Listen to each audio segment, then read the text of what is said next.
Book. Chapter 7. The Mother and the Son. Chapter 50. If some mortal, born too soon, were laid away in some great trance, the ages coming and going all the while, till dawned his true time's advent, and could then record the words they spoke who kept watch by his bed, then I might tell more of the breath so light upon my eyelids, and the fingers warm among my hair. Youth is confused, yet never so dull was I but, when that spirit passed, I turned to him, scarce consciously, as turns a water snake when fairies cross his sleep. Browning, Paracelsus. This was the letter which Sir Hugo put into Deronda's hands. To my son, Daniel Deronda. My good friend and yours, Sir Hugo Mallinger, will have told you that I wish to see you. My health is shaken, and I desire there should be no time lost before I deliver to you what I have long withheld. Let nothing hinder you from being at the Albergo dell'Italia in Genoa by the 14th of this month. Wait for me there. I am uncertain when I shall be able to make the journey from Spezia, where I shall be staying. That will depend on several things. Wait for me, the Princess Homeberstein. Bring with you the diamond ring that Sir Hugo gave you. I shall like to see it again, your unknown mother, Leonora Homeberstein. This letter with its colorless wording gave Deronda no clue to what was in reserve for him. But he could not do otherwise than accept Sir Hugo's reticence, which seemed to imply some pledge not to anticipate the mother's disclosures. And the discovery that his lifelong conjectures had been mistaken checked further surmise. Deronda could not hinder his imagination from taking a quick flight over what seemed possibilities, but he refused to contemplate any of them as more likely than another. Lest he should be nursing it into a dominant desire or repugnance, instead of simply preparing himself with resolve to meet the fact bravely, whatever it might turn out to be. In this state of mind he could not have communicated to anyone the reason for the absence which in some quarters he was obliged to mention beforehand, least of all to Mordecai, whom it would affect as powerfully as it did himself, only in rather a different way. If he were to say, I am going to learn the truth about my birth, Mordecai's hope would gather what might prove a painful, dangerous excitement.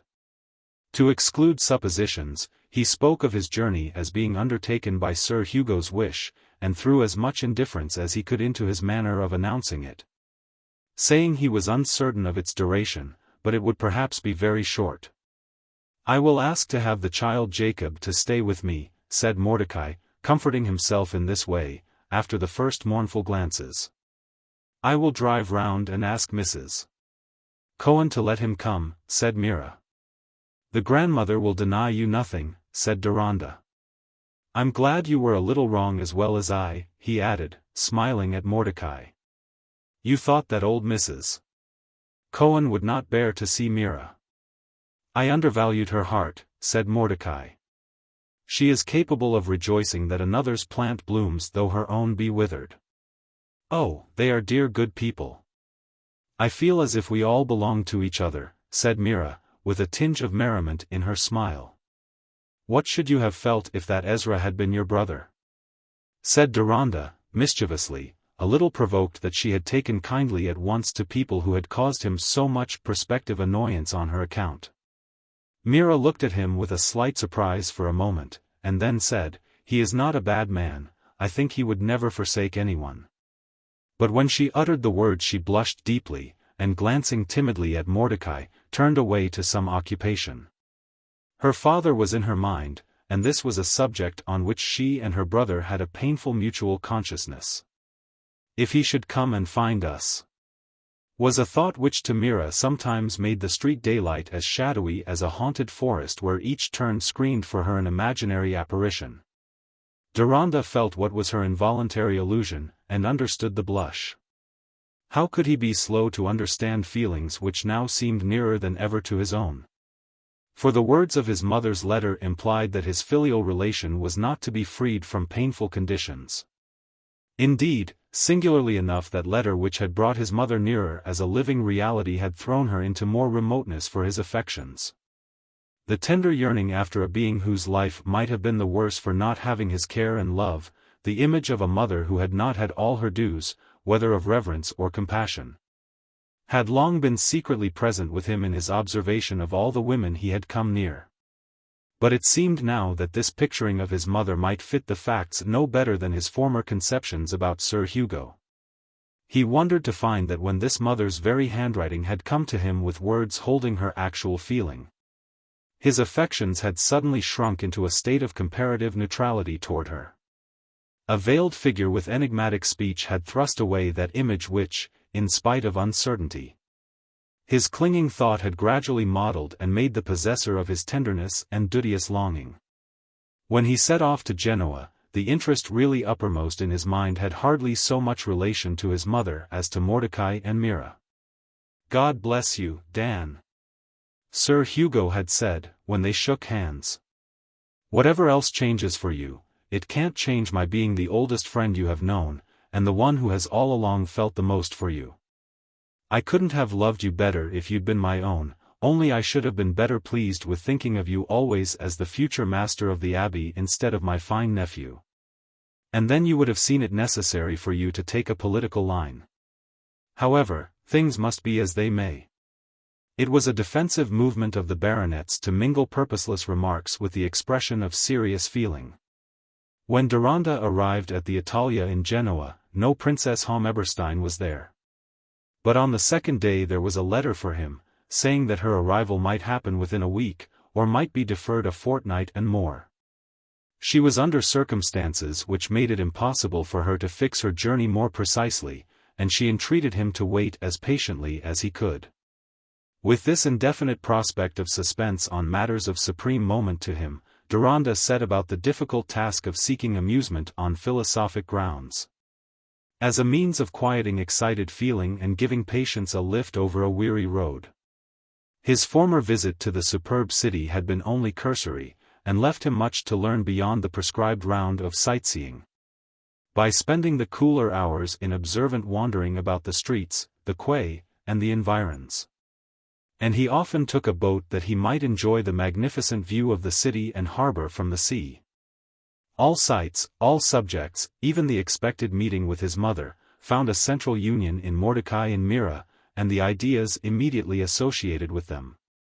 And among the thoughts that most filled his mind while his boat was pushing about within view of the grand harbor was that of the multitudinous Spanish Jews centuries ago driven destitute from their Spanish homes, suffered to land from the crowded ships only for a brief rest on this grand quay of Genoa, overspreading it with a pall of famine and plague, dying mothers and dying children at their breasts, fathers and sons gaze at each other's haggardness, like groups from 100 hunger towers turned out beneath the midday sun.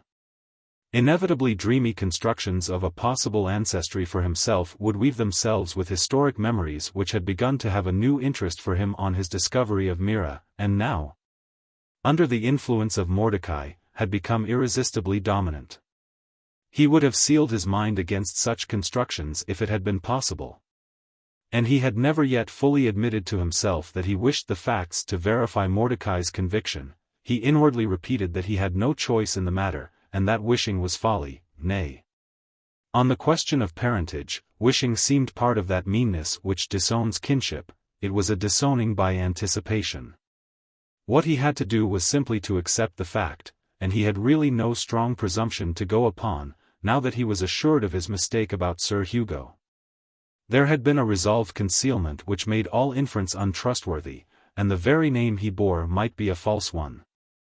If Mordecai was wrong, if he, the so-called Daniel Deronda, were held by ties entirely aloof from any such course as his friend's pathetic hope had marked out, he would not say, "I wish."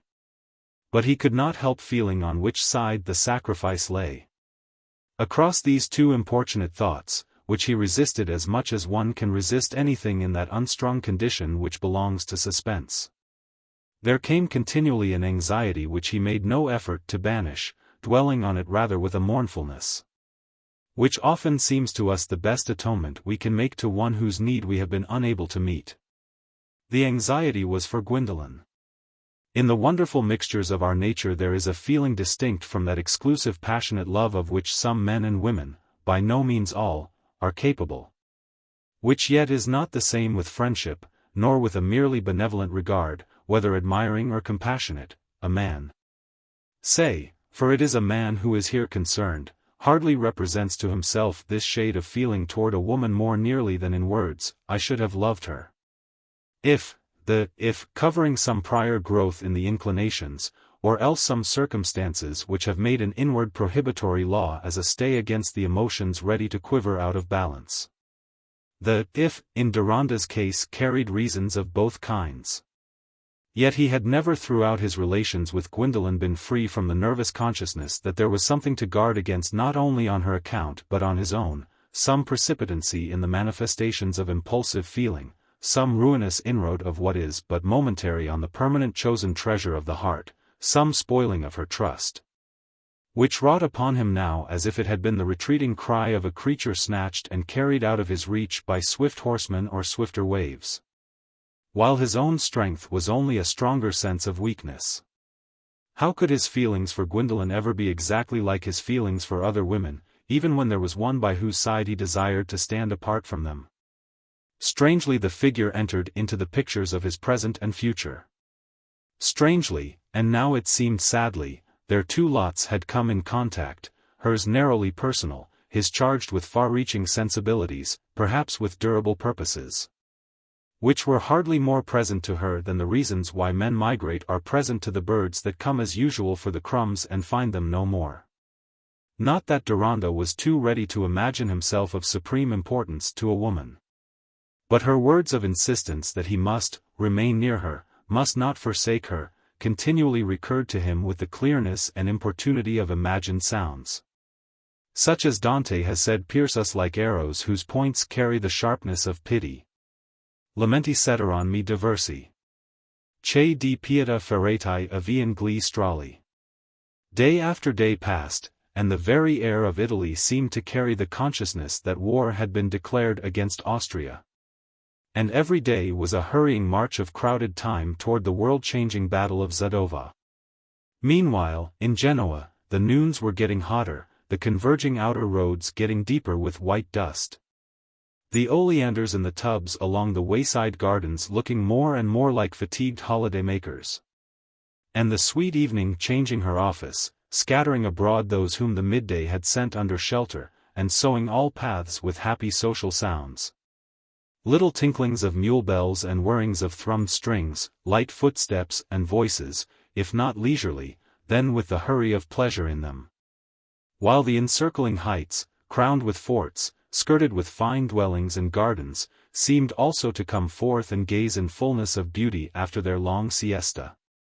Till all strong color melted in the stream of moonlight which made the streets a new spectacle with shadows, both still and moving, on cathedral steps and against the facades of massive palaces.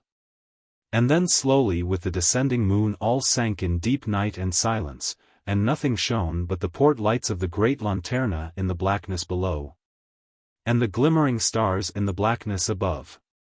Deronda, in his suspense, watched this revolving of the days as he might have watched a wonderful clock where the striking of the hours was made solemn with antique figures advancing and retreating in monitory procession.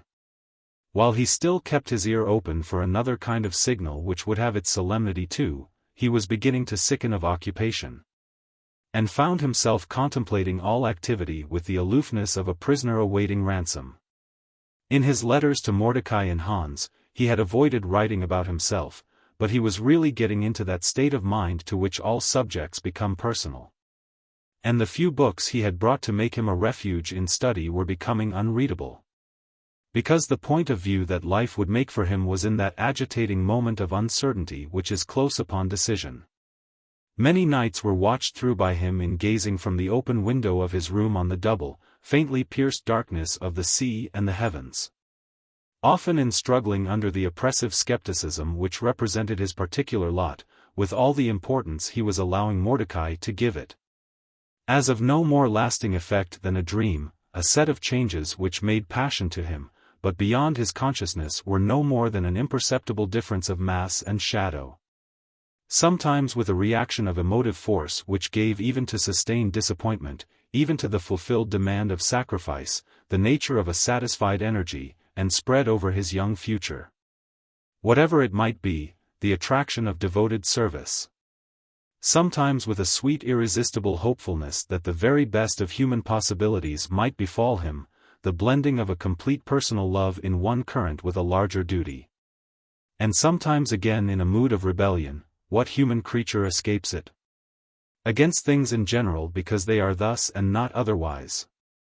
A mood in which Gwendolen and her equivocal fate moved as busy images of what was amiss in the world along with the concealments which he had felt as a hardship in his own life, and which were acting in him now under the form of an afflicting doubtfulness about the mother who had announced herself coldly and still kept away. But at last she was come. One morning in his third week of waiting there was a new kind of knock at the door. A servant in chasseur's livery entered and delivered in French the verbal message that the Princess Eberstein had arrived, that she was going to rest during the day, but would be obliged if Monsieur would dine early, so as to be at liberty at 7, when she would be able to receive him. Chapter 51. She held the spindle as she sat. Erina with the thick coiled mat of raven hair and deepest agate eyes, gazing with a sad surprise at surging visions of her destiny to spin the byssus drearily in insect labor, while the throng of gods and men wrought deeds that poets wrought in song. When Deronda presented himself at the door of his mother's apartment in the Italia, he felt some revival of his boyhood with its premature agitations. The two servants in the antechamber looked at him markedly. A little surprised that the doctor their lady had come to consult was this striking young gentleman whose appearance gave even the severe lines of an evening dress the credit of adornment. But Deronda could notice nothing until, the second door being opened, he found himself in the presence of a figure which at the other end of the large room stood awaiting his approach. She was covered, except as to her face and part of her arms, with black lace hanging loosely from the summit of her whitening hair to the long train stretching from her tall figure. Her arms, naked to the elbow, except for some rich bracelets, were folded before her, and the fine poise of her head made it look handsomer than it really was. But Deronda felt no interval of observation before he was close in front of her, holding the hand she had put out and then raising it to his lips. She still kept her hand in his and looked at him examiningly, while his chief consciousness was that her eyes were piercing and her face so mobile that the next moment she might look like a different person. For even while she was examining him there was a play of the brow and nostril which made a tacit language. Deronda dared no movement, not able to conceive what sort of manifestation her feeling demanded, but he felt himself changing color like a girl, and yet wondering at his own lack of emotion. He had lived through so many ideal meetings with his mother, and they had seemed more real than this. He could not even conjecture in what language she would speak to him. He imagined it would not be English. Suddenly, she let fall his hand, and placed both hers on his shoulders, while her face gave out a flash of admiration in which every worn line disappeared and seemed to leave a restored youth. "You are a beautiful creature," she said, in a low melodious voice, with syllables which had what might be called a foreign but agreeable outline. "I knew you would be." Then she kissed him on each cheek, and he returned the kisses. But it was something like a greeting between royalties. She paused a moment while the lines were coming back into her face, and then said in a colder tone, "I am your mother. But you can have no love for me." "I have thought of you more than of any other being in the world," said Deronda, his voice trembling nervously. "I am not like what you thought I was," said the mother decisively, withdrawing her hands from his shoulders, and folding her arms as before, looking at him as if she invited him to observe her. He had often pictured her face in his imagination as one which had a likeness to his own. He saw some of the likeness now, but amidst more striking differences. She was a remarkable-looking being. What was it that gave her son a painful sense of aloofness? Her worn beauty had a strangeness in it as if she were not quite a human mother, but a Melusina, who had ties with some world which is independent of ours. I used to think that you might be suffering, said Deronda, anxious above all not to wound her. I used to wish that I could be a comfort to you. I am suffering. But with a suffering that you can't comfort, said the princess, in a harder voice than before, moving to a sofa where cushions had been carefully arranged for her. Sit down. She pointed to a seat near her, and then discerning some distress in Deronda's face, she added, more gently, I am not suffering at this moment. I am at ease now. I am able to talk. Deronda seated himself and waited for her to speak again.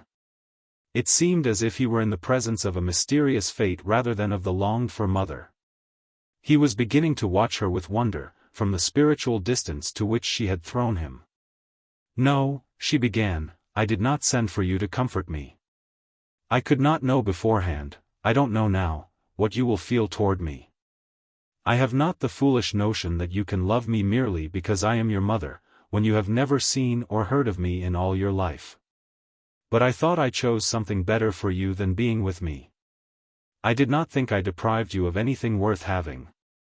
You cannot wish me to believe that your affection would not have been worth having, said Deronda, finding that she paused as if she expected him to make some answer. I don't mean to speak ill of myself, said the princess, with proud impetuosity, but I had not much affection to give you. I did not want affection. I had been stifled with it. I wanted to live out the life that was in me, and not to be hampered with other lives. You wonder what I was. I was no princess then. She rose with a sudden movement, and stood as she had done before. Deronda immediately rose too, he felt breathless. No princess in this tame life that I live in now. I was a great singer, and I acted as well as I sang. All the rest were poor beside me. Men followed me from one country to another. I was living a myriad lives in one. I did not want a child. There was a passionate self-defense in her tone. She had cast all precedent out of her mind. Precedent had no excuse for her and she could only seek a justification in the intensest words she could find for her experience. She seemed to fling out the last words against some possible reproach in the mind of her son, who had to stand and hear them, clutching his coat collar as if he were keeping himself above water by it, and feeling his blood in the sort of commotion that might have been excited if he had seen her going through some strange rite of a religion which gave a sacredness to crime. What else had she to tell him? She went on with the same intensity and a sort of pale illumination in her face. I did not want to marry. I was forced into marrying your father, forced, I mean, by my father's wishes and commands, and besides, it was my best way of getting some freedom. I could rule my husband, but not my father. I had a right to be free. I had a right to seek my freedom from a bondage that I hated. She seated herself again, while there was that subtle movement in her eyes and closed lips which is like the suppressed continuation of speech. Deronda continued standing, and after a moment or two she looked up at him with a less defiant pleading as she said, "And the bondage I hated for myself I wanted to keep you from. What better could the most loving mother have done? I relieved you from the bondage of having been born a Jew." "Then I am a Jew?" Deronda burst out with a deep-voiced energy that made his mother shrink a little backward against her cushions. "My father was a Jew, and you are a Jewess?" "Yes, your father was my cousin," said the mother, watching him with a change in her look, as if she saw something that she might have to be afraid of. "I am glad of it," said Deronda, impetuously, in the veiled voice of passion. He could not have imagined beforehand how he would have come to say that which he had never hitherto admitted. He could not have dreamed that it would be an impulsive opposition to his mother. He was shaken by a mixed anger which no reflection could come soon enough to check, against this mother who it seemed had borne him unwillingly, had willingly made herself a stranger to him, and, perhaps, was now making herself known unwillingly. This last suspicion seemed to flash some explanation over her speech. But the mother was equally shaken by an anger differently mixed, and her frame was less equal to any repression. The shaking with her was visibly physical, and her eyes looked the larger for her pallid excitement as she said violently. "Why do you say you are glad? You are an English gentleman. I secured you that. You did not know what you secured me. How could you choose my birthright for me?" said Deronda, throwing himself sideways into his chair again, almost unconsciously, and leaning his arm over the back, while he looked away from his mother. He was fired with an intolerance that seemed foreign to him. But he was now trying hard to master himself and keep silence. A horror had swept in upon his anger lest he should say something too hard in this moment which made an epoch never to be recalled. There was a pause before his mother spoke again, and when she spoke her voice had become more firmly resistant in its finely varied tones. "I chose for you what I would have chosen for myself. How could I know that you would have the spirit of my father in you? How could I know that you would love what I hated, if you really loved to be a Jew?" The last words had such bitterness in them that anyone overhearing might have supposed some hatred had arisen between the mother and son. But Deronda had recovered his fuller self. He was recalling his sensibilities to what life had been and actually was for her whose best years were gone. And who with the signs of suffering in her frame was now exerting herself to tell him of a past which was not his alone but also hers. His habitual shame at the acceptance of events as if they were his only, helped him even here. As he looked at his mother silently after her last words, his face regained some of its penetrative calm. Yet it seemed to have a strangely agitating influence over her. Her eyes were fixed on him with a sort of fascination, but not with any repose of maternal delight. "Forgive me, if I speak hastily," he said, with diffident gravity. "Why have you resolved now on disclosing to me what you took care to have me brought up in ignorance of? Why, since you seem angry that I should be glad?" "Oh, the reasons of our actions," said the princess, with a ring of something like sarcastic scorn. "When you are as old as I am, it will not seem so simple a question, why did you do this? People talk of their motives in a cut and dried way. Every woman is supposed to have the same set of motives, or else to be a monster. I am not a monster, but I have not felt exactly what other women feel, or say they feel, for fear of being thought unlike others. When you reproach me in your heart for sending you away from me, you mean that I ought to say I felt about you as other women say they feel about their children. I did not feel that. I was glad to be freed from you. But I did well for you, and I gave you your father's fortune. Do I seem now to be revoking everything? Well, there are reasons. I feel many things that I cannot understand. A fatal illness has been growing in me for a year. I shall very likely not live another year. I will not deny anything I have done. I will not pretend to love where I have no love. But shadows are rising round me. Sickness makes them. If I have wronged the dead, I have but little time to do what I left undone. The varied transitions of tone with which this speech was delivered were as perfect as the most accomplished actress could have made them. The speech was in fact a piece of what may be called sincere acting. This woman's nature was one in which all feeling, and all the more when it was tragic as well as real, immediately became matter of conscious representation, experience immediately passed into drama. And she acted her own emotions. In a minor degree this is nothing uncommon, but in the princess the acting had a rare perfection of physiognomy, voice, and gesture. It would not be true to say that she felt less because of this double consciousness. She felt, that is, her mind went through, all the more, but with a difference. Each nucleus of pain or pleasure had a deep atmosphere of the excitement or spiritual intoxication which at once exalts and deadens. But Deronda made no reflection of this kind. All his thoughts hung on the purport of what his mother was saying. Her tones and her wonderful face entered into his agitation without being noted. What he longed for with an odd desire was to know as much as she would tell him of the strange mental conflict under which it seemed he had been brought into the world. What his compassionate nature made the controlling idea within him were the suffering and the confession that breathed through her later words, and these forbade any further question. When she paused and remained silent, with her brow knit, her head turned a little away from him, and her large eyes fixed as if on something incorporeal. He must wait for her to speak again. She did so with strange abruptness, turning her eyes upon him suddenly, and saying more quickly. Sir Hugo has written much about you. He tells me you have a wonderful mind, you comprehend everything, you are wiser than he is with all his 60 years. You say you are glad to know that you were born a Jew. I am not going to tell you that I have changed my mind about that. Your feelings are against mine. You don't thank me for what I did. Shall you comprehend your mother, or only blame her? There is not a fibre within me but makes me wish to comprehend her, said Deronda, meeting her sharp gaze solemnly. It is a bitter reversal of my longing to think of blaming her. What I have been most trying to do for 15 years is to have some understanding of those who differ from myself. Then you have become unlike your grandfather in that, said the mother, though you are a young copy of him in your face.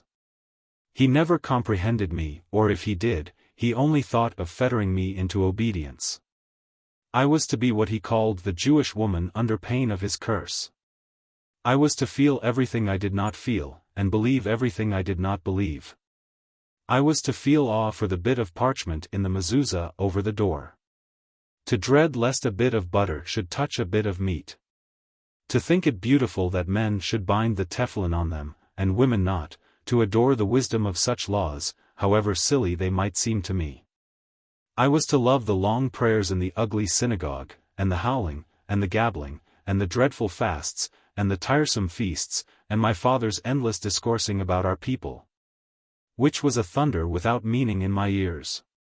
I was to care forever about what Israel had been, and I did not care at all. I cared for the wide world, and all that I could represent in it.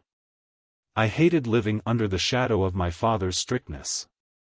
Teaching for everlasting, this you must be, that you must not be, pressed on me like a frame that got tighter and tighter as I grew. I wanted to live a large life, with freedom to do what everyone else did, and be carried along in a great current, not obliged to care. Ah! Here her tone changed to one of a more bitter incisiveness. You are glad to have been born a Jew. You say so. That is because you have not been brought up as a Jew. That separateness seems sweet to you because I saved you from it.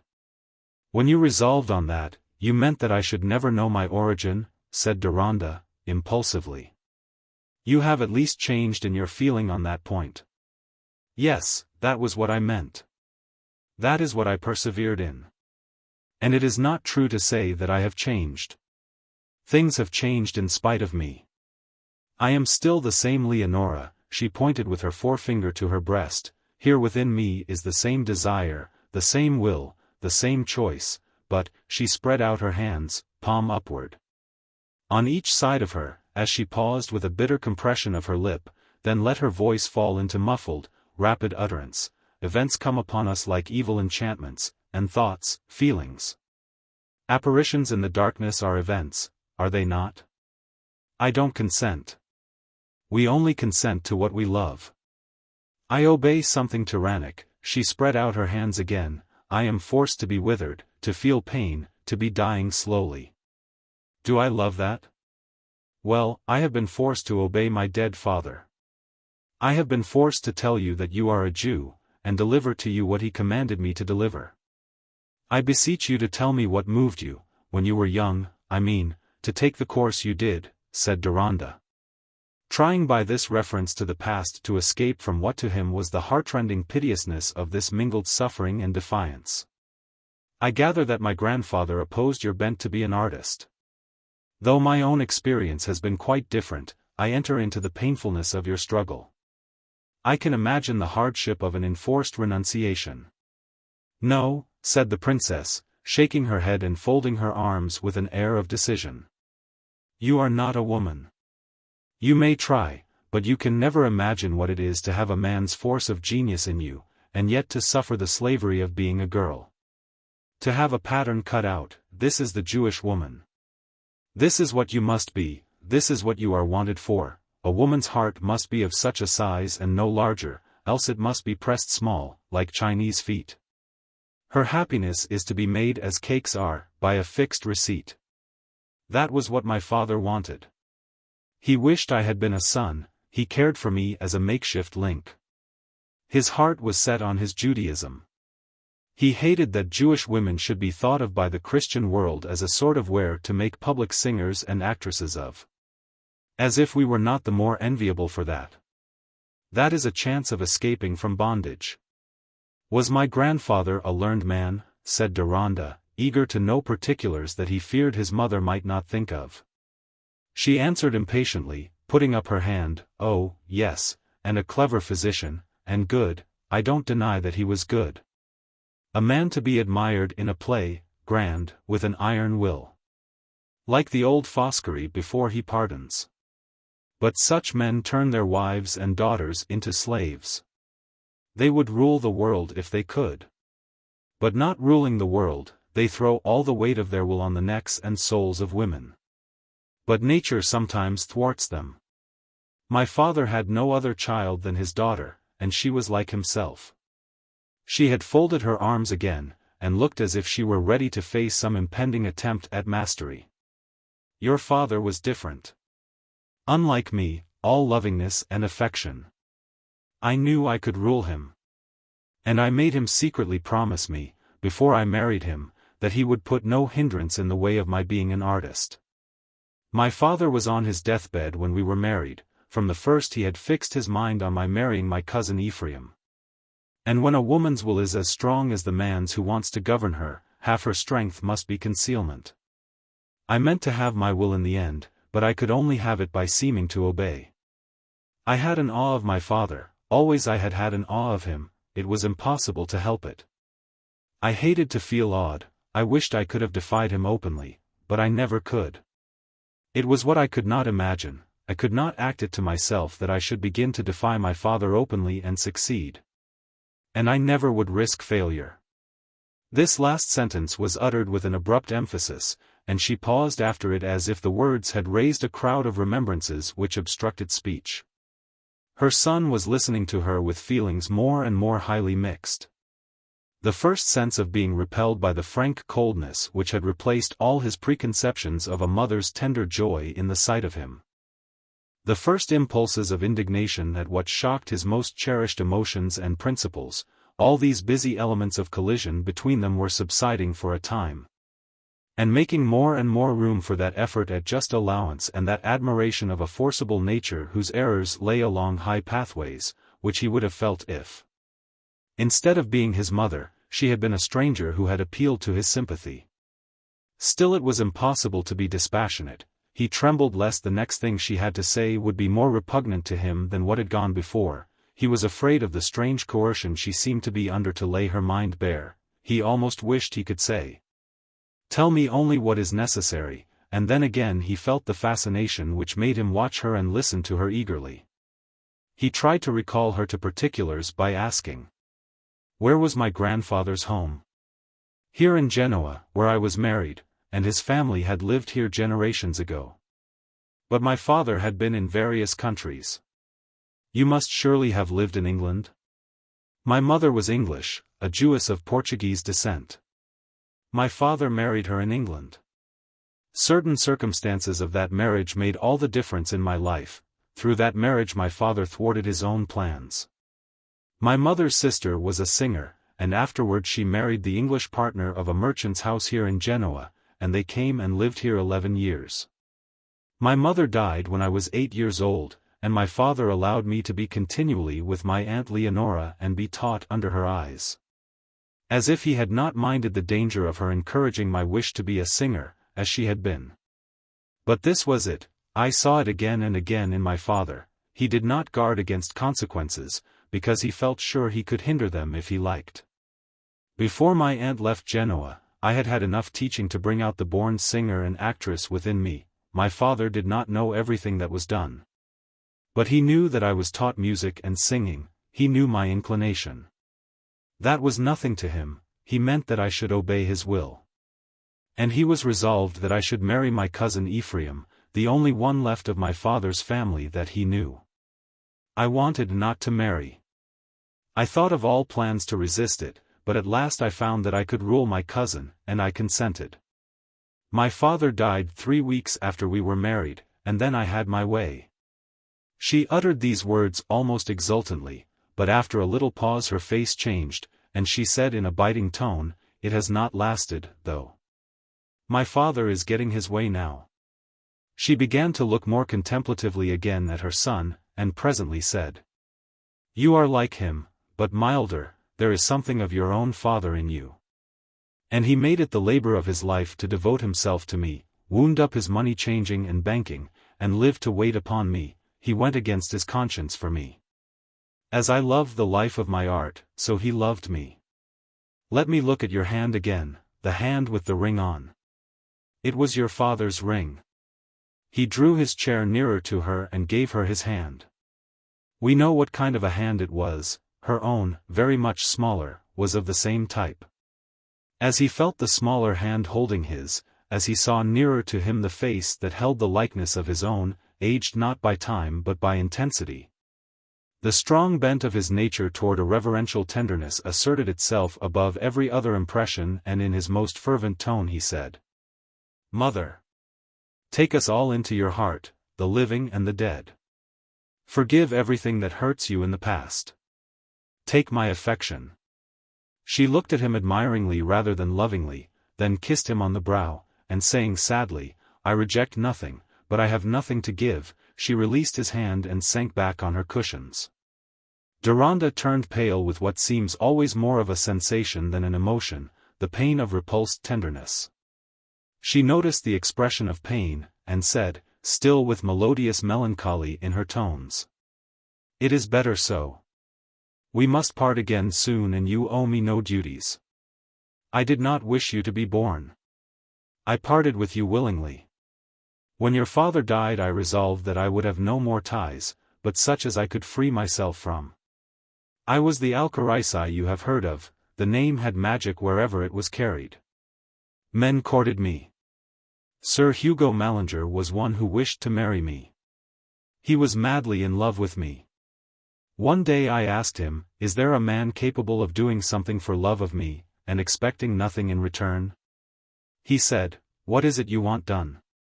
I said, take my boy and bring him up as an Englishman, and never let him know anything about his parents. You were little more than 2 years old, and were sitting on his foot. He declared that he would pay money to have such a boy. I had not meditated much on the plan beforehand, but as soon as I had spoken about it, it took possession of me as something I could not rest without doing. At first he thought I was not serious, but I convinced him, and he was never surprised at anything. He agreed that it would be for your good, and the finest thing for you. A great singer and actress is a queen, but she gives no royalty to her son. All that happened at Naples. And afterward I made Sir Hugo the trustee of your fortune. That is what I did. And I had a joy in doing it. My father had tyrannized over me, he cared more about a grandson to come than he did about me, I counted as nothing. You were to be such a Jew as he. You were to be what he wanted. But you were my son, and it was my turn to say what you should be. I said you should not know you were a Jew.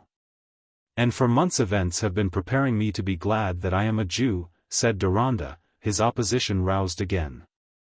The point touched the quick of his experience. It would always have been better that I should have known the truth.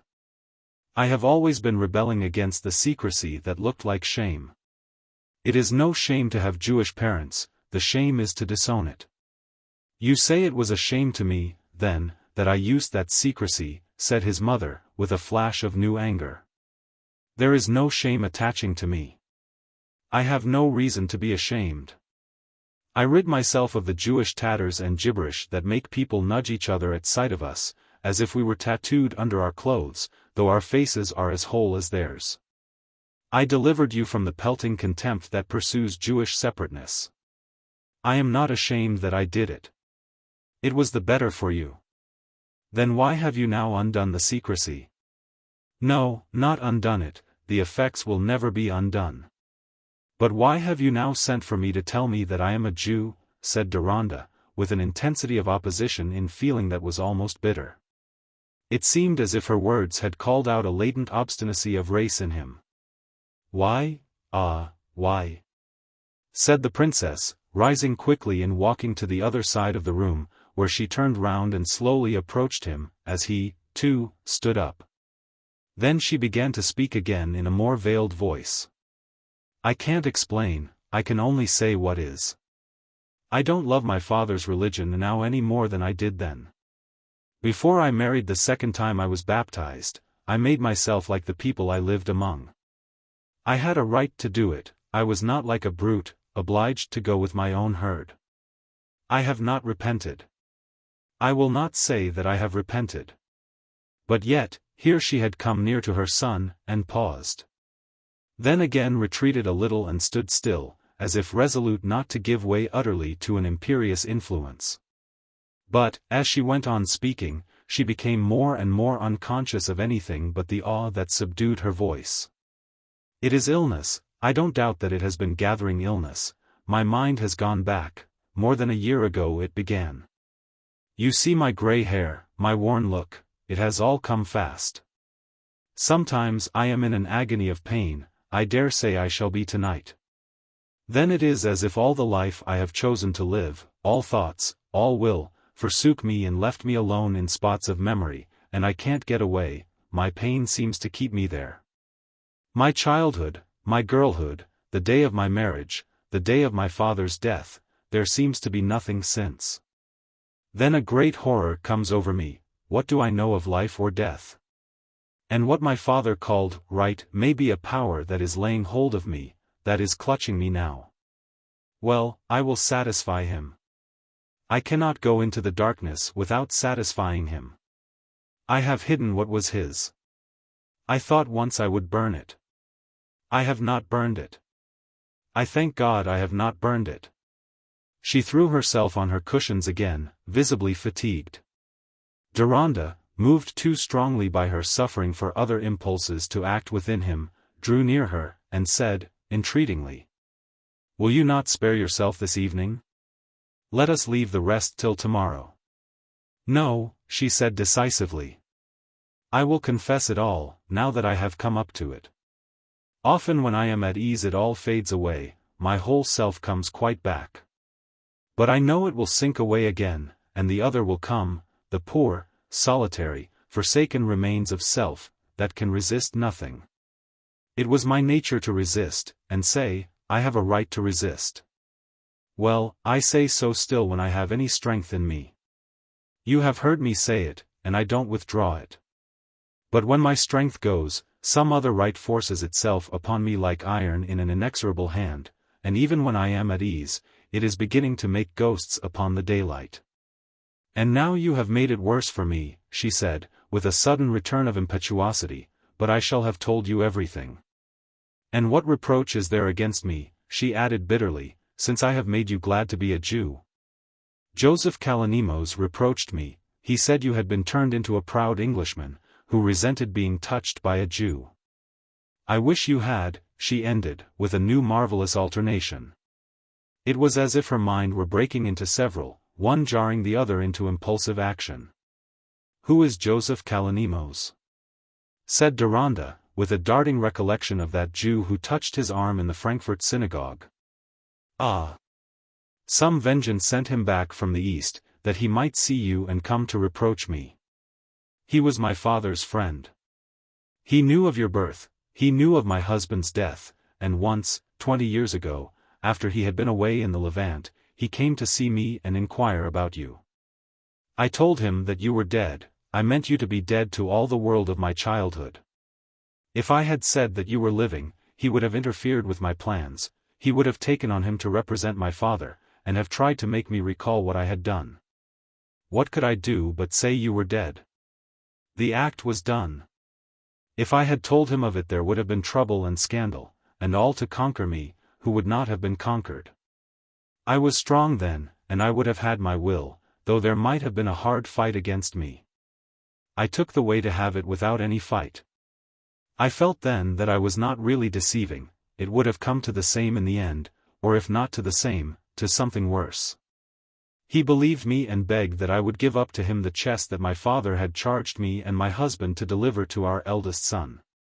I knew what was in the chest, things that had been dinned in my ears since I had had any understanding, things that were thrust on my mind that I might feel them like a wall around my life. That was growing like a tree. Once, after my husband died, I was going to burn the chest. But it was difficult to burn, and burning a chest and papers looks like a shameful act. I have committed no shameful act, except what Jews would call shameful. I had kept the chest, and I gave it to Joseph Kalonymos. He went away mournful, and said, "If you marry again, and if another grandson is born to him who is departed, I will deliver up the chest to him." I bowed in silence. I meant not to marry again, no more than I meant to be the shattered woman that I am now. She ceased speaking, and her head sank back while she looked vaguely before her. Her thought was traveling through the years, and when she began to speak again her voice had lost its argumentative spirit, and had fallen into a veiled tone of distress. "But months ago this Kalonymos saw you in the synagogue at Frankfurt. He saw you enter the hotel, and he went to ask your name. There was nobody else in the world to whom the name would have told anything about me." "Then it is not my real name?" said Deronda, with a dislike even to this trifling part of the disguise which had been thrown round him. "Oh, as real as another," said his mother, indifferently.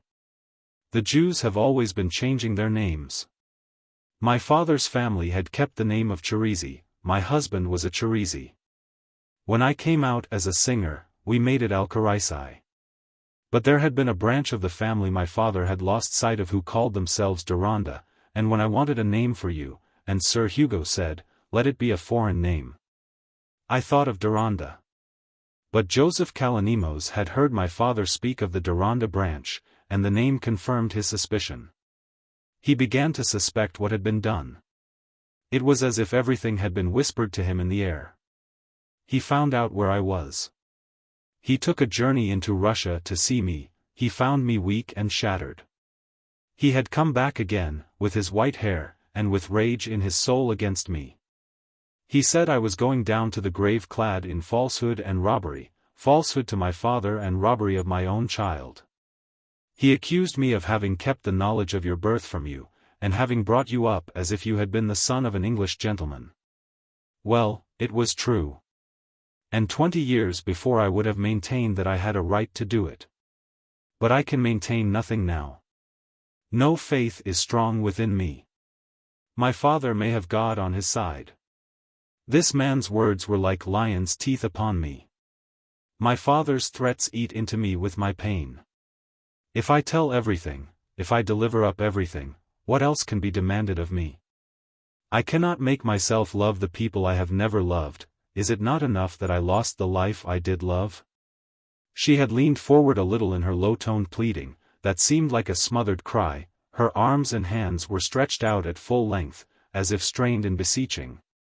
Deronda's soul was absorbed in the anguish of compassion. He could not mind now that he had been repulsed before. His pity made a flood of forgiveness within him. His single impulse was to kneel by her and take her hand gently, between his palms, while he said in that exquisite voice of soothing which expresses oneness with the sufferer, "Mother, take comfort." She did not seem inclined to repulse him now, but looked down at him and let him take both her hands to fold between his. Gradually tears gathered, but she pressed her handkerchief against her eyes and then leaned her cheek against his brow, as if she wished that they should not look at each other. "Is it not possible that I could be near you often and comfort you?" said Deronda. He was under that stress of pity that propels us on sacrifices. "No, not possible," she answered, lifting up her head again and withdrawing her hand as if she wished him to move away. "I have a husband and 5 children. None of them know of your existence." Deronda felt painfully silenced. He rose and stood at a little distance. "You wonder why I married," she went on presently, under the influence of a newly recurring thought. "I meant never to marry again. I meant to be free and to live for my art. I had parted with you. I had no bonds. For 9 years I was a queen. I enjoyed the life I had longed for. But something befell me. It was like a fit of forgetfulness. I began to sing out of tune. They told me of it. Another woman was thrusting herself in my place. I could not endure the prospect of failure and decline. It was horrible to me. She started up again, with a shudder, and lifted screening hands like one who dreads missiles. It drove me to marry. I made believe that I preferred being the wife of a Russian noble to being the greatest lyric actress of Europe. I made believe, I acted that part. It was because I felt my greatness sinking away from me, as I feel my life sinking now. I would not wait till men said, she had better go. She sank into her seat again, and looked at the evening sky as she went on. I repented. It was a resolve taken in desperation. That singing out of tune was only like a fit of illness. It went away. I repented, but it was too late. I could not go back. All things hindered me, all things. A new haggardness had come in her face. But her son refrained from again urging her to leave further speech till the morrow. There was evidently some mental relief for her in an outpouring such as she could never have allowed herself before. He stood still while she maintained silence longer than she knew, and the light was perceptibly fading. At last she turned to him and said, "I can bear no more now." She put out her hand, but then quickly withdrew it, saying, "Stay. How do I know that I can see you again? I cannot bear to be seen when I am in pain." She drew forth a pocketbook, and taking out a letter said, "This is addressed to the banking house in Mainz, where you are to go for your grandfather's chest. It is a letter written by Joseph Kalonimos. If he is not there himself, this order of his will be obeyed." When Deronda had taken the letter, she said, with effort but more gently than before, "Kneel again, and let me kiss you." He obeyed, and holding his head between her hands, she kissed him solemnly on the brow. "You see, I had no life left to love you with," she said, in a low murmur. "But there is more fortune for you. Sir Hugo was to keep it in reserve. I gave you all your father's fortune. They can never accuse me of robbery there.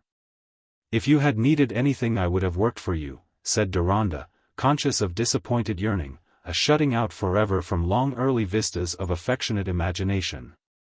"I need nothing that the skill of man can give me," said his mother, still holding his head, and perusing his features. "But perhaps now I have satisfied my father's will, your face will come instead of his, your young, loving face." "But you will see me again," said Deronda, anxiously. "Yes, perhaps. Wait. Leave me now." Chapter 52. L'homme fermit que cert à résister à l'amour cert aussi à le rendre violent et durable. Et les personnes fayables que sont toujours agitées de passions en sont presque jamais véritablement remplies. La Rochefoucauld. Among Deronda's letters the next morning was one from Hans Meyrick of 4 quarto pages, in the small, beautiful handwriting which ran in the Meyrick family. "My dear Deronda, in return for your sketch of Italian movements and your view of the world's affairs generally, I may say that here at home the most judicious opinion going as to the effects of present causes is that time will show. As to the present causes of past effects, it is now seen that the late swindling telegrams account for the last year's cattle plague, which is a refutation of philosophy falsely so called, and justifies the compensation to the farmers. My own idea that a murrain will shortly break out in the commercial class, and that the cause will subsequently disclose itself in the ready sale of all rejected pictures, has been called an unsound use of analogy. But there are minds that will not hesitate to rob even the neglected painter of his solace. To my feeling there is great beauty in the conception that some bad judge might give a high price for my Berenice series, and that the men in the city would have already been punished for my ill-merited luck. Meanwhile I am consoling myself for your absence by finding my advantage in it, shining like Hesperus when Hyperion has departed. Sitting with our Hebrew prophet, and making a study of his head, in the hours when he used to be occupied with you, getting credit with him as a learned young Gentile, who would have been a Jew if he could, and agreeing with him in the general principle, that whatever is best is for that reason Jewish. I never held it my forte to be a severe reasoner, but I can see that if whatever is best is A, and B happens to be best, B must be A, however little you might have expected it beforehand. On that principle I could see the force of a pamphlet I once read to prove that all good art was Protestant. However, our prophet is an uncommonly interesting sitter, a better model than Rembrandt had for his rabbi, and I never come away from him without a new discovery. For one thing, it is a constant wonder to me that, with all his fiery feeling for his race and their traditions, he is no straight-laced Jew, spitting after the word Christian, and enjoying the prospect that the Gentile mouth will water in vain for a slice of the roasted Leviathan, while Israel will be sending up plates for more, ad libitum. You perceive that my studies had taught me what to expect from the Orthodox Jew. I confess that I have always held lightly by your account of Mordecai, as apologetic, and merely part of your disposition to make an antediluvian point of view lest you should do injustice to the Megatherium. But now I have given ear to him in his proper person, I find him really a sort of philosophical allegorical mystical believer, and yet with a sharp dialectic point. So that any argumentative rattler of peas in a bladder might soon be pricked in silence by him. The mixture may be one of the Jewish prerogatives, for what I know.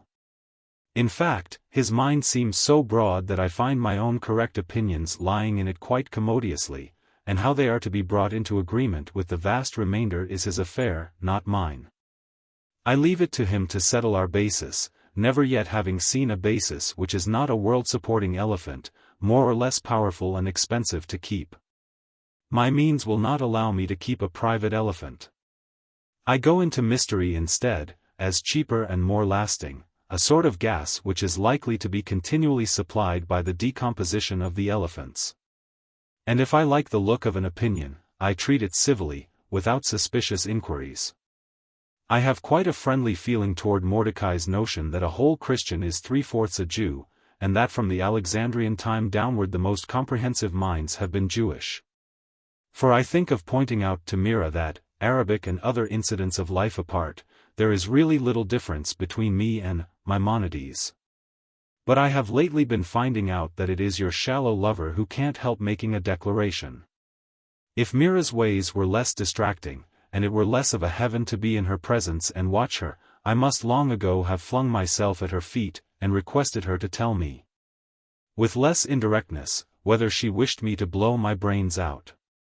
I have a knack of hoping, which is as good as an estate in reversion, if one can keep from the temptation of turning it into certainty, which may spoil all.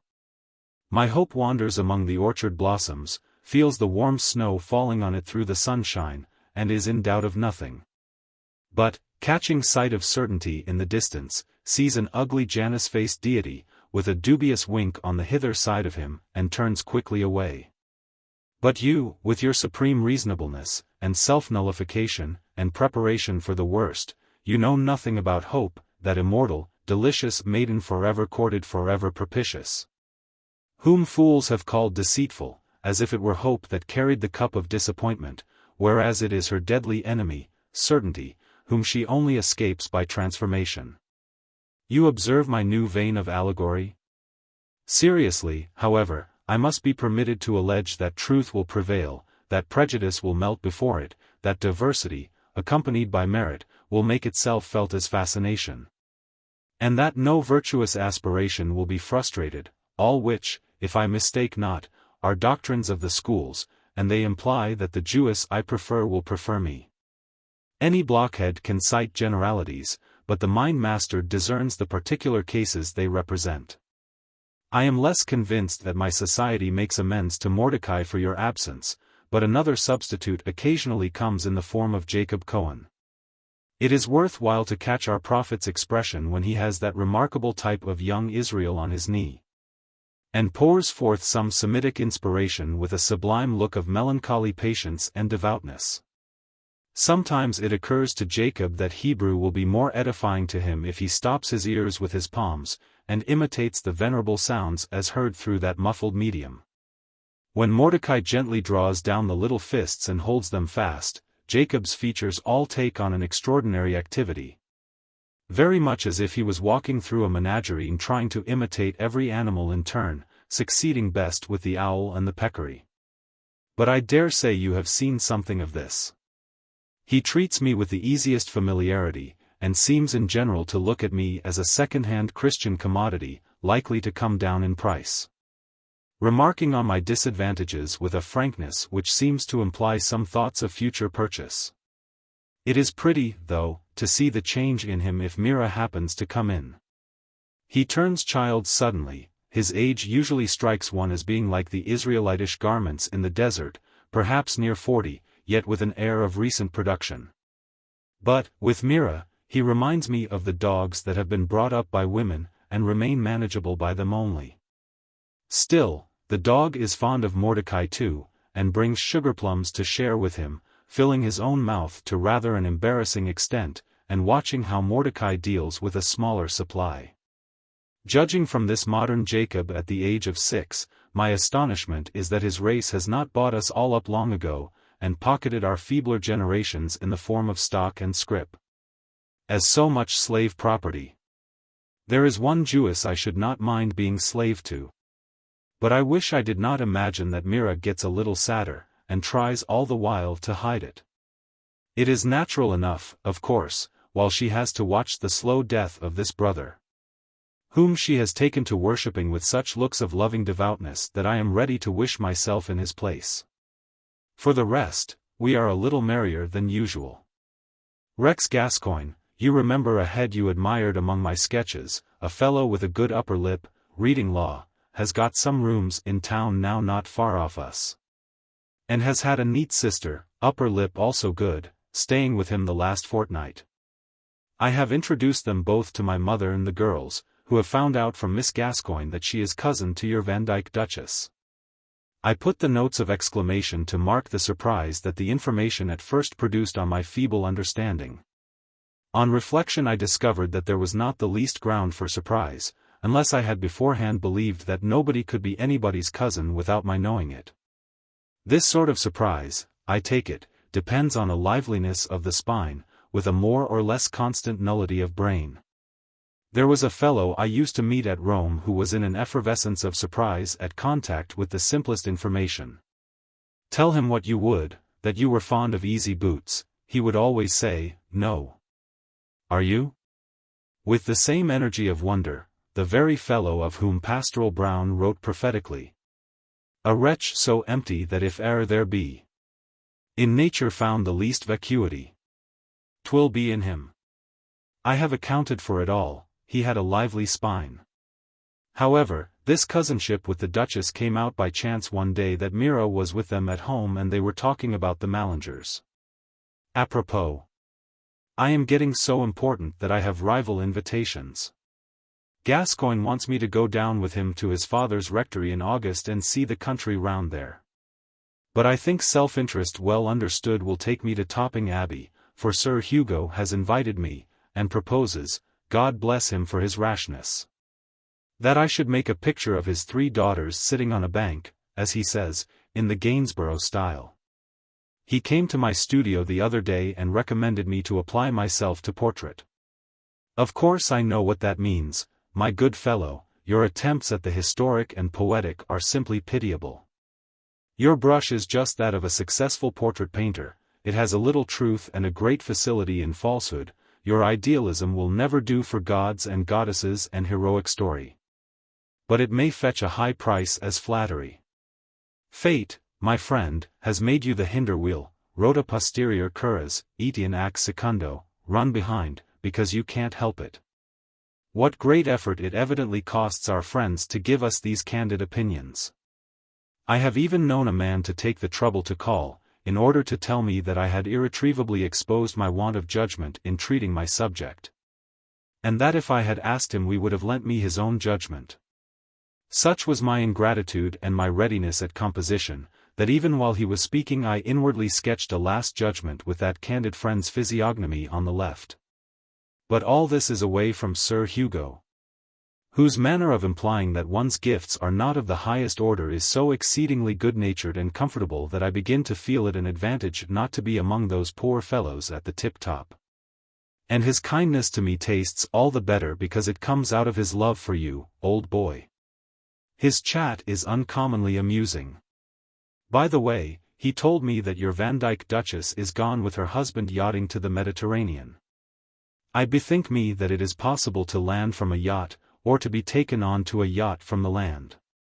Shall you by chance have an opportunity of continuing your theological discussion with the fair supralapsarian? I think you said her tenets were of that complexion? Is Duke Alfonso also theological? Perhaps an Arian who objects to triplicity. Stage direction. While D.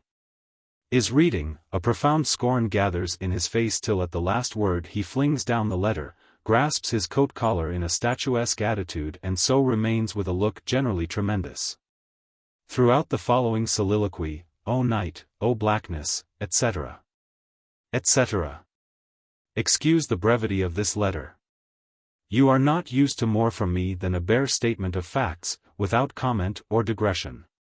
One fact I have omitted, that the klezmers on the eve of departure have behaved magnificently, shining forth as might be expected from the planets of genius and fortune in conjunction. Mira is rich with their oriental gifts. What luck it will be if you come back and present yourself at the Abbey while I am there. I am going to behave with consummate discretion and win golden opinions. But I shall run up to town now and then, just for a peep into Gad Eden. You see how far I have got in Hebrew lore, up with my Lord Bolingbroke, who knew no Hebrew, but understood that sort of learning and what is writ about it. If Mira commanded, I would go to a depth below the triliteral roots. Already it makes no difference to me whether the points are there or not. But while her brother's life lasts I suspect she would not listen to a lover. Even one whose hair is like a flock of goats on Mount Gilead, and I flatter myself that few heads would bear that trying comparison better than mine. So I stay with my hope among the orchard blossoms. Your devoted, Hans Meyrick. Some months before, this letter from Hans would have divided Deronda's thoughts irritatingly. Its romancing, about Mira would have had an unpleasant edge. Scarcely anointed with any commiseration for his friend's probable disappointment. But things had altered since March. Mira was no longer so critically placed with regard to the Meyricks, and Deronda's own position had been undergoing a change which had just been crowned by the revelation of his birth. The new opening toward the future, though he would not trust in any definite visions, inevitably shed new lights and influenced his mood toward past and present. Hence, what Hans called his hope now seemed to Deronda, not a mischievous unreasonableness which roused his indignation, but an unusually persistent bird dance of an extravagant fancy. And he would have felt quite able to pity any consequent suffering of his friends, if he had believed in the suffering as probable. But some of the busy thought filling that long day, which passed without his receiving any new summons from his mother, was given to the argument that Hans Meyrick's nature was not one in which love could strike the deep roots that turned disappointment into sorrow. It was too restless, too readily excitable by novelty. Too ready to turn itself into imaginative material, and wear its grief as a fantastic costume. Already he is beginning to play at love, he is taking the whole affair as a comedy, said Deronda to himself. He knows very well that there is no chance for him. Just like him, never opening his eyes on any possible objection I could have to receive his outpourings about Mira. Poor old Hans. If we were under a fiery hail together he would howl like a Greek, and if I did not howl too it would never occur to him that I was as badly off as he. And yet he is tender-hearted and affectionate in intention, and I can't say that he is not active in imagining what goes on in other people, but then he always imagines it to fit his own inclination. With this touch of causticity Deronda got rid of the slight heat at present raised by Hans's naive expansiveness. The nonsense about Gwendolen, conveying the fact that she was gone yachting with her husband, only suggested a disturbing sequel to his own strange parting with her. But there was one sentence in the letter which raised a more immediate, active anxiety. Hans's suspicion of a hidden sadness in Mira was not in the direction of his wishes, and hence, instead of distrusting his observation here, Deronda began to conceive a cause for the sadness. Was it some event that had occurred during his absence, or only the growing fear of some event? Was it something, perhaps alterable, in the new position which had been made for her? Or, had Mordecai, against his habitual resolve, communicated to her those peculiar cherished hopes about him, Deronda. And had her quickly sensitive nature been hurt by the discovery that her brother's will or tenacity of visionary conviction had acted coercively on their friendship, been hurt by the fear that there was more of pitying self-suppression than of equal regard in Deronda's relation to him?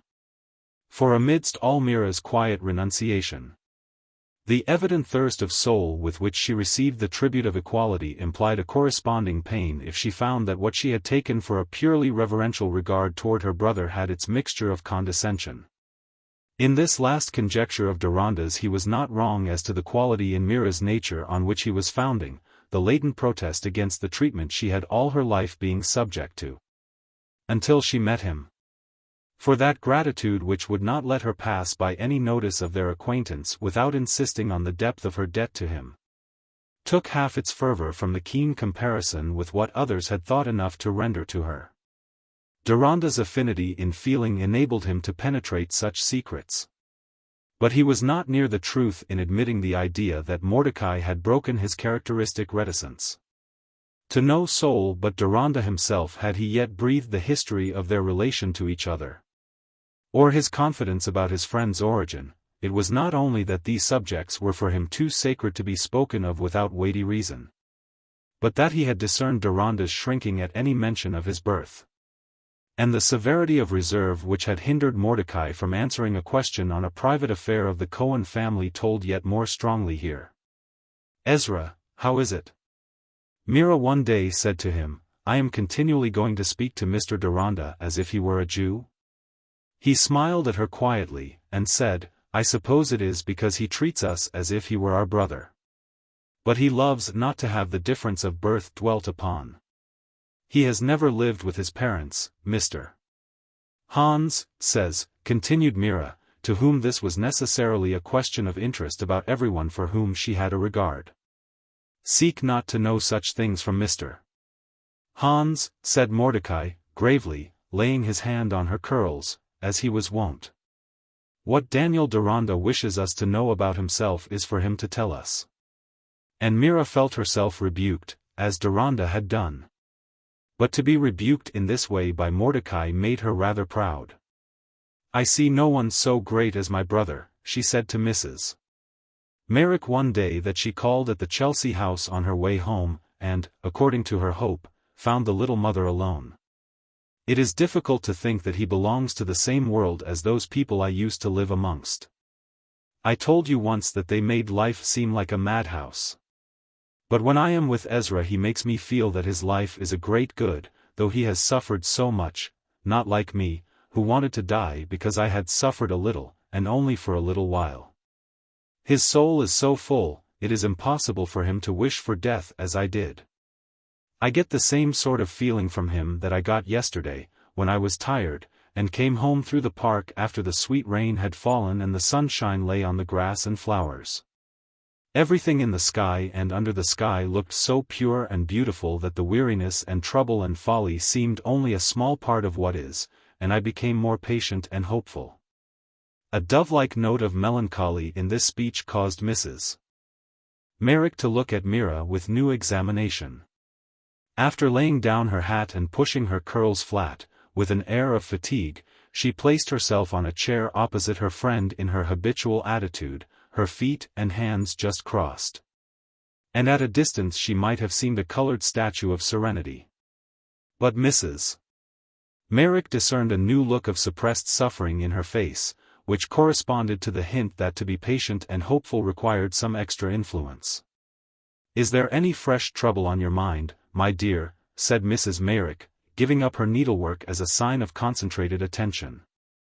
Mira hesitated before she said, "I am too ready to speak of troubles, I think. It seems unkind to put anything painful into other people's minds, unless one were sure it would hinder something worse. And perhaps I am too hasty and fearful."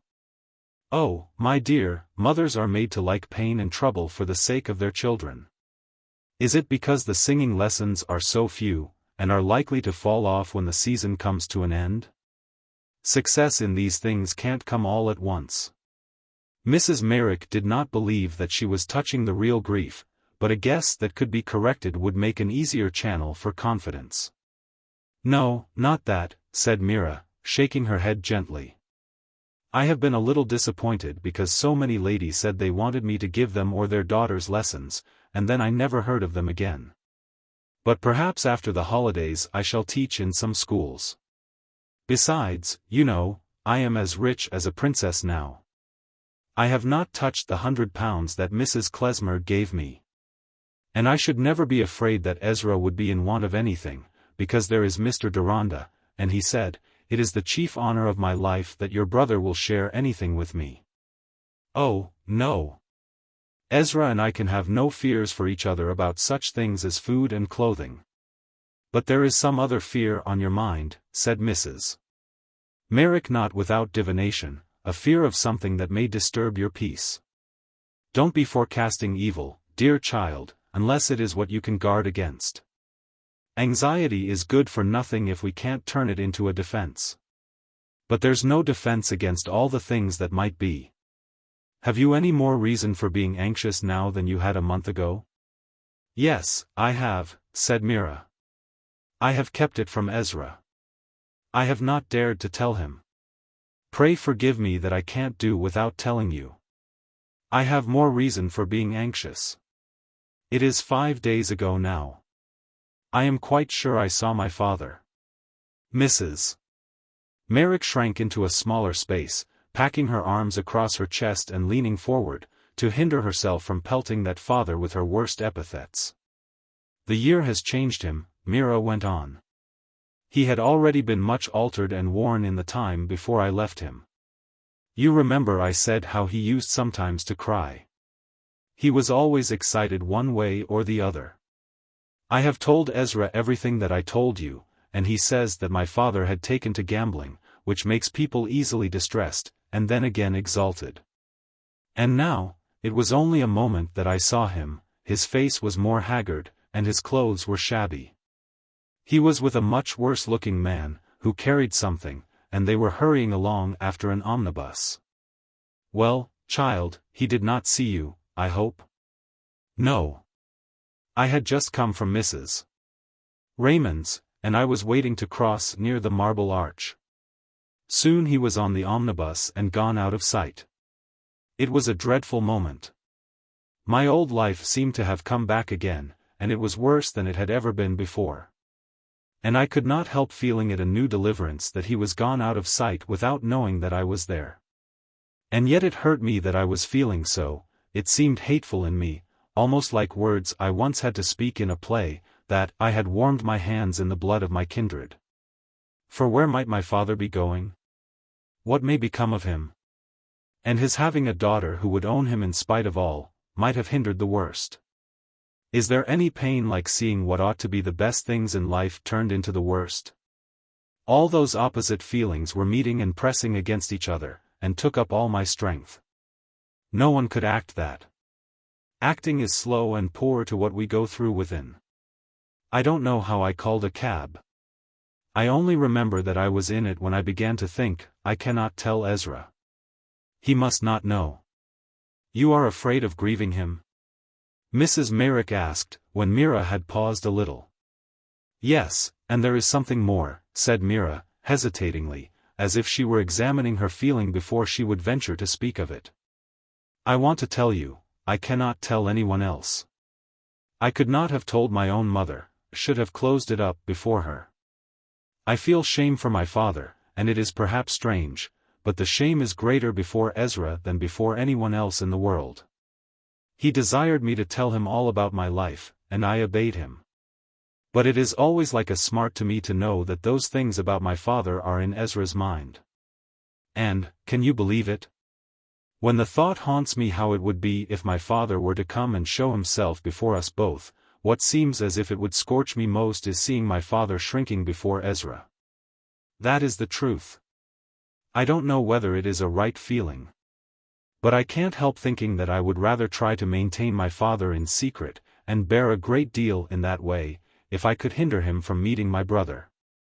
You must not encourage that feeling, Mira, said Mrs. Merrick, hastily. It would be very dangerous, it would be wrong. You must not have concealment of that sort. "But ought I now to tell Ezra that I have seen my father?" said Mira, with deprecation in her tone. "No," Mrs. Merrick answered, dubitatively. "I don't know that it is necessary to do that. Your father may go away with the birds. It is not clear that he came after you, you may never see him again. And then your brother will have been spared a useless anxiety. But promise me that if your father sees you, gets hold of you in any way again, you will let us all know. Promise me that solemnly, Mira. I have a right to ask it." Mira reflected a little, then leaned forward to put her hands in Mrs. Merrick's, and said, "Since you ask it, I do promise. I will bear this feeling of shame. I have been so long used to think that I must bear that sort of inward pain. But the shame for my father burns me more when I think of his meeting Ezra." She was silent a moment or two, and then said, in a new tone of yearning compassion, "And we are his children, and he was once young like us, and my mother loved him. Oh! I cannot help seeing it all close, and it hurts me like a cruelty." Mira shed no tears. The discipline of her whole life had been against indulgence in such manifestation, which soon falls under the control of strong motives. But it seemed that the more intense expression of sorrow had entered into her voice. Mrs.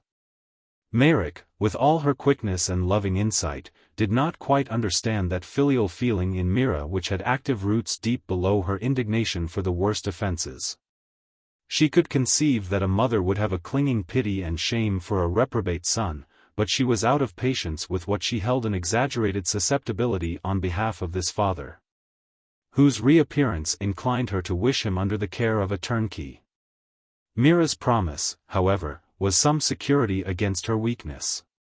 That incident was the only reason that Mira herself could have stated for the hidden sadness which Hans had divined.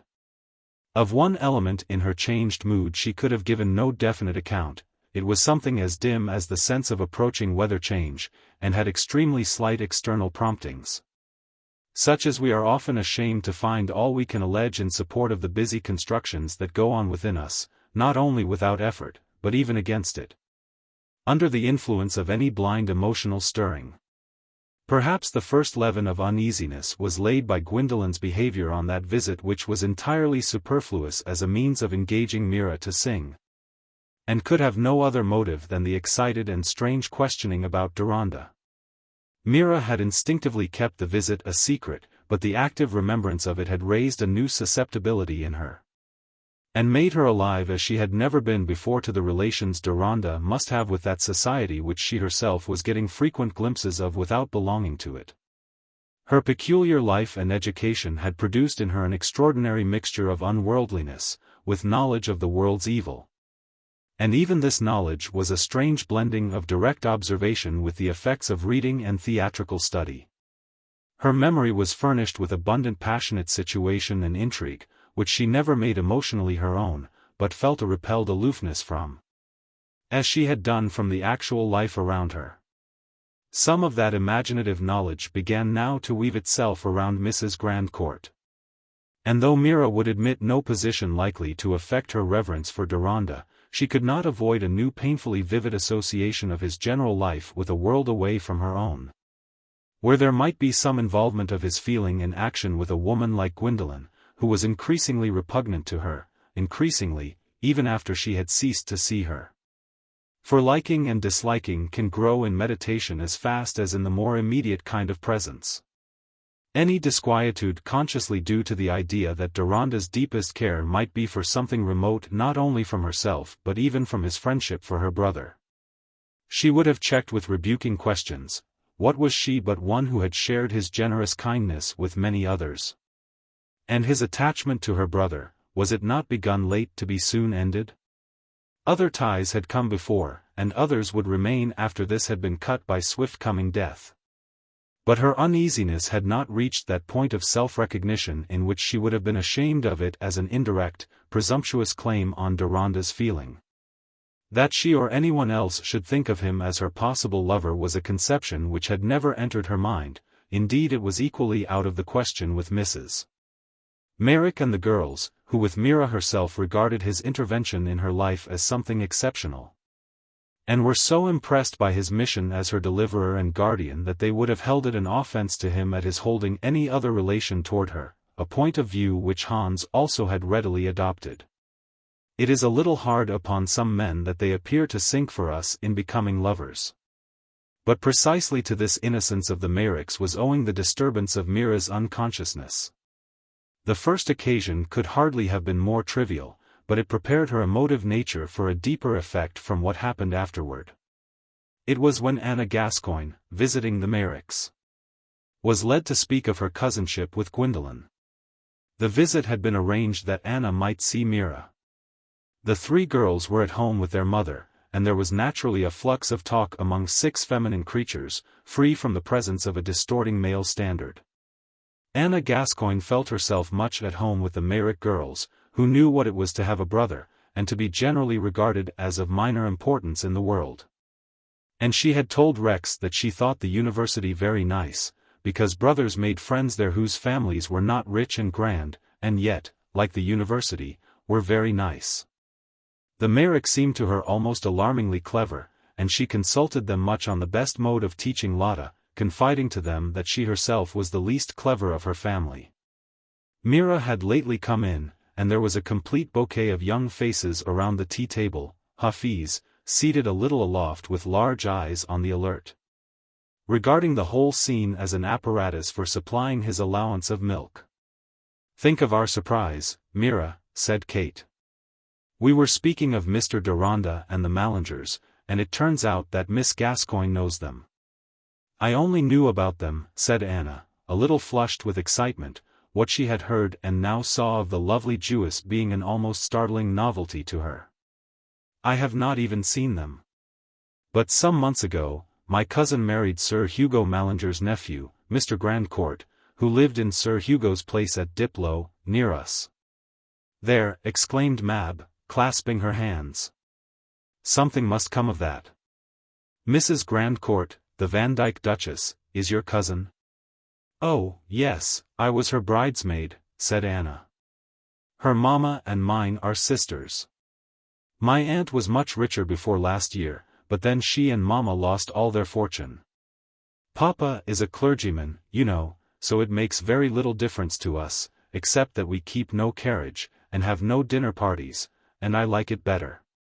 But it was very sad for poor Aunt Davilow, for she could not live with us, because she has 4 daughters besides Gwendolen, but then, when she married Mr. Grandcourt, it did not signify so much, because of his being so rich." "Oh, this finding out relationships is delightful," said Mab. "It is like a Chinese puzzle that one has to fit together. I feel sure something wonderful may be made of it, but I can't tell what." "Dear me, Mab," said Amy, "relationships must branch out. The only difference is, that we happen to know some of the people concerned. Such things are going on every day." "And pray, Amy, why do you insist on the number 9 being so wonderful?" said Mab. "I am sure that is happening every day." "Never mind, Miss Gascoigne, please go on. And Mr. Deronda, have you never seen Mr. Deronda? You must bring him in." "No, I have not seen him," said Anna. "But he was at Diplow before my cousin was married, and I have heard my aunt speaking of him to Papa. She said what you have been saying about him, only not so much, I mean, about Mr. Deronda living with Sir Hugo Mallinger, and being so nice, she thought. We talk a great deal about everyone who comes near Pennicote, because it is so seldom there is anyone new. But I remember, when I asked Gwendolen what she thought of Mr. Deronda, she said, 'Don't mention it, Anna, but I think his hair is dark.'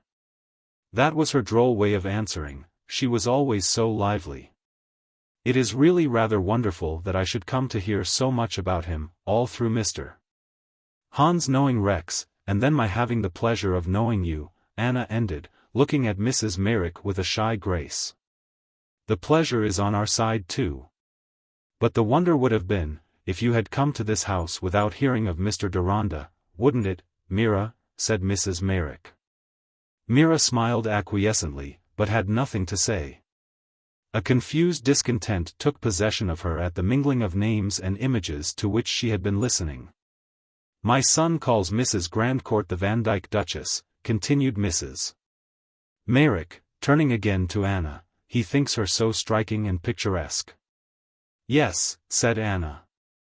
"Gwendolen was always so beautiful, people fell dreadfully in love with her. I thought it a pity, because it made them unhappy." "And how do you like Mr. Grandcourt, the happy lover?" said Mrs. Merrick, who, in her way, was as much interested as Mab in the hints she had been hearing of vicissitude in the life of a widow with daughters. "Papa approved of Gwendolen's accepting him, and my aunt says he is very generous," said Anna, beginning with a virtuous intention of repressing her own sentiments. But then, unable to resist a rare occasion for speaking them freely, she went on, "Else I should have thought he was not very nice, rather proud, and not at all lively, like Gwendolen. I should have thought someone younger and more lively would have suited her better. But, perhaps, having a brother who seems to us better than anyone makes us think worse of others." "Wait till you see Mr. Deronda," said Mab, nodding significantly. "Nobody's brother will do after him." "Our brothers must do for people's husbands," said Kate, curtly, "because they will not get Mr. Deronda. No woman will do for him to marry." "No woman ought to want him to marry him," said Mab, with indignation. "I never should. Fancy finding out that he had a tailor's bill, and used boot hooks, like Hans. Who ever thought of his marrying?" "I have," said Kate. "When I drew a wedding for a frontispiece to Hearts and Diamonds, I made a sort of likeness to him for the bridegroom, and I went about looking for a grand woman who would do for his countess. But I saw none that would not be poor creatures by the side of him." "You should have seen this Mrs. Grandcourt then," said Mrs. Merrick. "Hans says that she and Mr. Deronda set each other off when they are side by side. She is tall and fair. But you know her, Mira, you can always say something descriptive. What do you think of Mrs. Grandcourt?" "I think she is the Princess of Eboli in Don Carlos," said Mira, with a quick intensity. She was pursuing an association in her own mind not intelligible to her hearers, an association with a certain actress as well as the part she represented. "Your comparison is a riddle for me, my dear," said Mrs. Merrick, smiling. "You said that Mrs. Grandcourt was tall and fair," continued Mira, slightly paler. "That is quite true." Mrs. Merrick's quick eye and ear detected something unusual, but immediately explained it to herself. Fine ladies had often wounded Mira by caprices of manner and intention. Mrs. Grandcourt had thought of having lessons of Mira, she said, turning to Anna. "But many have talked of having lessons, and then have found no time. Fashionable ladies have too much work to do." And the chat went on without further insistence on the Princess of Eboli. That comparison escaped Mira's lips under the urgency of a pang unlike anything she had felt before. The conversation from the beginning had revived unpleasant impressions, and Mrs. Merrick's suggestion of Gwendolen's figure by the side of Deronda's had the stinging effect of a voice outside her, confirming her secret conviction that this tall and fair woman had some hold on his lot. For a long while afterward she felt as if she had had a jarring shock through her frame. In the evening, putting her cheek against her brother's shoulder as she was sitting by him, while he sat propped up in bed under a new difficulty of breathing, she said, "Ezra, does it ever hurt your love for Mr. Deronda that so much of his life was all hidden away from you, that he is amongst persons and cares about persons who are all so unlike us, I mean unlike you?" "No, assuredly no," said Mordecai. "Rather it is a precious thought to me that he has a preparation which I lacked, and is an accomplished Egyptian." Then, recollecting that his words had reference which his sister must not yet understand, he added, "I have the more to give him, since his treasure differs from mine. That is a blessedness in friendship." Mira mused a little. "Still," she said, "it would be a trial to your love for him if that other part of his life were like a crowd in which he had got entangled. So that he was carried away from you, I mean in his thoughts, and not merely carried out of sight as he is now, and not merely for a little while, but continually. How should you bear that? Our religion commands us to bear. But how should you bear it? Not well, my sister, not well. But it will never happen, said Mordecai, looking at her with a tender smile. He thought that her heart needed comfort on his account. Mira said no more. She mused over the difference between her own state of mind and her brother's, and felt her comparative pettiness. Why could she not be completely satisfied with what satisfied his larger judgment? She gave herself no fuller reason than a painful sense of unfitness, in what? Airy possibilities to which she could give no outline, but to which one name and one figure gave the wandering persistency of a blot in her vision. Here lay the vaguer source of the hidden sadness rendered noticeable to Hans by some diminution of that sweet ease, that ready joyousness of response in her speech and smile, which had come with the new sense of freedom and safety, and had made her presence like the freshly opened daisies and clear bird notes after the rain. She herself regarded her uneasiness as a sort of ingratitude and dullness of sensibility toward the great things that had been given her in her new life. And whenever she threw more energy than usual into her singing, it was the energy of indignation against the shallowness of her own content. In that mood she once said, "Shall I tell you what is the difference between you and me, Ezra? You are a spring in the drought, and I am an acorn cup. The waters of heaven fill me, but the least little shake leaves me empty." "Why, what has shaken thee?" said Mordecai. He fell into this antique form of speech habitually in talking to his sister and to the Cohen children. "Thoughts," said Mira. "Thoughts that come like the breeze and shake me, bad people, wrong things, misery, and how they might touch our life. We must take our portion, Mira. It is there. On whose shoulder would we lay it, that we might be free?" The one voluntary sign she made of her inward care was this distant allusion. Chapter 53. My desolation does begin to make a better life.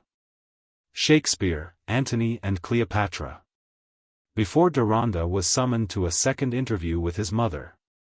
A day had passed in which she had only sent him a message to say that she was not yet well enough to receive him again. But on the third morning he had a note saying, "I leave today. Come and see me at once." He was shown into the same room as before, but it was much darkened with blinds and curtains. The princess was not there, but she presently entered, dressed in a loose wrap of some soft silk, in color a dusky orange, her head again with black lace floating about it. Her arms showing themselves bare from under her wide sleeves. Her face seemed even more impressive in the somber light, the eyes larger, the lines more vigorous. You might have imagined her a sorceress who would stretch forth her wonderful hand and arm to mix youth potions for others, but scorned to mix them for herself, having had enough of youth. She put her arms on her son's shoulders at once, and kissed him on both cheeks. Then seated herself among her cushions with an air of assured firmness and dignity unlike her fitfulness in their first interview, and told Deronda to sit down by her. He obeyed, saying, "You are quite relieved now, I trust?" "Yes, I am at ease again. Is there anything more that you would like to ask me?" she said, with the matter of a queen rather than of a mother. "Can I find the house in Genoa where you used to live with my grandfather?" said Deronda. "No," she answered, with a deprecating movement of her arm, "it is pulled down, not to be found. But about our family, and where my father lived at various times, you will find all that among the papers in the chest, better than I can tell you. My father, I told you, was a physician. My mother was a mortera. I used to hear all those things without listening. You will find them all. I was born amongst them without my will. I banished them as soon as I could." Deronda tried to hide his pained feeling, and said, "Anything else that I should desire to know from you could only be what it is some satisfaction to your own feeling to tell me." "I think I have told you everything that could be demanded of me," said the princess, looking coldly meditative. It seemed as if she had exhausted her emotion in their former interview. The fact was, she had said to herself, "I have done it all. I have confessed all. I will not go through it again. I will save myself from agitation. And she was acting out that scheme. But to Deronda's nature the moment was cruel. It made the filial yearning of his life a disappointed pilgrimage to a shrine where there were no longer the symbols of sacredness. It seemed that all the woman lacking in her was present in him, as he said, with some tremor in his voice. Then are we to part and I never be anything to you? It is better so, said the princess, in a softer, mellower voice. There could be nothing but hard duty for you, even if it were possible for you to take the place of my son. You would not love me. Don't deny it, she said, abruptly, putting up her hand. I know what is the truth. You don't like what I did. You are angry with me. You think I robbed you of something. You are on your grandfather's side, and you will always have a condemnation of me in your heart. Deronda felt himself under a ban of silence. He rose from his seat by her, preferring to stand, if he had to obey that imperious prohibition of any tenderness. But his mother now looked up at him with a new admiration in her glance, saying, You are wrong to be angry with me. You are the better for what I did. After pausing a little, she added, abruptly, And now tell me what you shall do? Do you mean now, immediately, said Deronda, or as to the course of my future life? I mean in the future. What difference will it make to you that I have told you about your birth? A very great difference, said Deronda, emphatically. I can hardly think of anything that would make a greater difference. What shall you do then? Said the princess, with more sharpness. Make yourself just like your grandfather, be what he wished you, turn yourself into a Jew like him? That is impossible. The effect of my education can never be done away with. The Christian sympathies in which my mind was reared can never die out of me, said Deronda, with increasing tenacity of tone. But I consider it my duty, it is the impulse of my feeling, to identify myself, as far as possible, with my hereditary people. And if I can see any work to be done for them that I can give my soul and hand to, I shall choose to do it.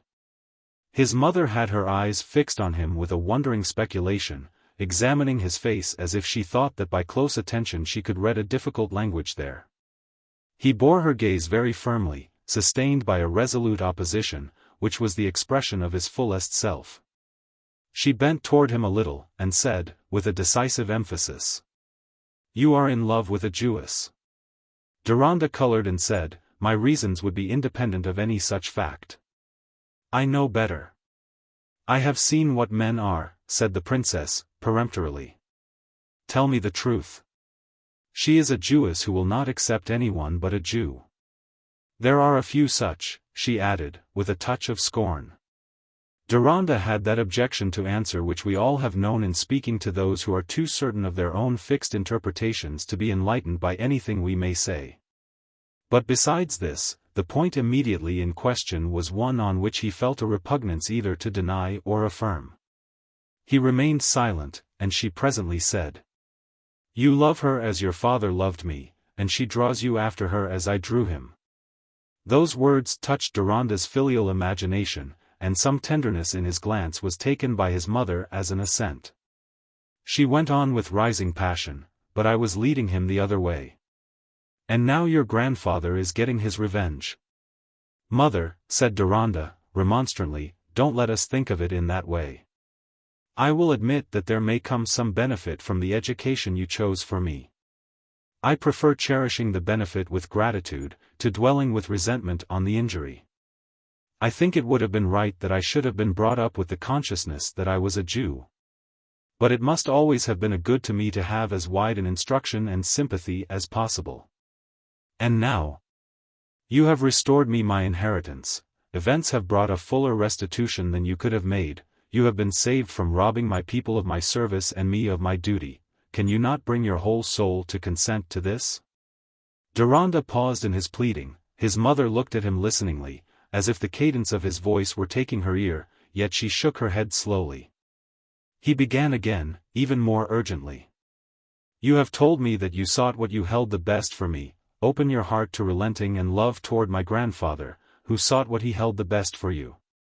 Not for me, no, she said, shaking her head with more absolute denial, and folding her arms tightly.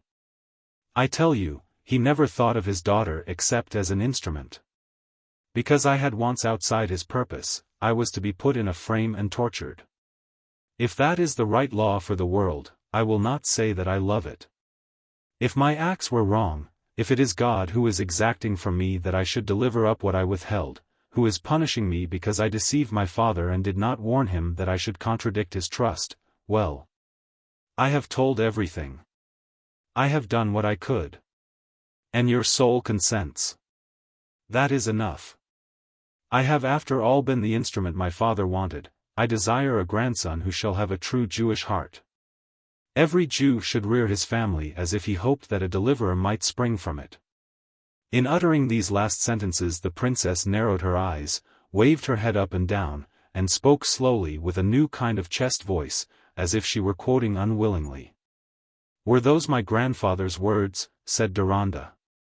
"Yes, yes, and you will find them written." "I wanted to thwart him," said the princess, with a sudden outburst of the passion she had shown in the former interview.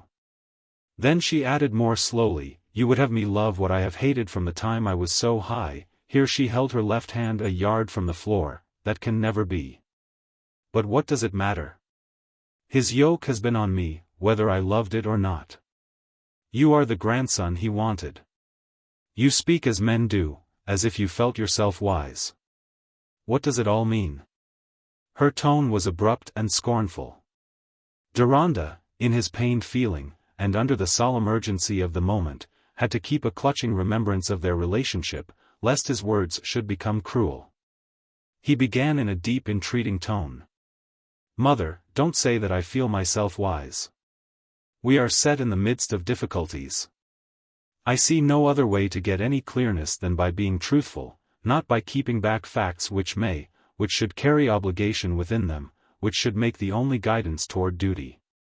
No wonder if such facts come to reveal themselves in spite of concealments. The effects prepared by generations are likely to triumph over a contrivance which would bend them all to the satisfaction of self. Your will was strong, but my grandfather's trust which you accepted and did not fulfill, what you call his yoke, is the expression of something stronger, with deeper, farther spreading roots. Knit into the foundations of sacredness for all men. You renounced me, you still banish me, as a son." There was an involuntary movement of indignation in Deronda's voice, "but that stronger something has determined that I shall be all the more the grandson whom also you willed to annihilate." His mother was watching him fixedly, and again her face gathered admiration. After a moment's silence she said, in a low, persuasive tone, "Sit down again," and he obeyed, placing himself beside her. She laid her hand on his shoulder and went on. "You rebuke me. Well, I am the loser. And you are angry because I banish you. What could you do for me but weary your own patience? Your mother is a shattered woman. My sense of life is little more than a sense of what was, except when the pain is present. You reproach me that I parted with you. I had joy enough without you then. Now you are come back to me, and I cannot make you a joy. Have you the cursing spirit of the Jew in you? Are you not able to forgive me? Shall you be glad to think that I am punished because I was not a Jewish mother to you?" "How can you ask me that?" said Deronda, remonstrantly. "Have I not besought you that I might now at least be a son to you? My grief is that you have declared me helpless to comfort you. I would give up much that is dear for the sake of soothing your anguish." "You shall give up nothing," said his mother, with the hurry of agitation. "You shall be happy. You shall let me think of you as happy. I shall have done you no harm. You have no reason to curse me. You shall feel for me as they feel for the dead whom they say prayers for, you shall long that I may be freed from all suffering, from all punishment. And I shall see you instead of always seeing your grandfather. Will any harm come to me because I broke his trust in the daylight after he was gone into darkness? I cannot tell. If you think Kaddish will help me, say it, say it. You will come between me and the dead. When I am in your mind, you will look as you do now, always as if you were a tender son, always, as if I had been a tender mother. She seemed resolved that her agitation should not conquer her, but he felt her hand trembling on his shoulder. Deep, deep compassion hemmed in all words. With a face of beseeching he put his arm around her and pressed her head tenderly under his. They sat so for some moments. Then she lifted her head again and rose from her seat with a great sigh, as if in that breath she were dismissing a weight of thoughts. Deronda, standing in front of her, felt that the parting was near. But one of her swift alternations had come upon his mother. "Is she beautiful?" she said, abruptly. "Who?" said Deronda, changing color. "The woman you love." It was not a moment for deliberate explanation. He was obliged to say, "Yes." "Not ambitious?" "No, I think not. Not one who must have a path of her own. I think her nature is not given to make great claims." "She is not like that?" said the princess, taking from her wallet a miniature with jewels around it, and holding it before her son. It was her own in all the fire of youth, and as Deronda looked at it with admiring sadness, she said, "Had I not a rightful claim to be something more than a mere daughter and mother?" The voice and the genius matched the face. "Whatever else was wrong, acknowledge that I had a right to be an artist, though my father's will was against it. My nature gave me a charter." "I do acknowledge that," said Deronda, looking from the miniature to her face, which even in its worn pallor had an expression of living force beyond anything that the pencil could show. "Will you take the portrait?" said the princess, more gently. "If she is a kind woman, teach her to think of me kindly." "I shall be grateful for the portrait," said Deronda, "but, I ought to say, I have no assurance that she whom I love will have any love for me." I have kept silence. "Who and what is she?" said the mother. The question seemed a command. "She was brought up as a singer for the stage," said Deronda, with inward reluctance. "Her father took her away early from her mother, and her life has been unhappy. She is very young, only 20. Her father wished to bring her up in disregard, even in dislike of her Jewish origin, but she has clung with all her affection to the memory of her mother and the fellowship of her people." "Ah, like you. She is attached to the Judaism she knows nothing of," said the princess, peremptorily. "That is poetry, fit to last through an opera night. Is she fond of her artist's life? Is her singing worth anything?" "Her singing is exquisite. But her voice is not suited to the stage. I think that the artist's life has been made repugnant to her." "Why, she is made for you then. Sir Hugo said you were bitterly against being a singer, and I can see that you would never have let yourself be merged in a wife, as your father was." "I repeat," said Deronda, emphatically, "I repeat that I have no assurance of her love for me, of the possibility that we can ever be united. Other things, painful issues may lie before me. I have always felt that I should prepare myself to renounce, not cherish that prospect. But I suppose I might feel so of happiness in general. Whether it may come or not, one should try and prepare one's self to do without it." "Do you feel in that way?" said his mother, laying her hands on his shoulders, and perusing his face, while she spoke in a low meditative tone, pausing between her sentences. "Poor boy! I wonder how it would have been if I had kept you with me, whether you would have turned your heart to the old things against mine, and we should have quarreled. Your grandfather would have been in you, and you would have hampered my life with your young growth from the old root. I think my affection might have lasted through all our quarreling," said Deronda, saddened more and more, "and that would not have hampered, surely it would have enriched your life." Not then, I did not want it then, I might have been glad of it now," said the mother, with a bitter melancholy, "if I could have been glad of anything." "But you love your other children, and they love you?" said Deronda, anxiously. "Oh, yes," she answered, as to a question about a matter of course, while she folded her arms again. "But," she added in a deeper tone, "I am not a loving woman. That is the truth. It is a talent to love, I lack it. Others have loved me, and I have acted their love. I know very well what love makes of men and women, it is subjection. It takes another for a larger self. In closing this one, she pointed to her own bosom. I was never willingly subject to any man. Men have been subject to me. Perhaps the man who was subject was the happier of the two, said Deronda, not with a smile, but with a grave, sad sense of his mother's privation. Perhaps, but I was happy, for a few years I was happy. If I had not been afraid of defeat and failure, I might have gone on. I miscalculated. What then? It is all over. Another life. Men talk of another life, as if it only began on the other side of the grave.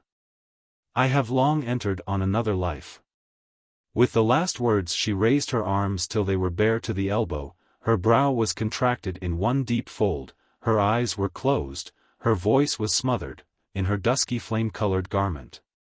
She looked like a dreamed visitant from some region of departed mortals.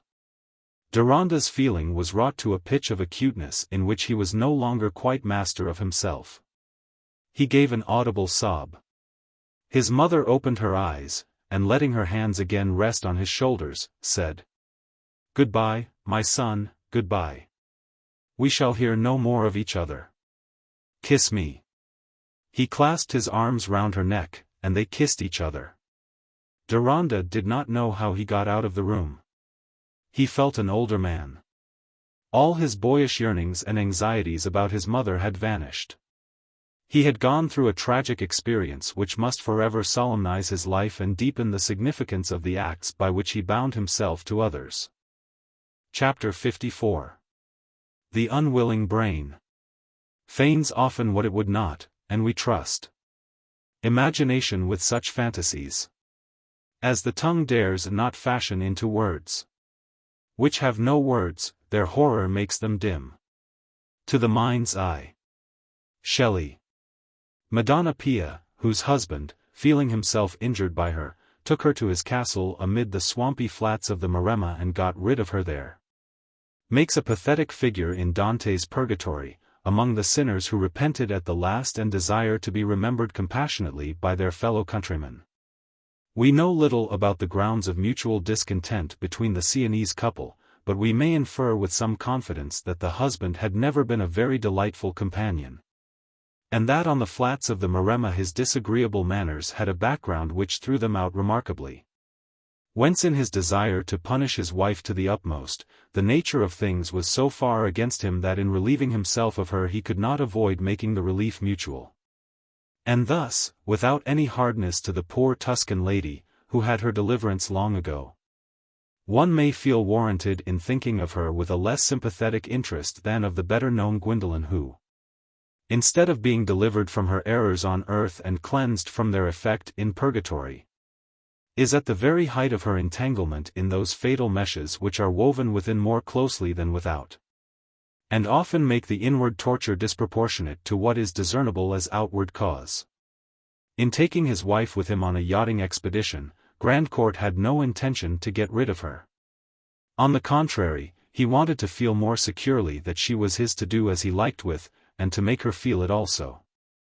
Moreover, he was himself very fond of yachting. Its dreamy do-nothing absolutism, unmolested by social demands, suited his disposition, and he did not in the least regard it as an equivalent for the dreariness of the Maremma. He had his reasons for carrying Gwendolen out of reach, but they were not reasons that can seem black in the mere statement. He suspected a growing spirit of opposition in her, and his feeling about the sentimental inclination she betrayed for Deronda was what in another man he would have called jealousy. In himself it seemed merely a resolution to put an end to such foolery as must have been going on in that prearranged visit of Deronda's which he had divined and interrupted. And Grandcourt might have pleaded that he was perfectly justified in taking care that his wife should fulfill the obligations she had accepted. Her marriage was a contract where all the ostensible advantages were on her side, and it was only of those advantages that her husband should use his power to hinder her from any injurious self-committal or unsuitable behavior. He knew quite well that she had not married him, had not overcome her repugnance to certain facts, out of love to him personally. He had won her by the rank and luxuries he had to give her, and these she had got, he had fulfilled his side of the contract. And Gwendolen, we know, was thoroughly aware of the situation. She could not excuse herself by saying that there had been a tacit part of the contract on her side, namely, that she meant to rule and have her own way. With all her early indulgence in the disposition to dominate, she was not one of the narrow-brained women who through life regard all their own selfish demands as rights, and every claim upon themselves as an injury. She had a root of conscience in her, and the process of purgatory had begun for her on the green earth. She knew that she had been wrong. But now enter into the soul of this young creature as she found herself, with the blue Mediterranean dividing her from the world, on the tiny plank island of a yacht. The domain of the husband to whom she felt that she had sold herself, and had been paid the strict price, nay, paid more than she had dared to ask in the handsome maintenance of her mother, the husband to whom she had sold her truthfulness and sense of justice, so that he held them throttled into silence, collared and dragged behind him to witness what he would, without remonstrance. What had she to complain of? The yacht was of the prettiest, the cabin fitted up to perfection, smelling of cedar, soft-cushioned, hung with silk, expanded with mirrors. The crew such as suited an elegant toy, one of them having even ringlets, as well as a bronze complexion and fine teeth, and Mr. Lush was not there, for he had taken his way back to England as soon as he had seen all and everything on board. Moreover, Gwendolen herself liked the sea, it did not make her ill. And to observe the rigging of the vessel and forecast the necessary adjustments was a sort of amusement that might have gratified her activity and enjoyment of imaginary rule. The weather was fine, and they were coasting southward, where even the rain-furrowed, heat-cracked clay becomes gem-like with purple shadows, and where one may float between blue and blue in an open-eyed dream that the world has done with sorrow. But what can still that hunger of the heart which sickens the eye for beauty, and makes sweet-scented ease and oppression? What sort of Muslim paradise would quiet the terrible fury of moral repulsion and cowed resistance which, like an eating pain intensifying into torture, concentrates the mind in that poisonous misery? While Gwendolen, throned on her cushions at evening, and beholding the glory of sea and sky softening as if with boundless love around her, was hoping that Grandcourt in his march up and down was not going to pause near her, not going to look at her or speak to her, some woman, under a smoky sky, obliged to consider the price of eggs in arranging her dinner, was listening for the music of a footstep that would remove all risk from her foretaste of joy. Some couple, bending cheek by cheek, over a bit of work done by the one and delighted in by the other, were reckoning the earnings that would make them rich enough for a holiday among the furze and heather. Had Grandcourt the least conception of what was going on in the breast of his wife? He conceived that she did not love him, but was that necessary? She was under his power, and he was not accustomed to soothe himself, as some cheerfully disposed persons are, with the conviction that he was very generally and justly beloved. But what lay quite away from his conception was, that she could have any special repulsion for him personally. How could she? He himself knew what personal repulsion was, nobody better. His mind was much furnished with a sense of what brutes his fellow creatures were, both masculine and feminine. What odious familiarities they had, what smirks, what modes of flourishing their handkerchiefs, what costume, what lavender water, what bulging eyes, and what foolish notions of making themselves agreeable by remarks which were not wanted. In this critical view of mankind there was an affinity between him and Gwendolen before their marriage, and we know that she had been attractingly wrought upon by the refined negations he presented to her. Hence he understood her repulsion for Lush. But how was he to understand or conceive her present repulsion for Henley Grandcourt? Some men bring themselves to believe, and not merely maintain, the non-existence of an external world. A few others believe themselves objects of repulsion to a woman without being told so in plain language. But Grandcourt did not belong to this eccentric body of thinkers. He had all his life had reason to take a flattering view of his own attractiveness, and to place himself in fine antithesis to the men who, he saw at once, must be revolting to a woman of taste. He had no idea of moral repulsion, and could not have believed, if he had been told it, that there may be a resentment and disgust which will gradually make beauty more detestable than ugliness. Through exasperation at that outward virtue in which hateful things can flaunt themselves or find a supercilious advantage. How, then, could Grandcourt divine what was going on in Gwendolen's breast? For their behavior to each other scandalized no observer, not even the foreign maid, warranted against seasickness. Nor Grandcourt's own experienced valet, still less the picturesque crew, who regarded them as a model couple in high life. Their companionship consisted chiefly in a well-bred silence. Grandcourt had no humorous observations at which Gwendolen could refuse to smile, no chit-chat to make small occasions of dispute. He was perfectly polite in arranging an additional garment over her when needful, and in handing her any object that he perceived her to need. And she could not fall into the vulgarity of accepting or rejecting such politeness rudely. Grandcourt put up his telescope and said, "There's a plantation of sugar canes at the foot of that rock, should you like to look?" Gwendolen said, "Yes, please," remembering that she must try and interest herself in sugar canes as something outside her personal affairs. Then Grandcourt would walk up and down and smoke for a long while, pausing occasionally to point out a sail on the horizon. And at last would seat himself and look at Gwendolen with his narrow immovable gaze, as if she were part of the complete yacht. While she, conscious of being looked at, was exerting her ingenuity not to meet his eyes. At dinner he would remark that the fruit was getting stale, and they must put in somewhere for more. Or, observing that she did not drink the wine, he asked her if she would like any other kind better.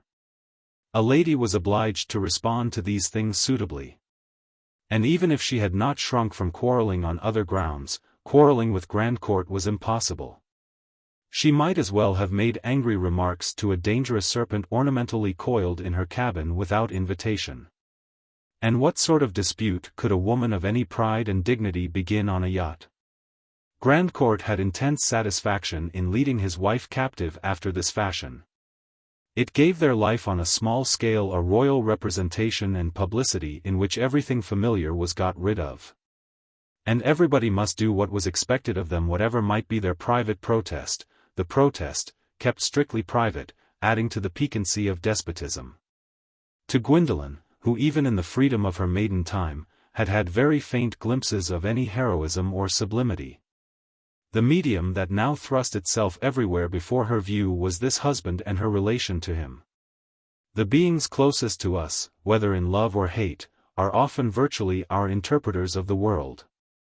And some feather-headed gentleman or lady whom in passing we regret to take as legal tender for a human being, may be acting as a melancholy theory of life in the minds of those who live with them, like a piece of yellow and wavy glass that distorts form and makes color an affliction.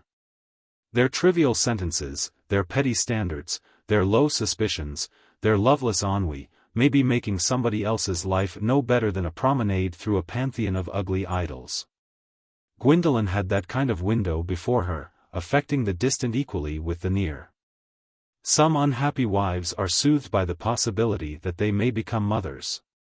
But Gwendolen felt that to desire a child for herself would have been a consenting to the completion of the injury she had been guilty of. She was reduced to dread lest she should become a mother. It was not the image of a new sweetly budding life that came as a vision of deliverance from the monotony of distaste, it was an image of another sort. In the irritable, fluctuating stages of despair, gleams of hope came in the form of some possible accident. To dwell on the benignity of accident was a refuge from worse temptation. The embitterment of hatred is often as unaccountable to onlookers as the growth of devoted love, and it not only seems but is really out of direct relation with any outward causes to be alleged. Passion is of the nature of seed, and finds nourishment within, tending to a predominance which determines all currents toward itself, and makes the whole life its tributary. And the intensest form of hatred is that rooted in fear, which compels to silence and drives vehemence into a constructive vindictiveness, an imaginary annihilation of the detested object. Something like the hidden rites of vengeance with which the persecuted have made a dark vent for their rage, and soothed their suffering into dumbness. Such hidden rites went on in the secrecy of Gwendolen's mind, but not with soothing effect, rather with the effect of a struggling terror.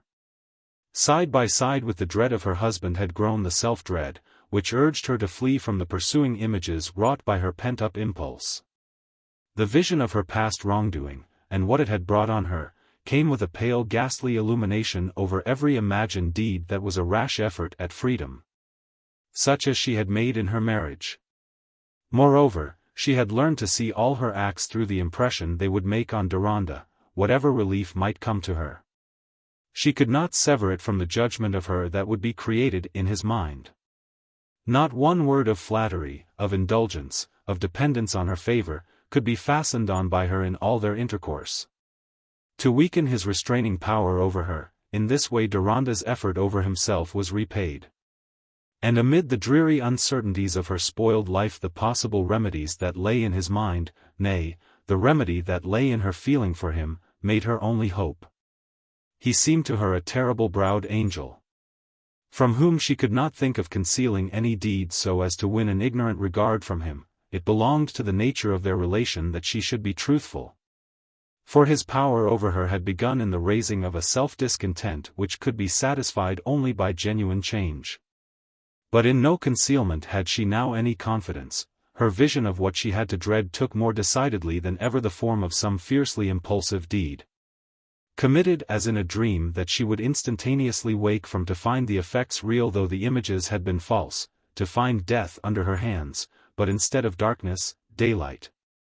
Instead of satisfied hatred, the dismay of guilt, instead of freedom, the palsy of a new terror, a white dead face from which she was forever trying to flee and forever held back. She remembered Deronda's words, they were continually recurring in her thought. Turn your fear into a safeguard. Keep your dread fixed on the idea of increasing your remorse. Take your fear as a safeguard. It is like quickness of hearing. It may make consequences passionately present to you. And so it was.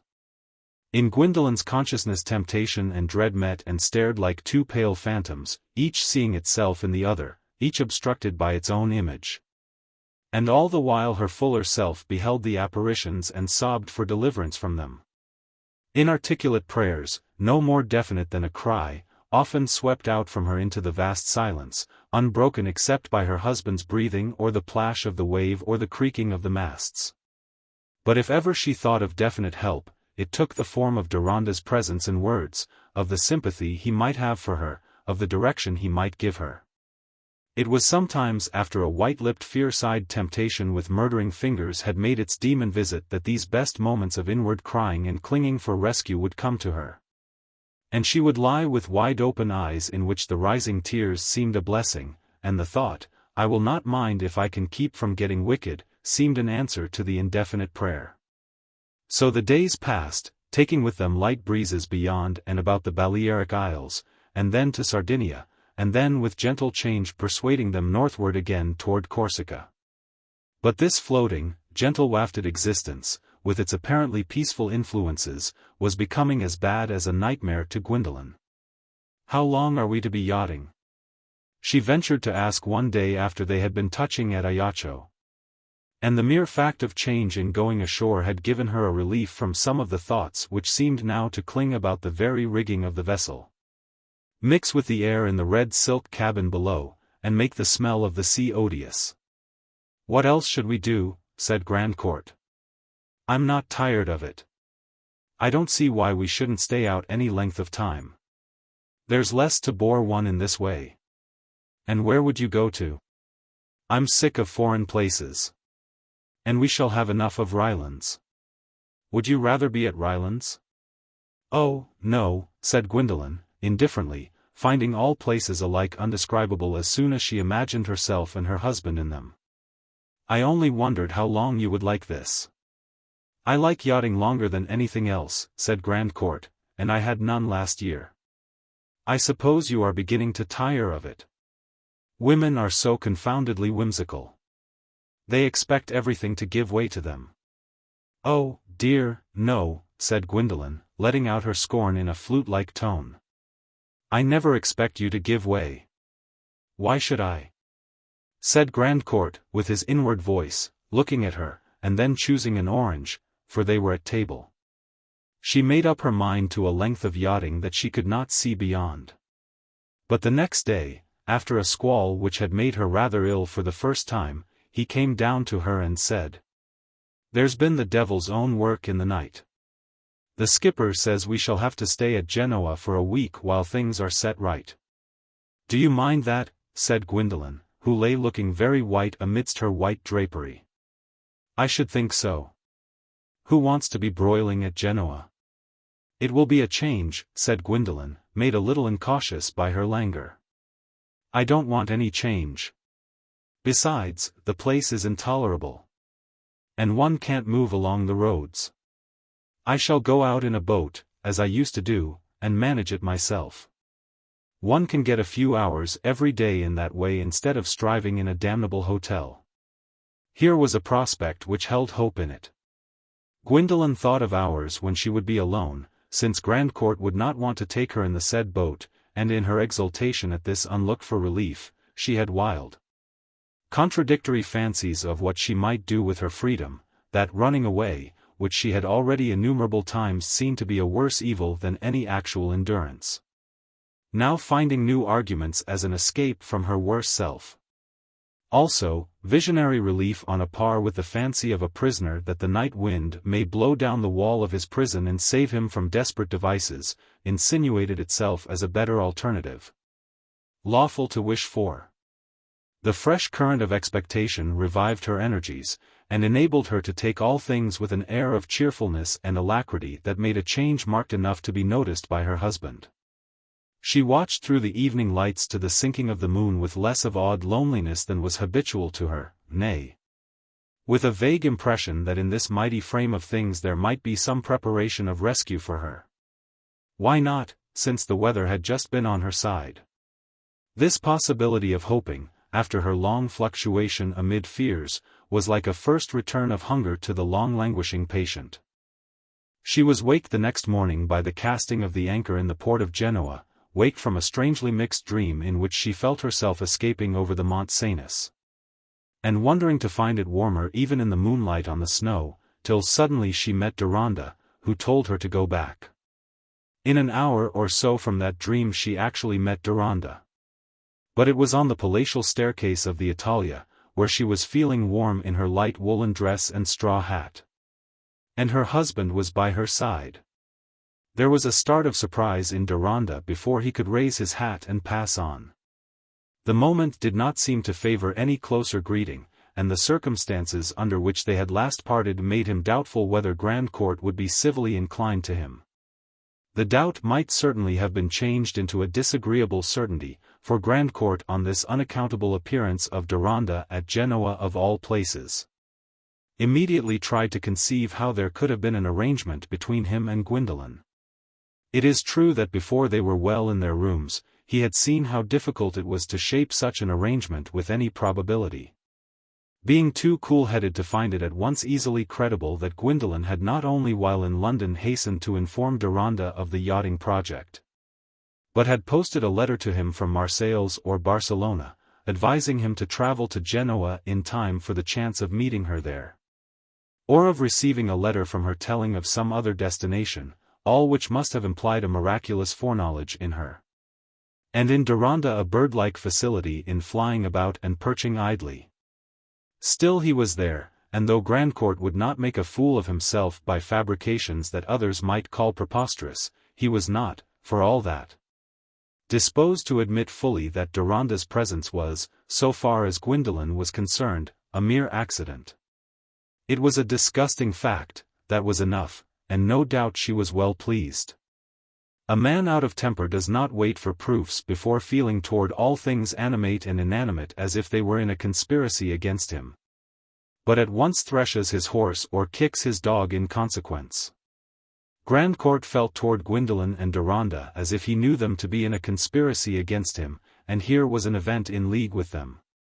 What he took for clearly certain, and so far he divined the truth, was that Gwendolen was now counting on an interview with Deronda whenever her husband's back was turned. As he sat taking his coffee at a convenient angle for observing her, he discerned something which he felt sure was the effect of a secret delight, some fresh ease in moving and speaking. Some peculiar meaning in her eyes, whatever she looked on. Certainly her troubles had not marred her beauty. Mrs. Grandcourt was handsomer than Gwendolen Harleth. Her grace and expression were informed by a greater variety of inward experience, giving new play to her features.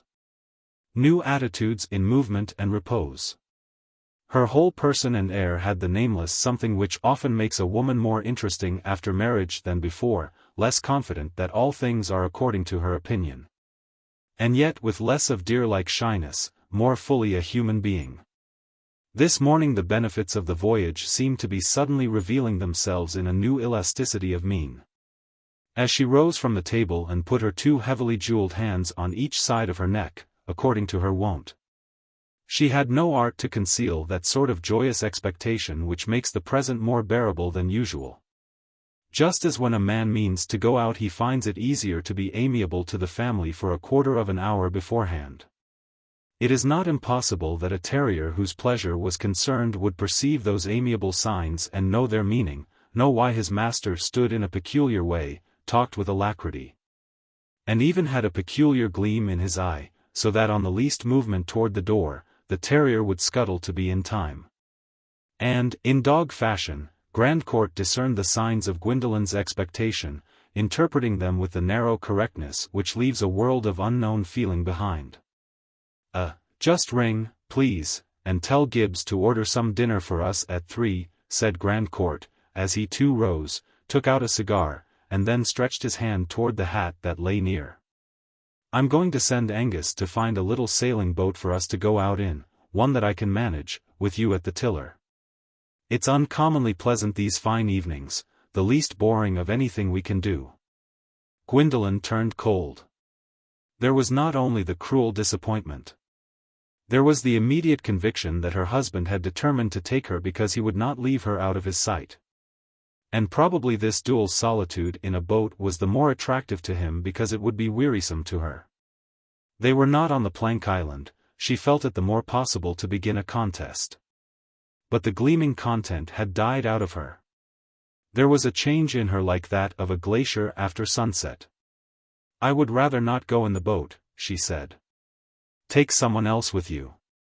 Very well. If you don't go, I shall not go, said Grandcourt. We shall stay suffocating here, that's all. I can't bear to go in a boat, said Gwendolen, angrily. That is a sudden change, said Grandcourt, with a slight sneer. But, since you decline, we shall stay indoors. He laid down his hat again, lit his cigar, and walked up and down the room, pausing now and then to look out of the windows. Gwendolen's temper told her to persist. She knew very well now that Grandcourt would not go without her, but if he must tyrannize over her, he should not do it precisely in the way he would choose. She would oblige him to stay in the hotel.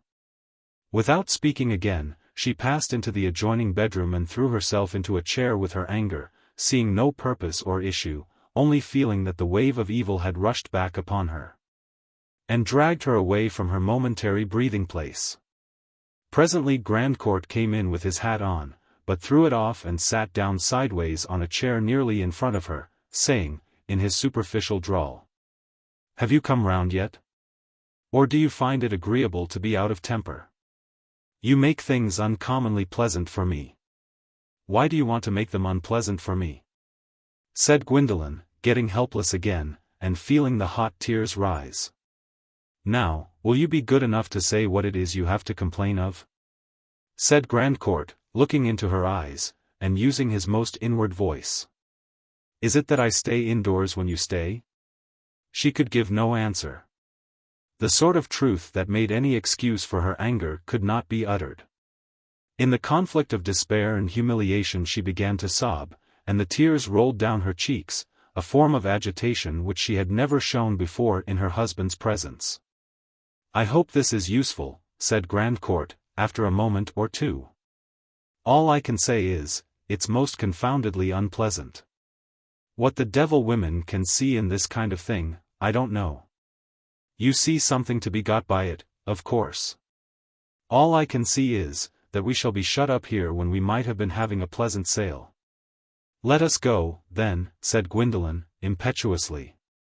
"Perhaps we shall be drowned." She began to sob again. This extraordinary behavior, which had evidently some relation to Deronda, gave more definiteness to Grandcourt's conclusions. He drew his chair quite close in front of her, and said, in a low tone, "Just be quiet and listen, will you?" There seemed to be a magical effect in this close vicinity. Gwendolen shrank and ceased to sob. She kept her eyelids down and clasped her hands tightly. "Let us understand each other," said Grandcourt, in the same tone. "I know very well what this nonsense means. But if you suppose I am going to let you make a fool of me, just dismiss that notion from your mind. What are you looking forward to, if you can't behave properly as my wife? There is disgrace for you, if you like to have it, but I don't know anything else. And as to Deronda, it's quite clear that he hangs back from you." "It's all false," said Gwendolen, bitterly. "You don't in the least imagine what is in my mind. I have seen enough of the disgrace that comes in that way. And you had better leave me at liberty to speak with anyone I like. It will be better for you." "You will allow me to judge of that," said Grandcourt, rising and moving to a little distance toward the window, but standing there playing with his whiskers as if he were awaiting something. Gwendolen's words had so clear and tremendous a meaning for herself that she thought they must have expressed it to Grandcourt, and had no sooner uttered them than she dreaded their effect. But his soul was garrisoned against presentiments and fears, he had the courage and confidence that belonged to domination. And he was at that moment feeling perfectly satisfied that he held his wife with bit and bridle. By the time they had been married a year she would cease to be restive. He continued standing with his air of indifference, till she felt her habitual stifling consciousness of having an immovable obstruction in her life. Like the nightmare of beholding a single form that serves to arrest all passage though the wide country lies open. "What decision have you come to?" he said, presently looking at her. "What orders shall I give?" "Oh, let us go," said Gwendolen. The walls had begun to be an imprisonment, and while there was breath in this man he would have the mastery over her. His words had the power of thumbscrews and the cold touch of the rock. To resist was to act like a stupid animal unable to measure results. So the boat was ordered. She even went down to the quay again with him to see it before midday. Grandcourt had recovered perfect quietude of temper, and had a scornful satisfaction in the attention given by the nautical groups to the milord, owner of the handsome yacht which had just put in for repairs, and who being an Englishman was naturally so at home on the sea that he could manage a sail with the same ease that he could manage a horse. The sort of exultation he had discerned in Gwendolen this morning she now thought that she discerned in him.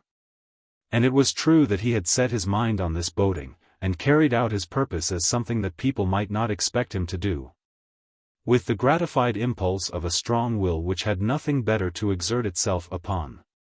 He had remarkable physical courage, and was proud of it, or rather he had a great contempt for the coarser, bulkier men who generally had less.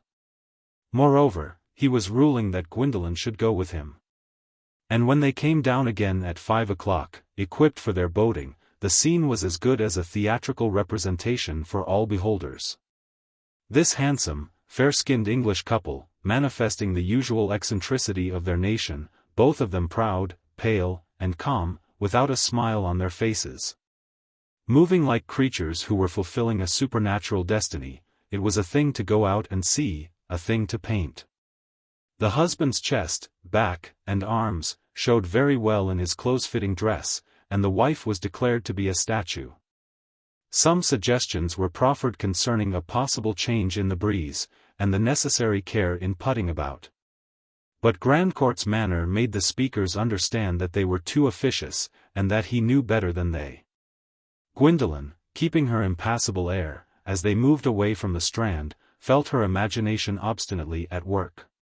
She was not afraid of any outward dangers, she was afraid of her own wishes which were taking shapes possible and impossible, like a cloud of demon faces.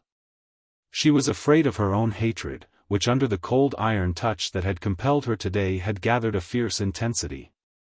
As she sat guiding the tiller under her husband's eyes, doing just what he told her, the strife within her seemed like her own effort to escape from herself. She clung to the thought of Deronda, she persuaded herself that he would not go away while she was there, he knew that she needed help. The sense that he was there would save her from acting out the evil within. And yet quick, came images, plans of evil that would come again and seize her in the night, like furies preparing the deed that they would straightway avenge. They were taken out of the port and carried eastward by a gentle breeze. Some clouds tempered the sunlight, and the hour was always deepening toward the supreme beauty of evening. Sails larger and smaller changed their aspect like sensitive things, and made a cheerful companionship, alternately near and far. The grand city shone more vaguely, the mountains looked out above it, and there was stillness as in an island sanctuary. Yet suddenly Gwendolen let her hands fall, and said in a scarcely audible tone, "God help me." "What is the matter?" said Grandcourt, not distinguishing the words. "Oh, nothing," said Gwendolen, rousing herself from her momentary forgetfulness and resuming the ropes. "Don't you find this pleasant?" said Grandcourt. "Very. You admit now we couldn't have done anything better?" "No, I see nothing better. I think we shall go on always, like the Flying Dutchman," said Gwendolen wildly. Grandcourt gave her one of his narrow examining glances, and then said, "If you like, we can go to Spezia in the morning, and let them take us up there." "No. I shall like nothing better than this." "Very well, we'll do the same tomorrow. But we must be turning in soon. I shall put about." Chapter 55. Ritorna a tua scienza. Che vuol, quanto la cosa è più perfetta. Più senta il bene, e così la doglienza. Dante. When Deronda met Gwendolen and Grandcourt on the staircase, his mind was seriously preoccupied. He had just been summoned to the second interview with his mother. In 2 hours after his parting from her he knew that the Princess Homeberstein had left the hotel, and so far as the purpose of his journey to Genoa was concerned, he might himself have set off on his way to Mainz, to deliver the letter from Joseph Kalonymos, and get possession of the family chest. But mixed mental conditions, which did not resolve themselves into definite reasons, hindered him from departure. Long after the farewell he was kept passive by a weight of retrospective feeling. He lived again, with the new keenness of emotive memory, through the exciting scenes which seemed past only in the sense of preparation for their actual presence in his soul. He allowed himself in his solitude to sob, with perhaps more than a woman's acuteness of compassion, over that woman's life so near to his, and yet so remote. He beheld the world changed for him by the certitude of ties that altered the poise of hopes and fears, and gave him a new sense of fellowship. As if under cover of the night he had joined the wrong band of wanderers, and found with the rise of morning that the tents of his kindred were grouped far off. He had a quivering imaginative sense of close relation to the grandfather who had been animated by strong impulses and beloved thoughts, which were now perhaps being roused from their slumber within himself. And through all this passionate meditation Mordecai and Mira were always present, as beings who clasped hands with him in sympathetic silence. Of such quick, responsive fiber was Deronda made, under that mantle of self-controlled reserve into which early experience had thrown so much of his young strength. When the persistent ringing of a bell as a signal reminded him of the hour he thought of looking into Bradshaw, and making the brief necessary preparations for starting by the next train, thought of it, but made no movement in consequence. Wishes went to Mainz and what he was to get possession of there, to London and the beings there who made the strongest attachments of his life. But there were other wishes that clung in these moments to Genoa.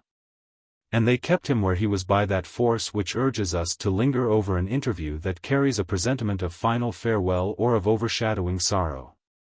Deronda did not formally say, "I will stay over tonight, because it is Friday, and I should like to go to the evening service at the synagogue where they must all have gone. And besides, I may see the Grandcourts again." But simply, instead of packing and ringing for his bill, he sat doing nothing at all, while his mind went to the synagogue and saw faces there probably little different from those of his grandfather's time. and heard the Spanish Hebrew liturgy which had lasted through the seasons of wandering generations like a plant with wandering seed, that gives the far-off lands a kinship to the exile's home, while also, his mind went toward Gwendolen, with anxious remembrance of what had been. And with a half-admitted impression that it would be hardness in him willingly to go away at once without making some effort, in spite of Grandcourt's probable dislike, to manifest the continuance of his sympathy with her since their abrupt parting. In this state of mind he deferred departure, ate his dinner without sense of flavor, rose from it quickly to find the synagogue, and in passing the porter asked if Mr. and Mrs. Grandcourt were still in the hotel, and what was the number of their apartment. The porter gave him the number, but added that they were gone out boating. That information had somehow power enough over Deronda to divide his thoughts with the memories wakened among the sparse talisman and keen dark faces of worshippers whose way of taking awful prayers and invocations with the easy familiarity which might be called Hebrew dyed Italian, made him reflect that his grandfather, according to the princess's hints of his character, must have been almost as exceptional a Jew as Mordecai. But were not men of ardent zeal and far-reaching hope everywhere exceptional? The men who had the visions which, as Mordecai said, were the creators and feeders of the world, molding and feeding the more passive life which without them would dwindle and shrivel into the narrow tenacity of insects, unshaken by thoughts beyond the reach of their antennae. Something of a mournful impatience perhaps added itself to the solicitude about Gwendolen, a solicitude that had room to grow in his present release from immediate cares, as an incitement to hasten from the synagogue and choose to take his evening walk toward the quay. Always a favorite haunt with him, and just now attractive with the possibility that he might be in time to see the Grandcourts come in from their boating. In this case, he resolved that he would advance to greet them deliberately, and ignore any grounds that the husband might have for wishing him elsewhere. The sun had set behind a bank of cloud, and only a faint yellow light was giving its farewell kisses to the waves, which were agitated by an active breeze. Deronda, sauntering slowly within sight of what took place on the strand, observed the groups there concentrating their attention on a sailing boat which was advancing swiftly landward, being rowed by two men. Amidst the clamorous talk in various languages, Deronda held it the surer means of getting information not to ask questions, but to elbow his way to the foreground and be an unobstructed witness of what was occurring. Telescopes were being used, and loud statements made that the boat held somebody who had been drowned. One said it was the milord who had gone out in a sailing boat. Another maintained that the prostrate figure he discerned was Milady. A Frenchman who had no glass would rather say that it was milord who had probably taken his wife out to drown her. According to the national practice, a remark which an English skipper immediately commented on in our native idiom, as nonsense which had undergone a mining operation, and further dismissed by the decision that the reclining figure was a woman.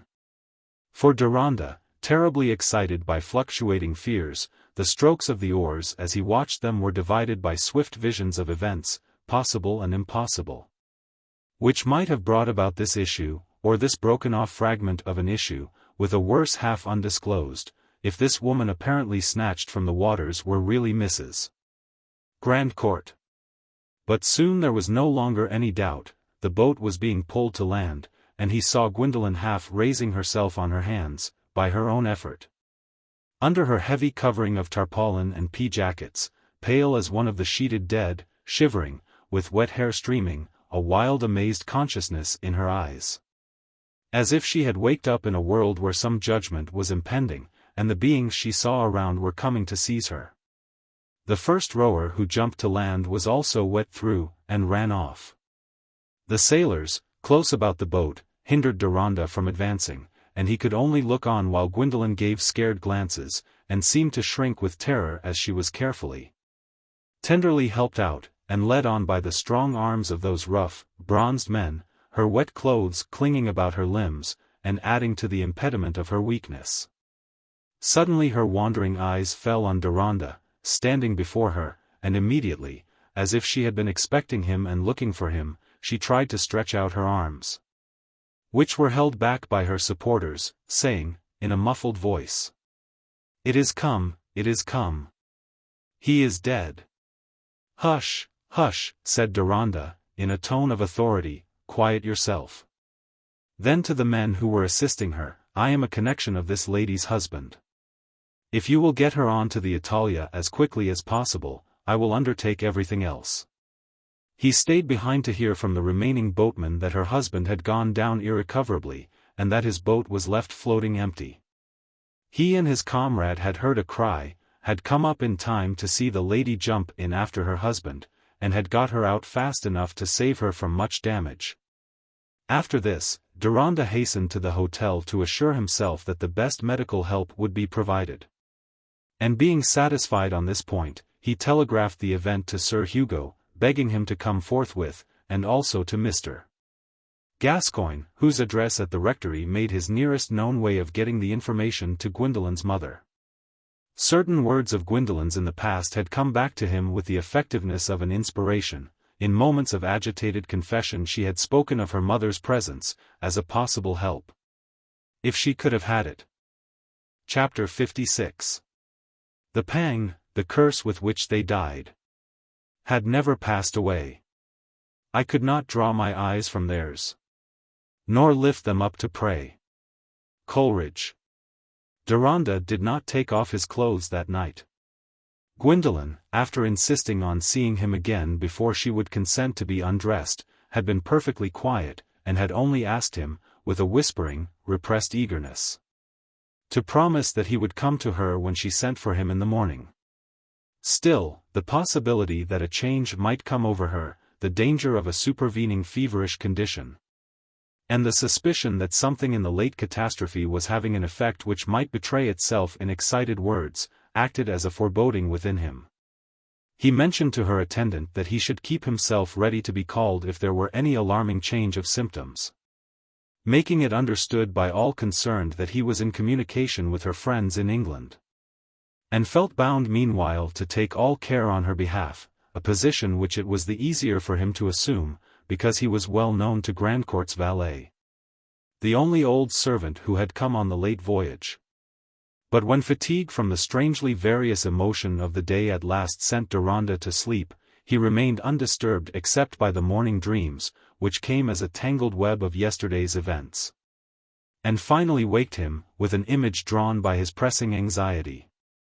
Still, it was morning, and there had been no summons, an augury which cheered him while he made his toilet, and reflected that it was too early to send inquiries. Later, he learned that she had passed a too wakeful night, but had shown no violent signs of agitation, and was at last sleeping. He wondered at the force that dwelt in this creature, so alive to dread. For he had an irresistible impression that even under the effects of a severe physical shock she was mastering herself with a determination of concealment.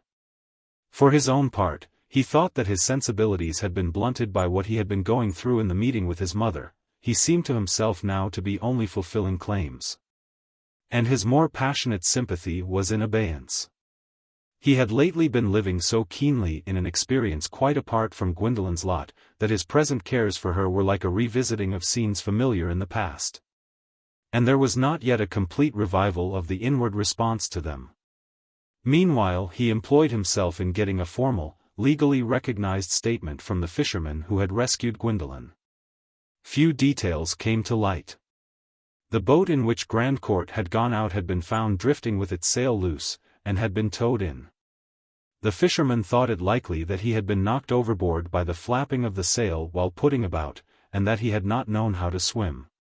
But, though they were near, their attention had been first arrested by a cry which seemed like that of a man in distress, and while they were hastening with their oars, they heard a shriek from the lady, and saw her jump in. On re-entering the hotel, Deronda was told that Gwendolen had risen, and was desiring to see him. He was shown into a room darkened by blinds and curtains, where she was seated with a white shawl wrapped round her, looking toward the opening door like one waiting uneasily. But her long hair was gathered up and coiled carefully, and, through all, the blue stars in her ears had kept their place, as she started impulsively to her full height, sheathed in her white shawl. Her face and neck not less white, except for a purple line under her eyes, her lips a little apart with the peculiar expression of one accused and helpless. She looked like the unhappy ghost of that Gwendolen Harleth whom Deronda had seen turning with firm lips and proud self-possession from her losses at the gaming table. The sight pierced him with pity, and the effects of all their past relations began to revive within him. "I beseech you to rest, not to stand," said Deronda, as he approached her. And she obeyed, falling back into her chair again. "Will you sit down near me?" she said. "I want to speak very low." She was in a large armchair, and he drew a small one near to her side. The action seemed to touch her peculiarly. Turning her pale face full upon his, which was very near, she said, in the lowest audible tone, "You know I am a guilty woman." Deronda himself turned paler as he said, "I know nothing." He did not dare to say more. "He is dead." She uttered this with the same undertoned decision. "Yes," said Deronda, in a mournful suspense which made him reluctant to speak. "His face will not be seen above the water again," said Gwendolen, in a tone that was not louder, but of a suppressed eagerness, while she held both her hands clenched. "No. Not by anyone else, only by me, a dead face, I shall never get away from it." It was with an inward voice of desperate self-repression that she spoke these last words, while she looked away from Deronda toward something at a distance from her on the floor. She was seeing the whole event, her own acts included, through an exaggerating medium of excitement and horror. Was she in a state of delirium into which there entered a sense of concealment and necessity for self-repression? Such thoughts glanced through Deronda as a sort of hope. But imagine the conflict of feeling that kept him silent. She was bent on confession, and he dreaded hearing her confession. Against his better will he shrank from the task that was laid on him. He wished, and yet rebuked the wish as cowardly, that she could bury her secrets in her own bosom. He was not a priest. He dreaded the weight of this woman's soul flung upon his own with imploring dependence. But she spoke again, hurriedly, looking at him. "You will not say that I ought to tell the world? You will not say that I ought to be disgraced? I could not do it. I could not bear it. I cannot have my mother know. Not if I were dead. I could not have her know. I must tell you. But you will not say that anyone else should know." "I can say nothing in my ignorance," said Deronda, mournfully, "except that I desire to help you. I told you from the beginning, as soon as I could, I told you I was afraid of myself." There was a piteous pleading in the low murmur in which Deronda turned his ear only. Her face afflicted him too much. "I felt a hatred in me that was always working like an evil spirit, contriving things. Everything I could do to free myself came into my mind. And it got worse, all things got worse. That is why I asked you to come to me in town. I thought then I would tell you the worst about myself. I tried. But I could not tell everything. And he came in." She paused, while a shudder passed through her, but soon went on. "I will tell you everything now. Do you think a woman who cried, and prayed, and struggled to be saved from herself, could be a murderess?" "Great God," said Deronda, in a deep, shaken voice, "don't torture me needlessly. You have not murdered him. You threw yourself into the water with the impulse to save him. Tell me the rest afterward. This death was an accident that you could not have hindered. Don't be impatient with me." The tremor, the childlike beseeching in these words compelled Deronda to turn his head and look at her face. The poor quivering lips went on. "You used to say, you felt more for those who had done something wicked and were miserable. You said they might get better, they might be scourged into something better. If you had not spoken in that way, everything would have been worse. I did remember all you said to me. It came to me always. It came to me at the very last, that was the reason why but now, if you cannot bear with me when I tell you everything, if you turn away from me and forsake me, what shall I do? Am I worse than I was when you found me and wanted to make me better? All the wrong I have done was in me then, and more, if you had not come and been patient with me. And now, will you forsake me?" Her hands, which had been so tightly clenched some minutes before, were now helplessly relaxed and trembling on the arm of her chair. Her quivering lips remained parted as she ceased speaking. Deronda could not answer, he was obliged to look away. He took one of her hands, and clasped it as if they were going to walk together like two children. It was the only way in which he could answer, "I will not forsake you." And all the while he felt as if he were putting his name to a blank paper which might be filled up terribly. Their attitude, his averted face with its expression of a suffering which he was solemnly resolved to undergo, might have told half the truth of the situation to a beholder who had suddenly entered. That grasp was an entirely new experience to Gwendolen. She had never before had from any man a sign of tenderness which her own being had needed. And she interpreted its powerful effect on her into a promise of inexhaustible patience and constancy. The stream of renewed strength made it possible for her to go on as she had begun, with that fitful, wandering confession where the sameness of experience seems to nullify the sense of time or of order in events. She began again in a fragmentary way. All sorts of contrivances in my mind, but all so difficult. And I fought against them. I was terrified at them. I saw his dead face. Here her voice sank almost to a whisper close to Deronda's ear. Ever so long ago I saw it and I wished him to be dead. And yet it terrified me. I was like two creatures. I could not speak, I wanted to kill, it was as strong as thirst, and then directly, I felt beforehand I had done something dreadful, unalterable, that would make me like an evil spirit. And it came, it came. She was silent a moment or two, as if her memory had lost itself in a web where each mesh drew all the rest. It had all been in my mind when I first spoke to you, when we were at the Abbey. I had done something then. I could not tell you that. It was the only thing I did toward carrying out my thoughts. They went about over everything, but they all remained like dreadful dreams, all but one. I did one act, and I never undid it. It is there still, as long ago as when we were at Rylands. There it was, something my fingers longed for among the beautiful toys in the cabinet in my boudoir, small and sharp like a long willow leaf in a silver sheath. I locked it in the drawer of my dressing case. I was continually haunted with it and how I should use it. I fancied myself putting it under my pillow. But I never did. I never looked at it again. I dared not unlock the drawer, it had a key all to itself, and not long ago, when we were in the yacht, I dropped the key into the deep water. It was my wish to drop it and deliver myself. After that I began to think how I could open the drawer without the key, and when I found we were to stay at Genoa, it came into my mind that I could get it open privately at the hotel. But then, when we were going up the stairs, I met you, and I thought I should talk to you alone and tell you this, everything I could not tell you in town.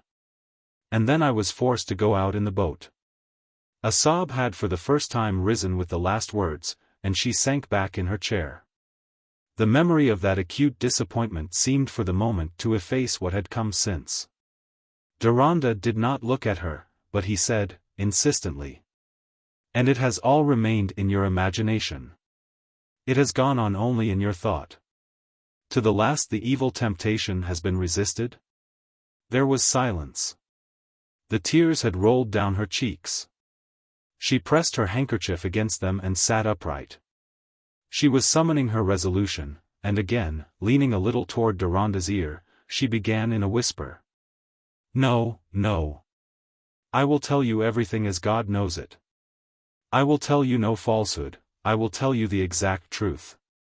What should I do else? I used to think I could never be wicked. I thought of wicked people as if they were a long way off me. Since then I have been wicked. I have felt wicked. And everything has been a punishment to me, all the things I used to wish for, it is as if they had been made red hot. The very daylight has often been a punishment to me. Because, you know, I ought not to have married. That was the beginning of it. I wronged someone else. I broke my promise. I meant to get pleasure for myself, and it all turned to misery. I wanted to make my gain out of another's loss, you remember, it was like roulette, and the money burned into me. And I could not complain. It was as if I had prayed that another should lose and I should win. And I had won. I knew it all, I knew I was guilty. When we were on the sea, and I lay awake at night in the cabin, I sometimes felt that everything I had done lay open without excuse, nothing was hidden. How could anything be known to me only? It was not my own knowledge, it was God's that had entered into me, and even the stillness, everything held a punishment for me, everything but you. I always thought that you would not want me to be punished, you would have tried and helped me to be better. And only thinking of that helped me. You will not change, you will not want to punish me now? Again a sob had risen. God forbid, groaned Deronda. But he sat motionless. This long wandering with the conscience-stricken one over her past was difficult to bear, but he dared not again urge her with a question. He must let her mind follow its own need. She unconsciously left intervals in her retrospect, not clearly distinguishing between what she said and what she had only an inward vision of. Her next words came after such an interval. That all made it so hard when I was forced to go in the boat. Because when I saw you it was an unexpected joy, and I thought I could tell you everything, about the locked-up drawer and what I had not told you before. And if I had told you, and knew it was in your mind, it would have less power over me. I hoped and trusted in that. For after all my struggles and my crying, the hatred and rage, the temptation that frightened me, the longing, the thirst for what I dreaded, always came back. And that disappointment, when I was quite shut out from speaking to you, and was driven to go in the boat, brought all the evil back, as if I had been locked in a prison with it and no escape. Oh, it seems so long ago now since I stepped into that boat. I could have given up everything in that moment, to have the forked lightning for a weapon to strike him dead. Some of the compressed fierceness that she was recalling seemed to find its way into her undertoned utterance. After a little silence she said, with agitated hurry. If he were here again, what should I do? I cannot wish him here, and yet I cannot bear his dead face. I was a coward. I ought to have borne contempt. I ought to have gone away, gone and wandered like a beggar rather than stay to feel like a fiend. But turn where I would there was something I could not bear. Sometimes I thought he would kill me if I resisted his will. But now, his dead face is there, and I cannot bear it. Suddenly loosing Deronda's hand, she started up, stretching her arms to their full length upward, and said with a sort of moan. I have been a cruel woman. What can I do but cry for help? I am sinking. Die, die, you are forsaken, go down into darkness. Forsaken, no pity, I shall be forsaken. She sank in her chair again and broke into sobs. Even Deronda had no place in her consciousness at that moment. He was completely unmanned. Instead of finding, as he had imagined, that his late experience had dulled his susceptibility to fresh emotion, it seemed that the lot of this young creature, whose swift travel from her bright rash girlhood into this agony of remorse he had had to behold in helplessness, pierced him the deeper because it came close upon another sad revelation of spiritual conflict. He was in one of those moments when the very anguish of passionate pity makes us ready to choose that we will know pleasure no more, and live only for the stricken and afflicted. He had risen from his seat while he watched that terrible outburst, which seemed the more awful to him because, even in this supreme agitation, she kept the suppressed voice of one who confesses in secret. At last he felt impelled to turn his back toward her and walk to a distance. But presently there was stillness. Her mind had opened to the sense that he had gone away from her. When Deronda turned round to approach her again, he saw her face bent toward him, her eyes dilated, her lips parted. She was an image of timid forlorn beseeching, too timid to entreat in words while he kept himself aloof from her. Was she forsaken by him, now, already? But his eyes met hers sorrowfully, met hers for the first time fully since she had said, "You know I am a guilty woman," and that full glance in its intense mournfulness seemed to say, "I know it. But I shall all the less forsake you." He sat down by her side again in the same attitude, without turning his face toward her and without again taking her hand.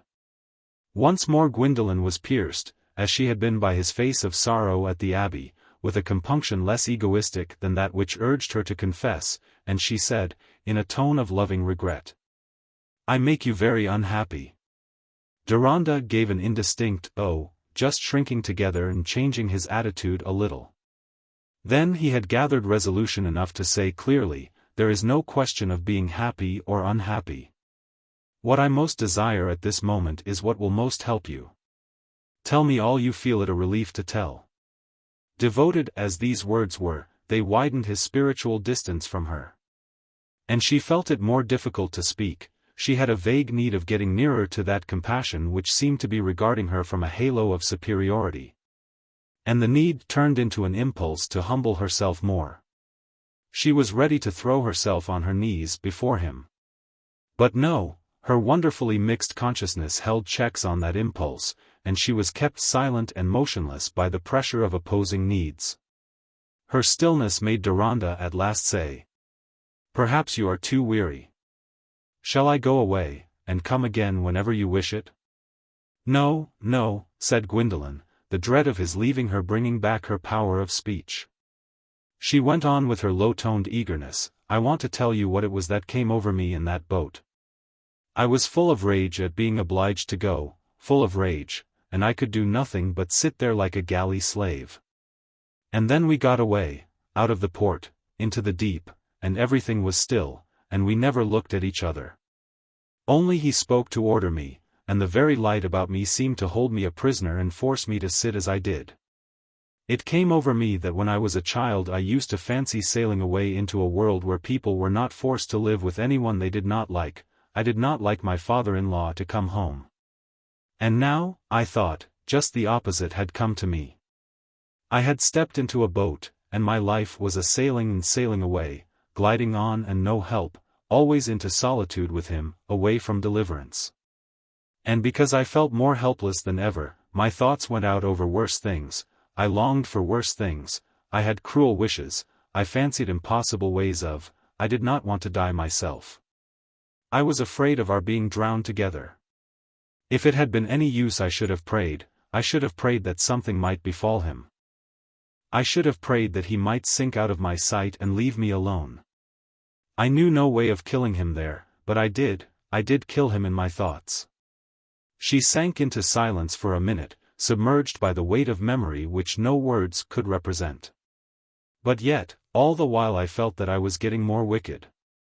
And what had been with me so much, came to me just then, what you once said, about dreading to increase my wrongdoing and my remorse. I should hope for nothing then. It was all like a writing of fire within me. Getting wicked was misery, being shut out forever from knowing what better lives were. That had always been coming back to me then, but yet with a despair, a feeling that it was no use, evil wishes were too strong. I remember then letting go the tiller and saying, "God help me." But then I was forced to take it again and go on. And the evil longings, the evil prayers came again and blotted everything else dim, till, in the midst of them, I don't know how it was, he was turning the sail, there was a gust, he was struck, I know nothing, I only know that I saw my wish outside me. She began to speak more hurriedly, and in more of a whisper. I saw him sink, and my heart gave a leap as if it were going out of me. I think I did not move. I kept my hands tight. It was long enough for me to be glad, and yet to think it was no use, he would come up again. And he was come, farther off, the boat had moved.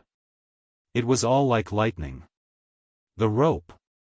He called out in a voice, not his own, I hear it now, and I stooped for the rope.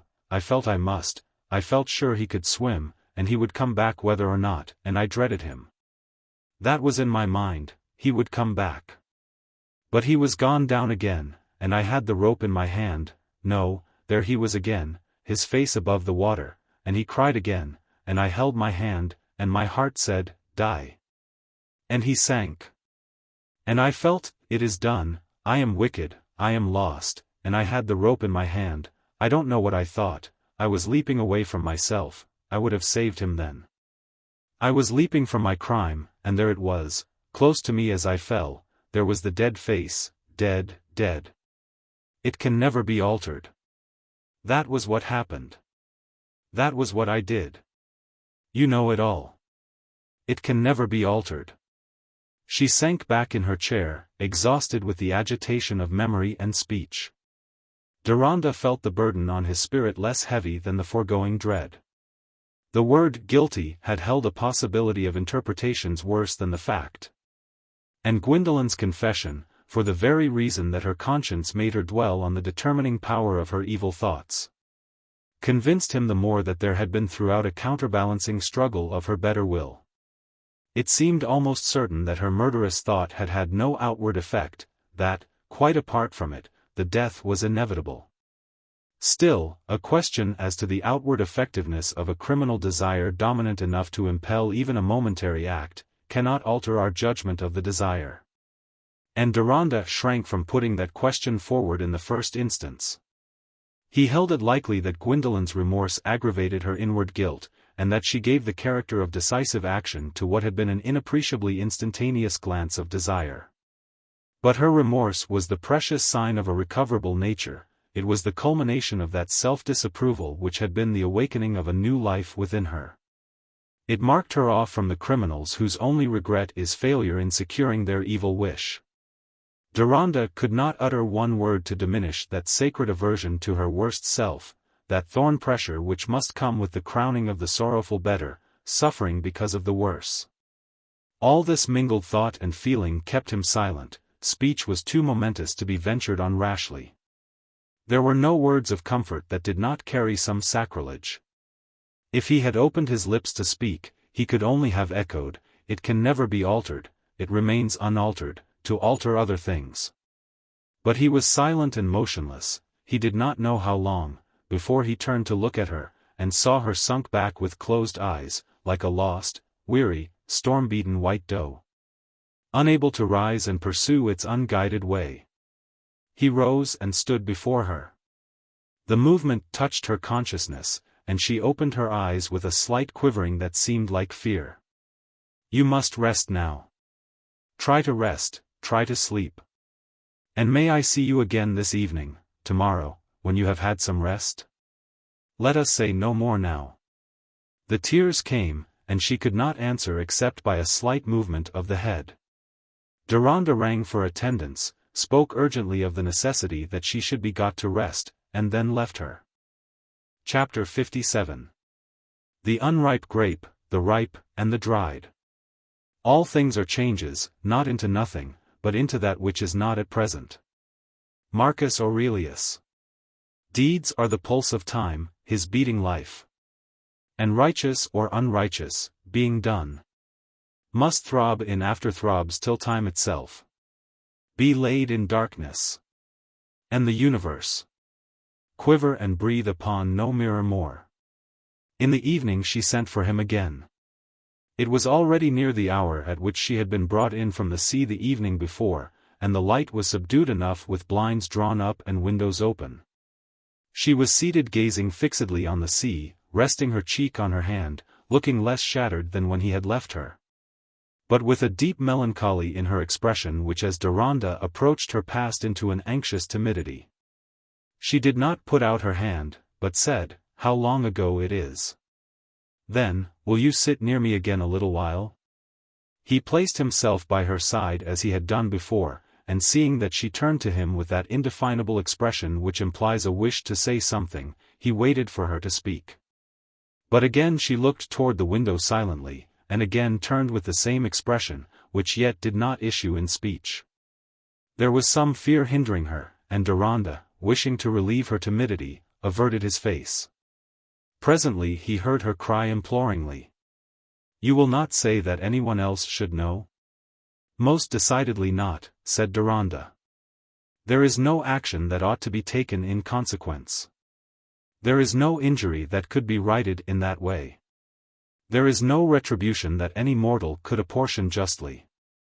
She was so still during a pause that she seemed to be holding her breath before she said, "But if I had not had that murderous will, that moment, if I had thrown the rope on the instant, perhaps it would have hindered death? No, I think not, said Deronda, slowly. If it were true that he could swim, he must have been seized with cramp. With your quickest, utmost effort, it seems impossible that you could have done anything to save him. That momentary murderous will cannot, I think, have altered the course of events. Its effect is confined to the motives in your own breast. Within ourselves our evil will is momentous, and sooner or later it works its way outside us. It may be in the vitiation that breeds evil acts.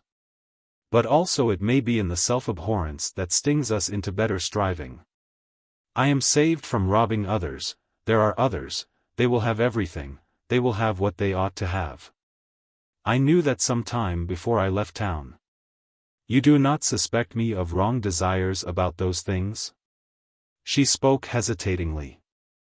I had not thought of them, said Deronda, I was thinking too much of the other things. Perhaps you don't quite know the beginning of it all, said Gwendolen, slowly, as if she were overcoming her reluctance.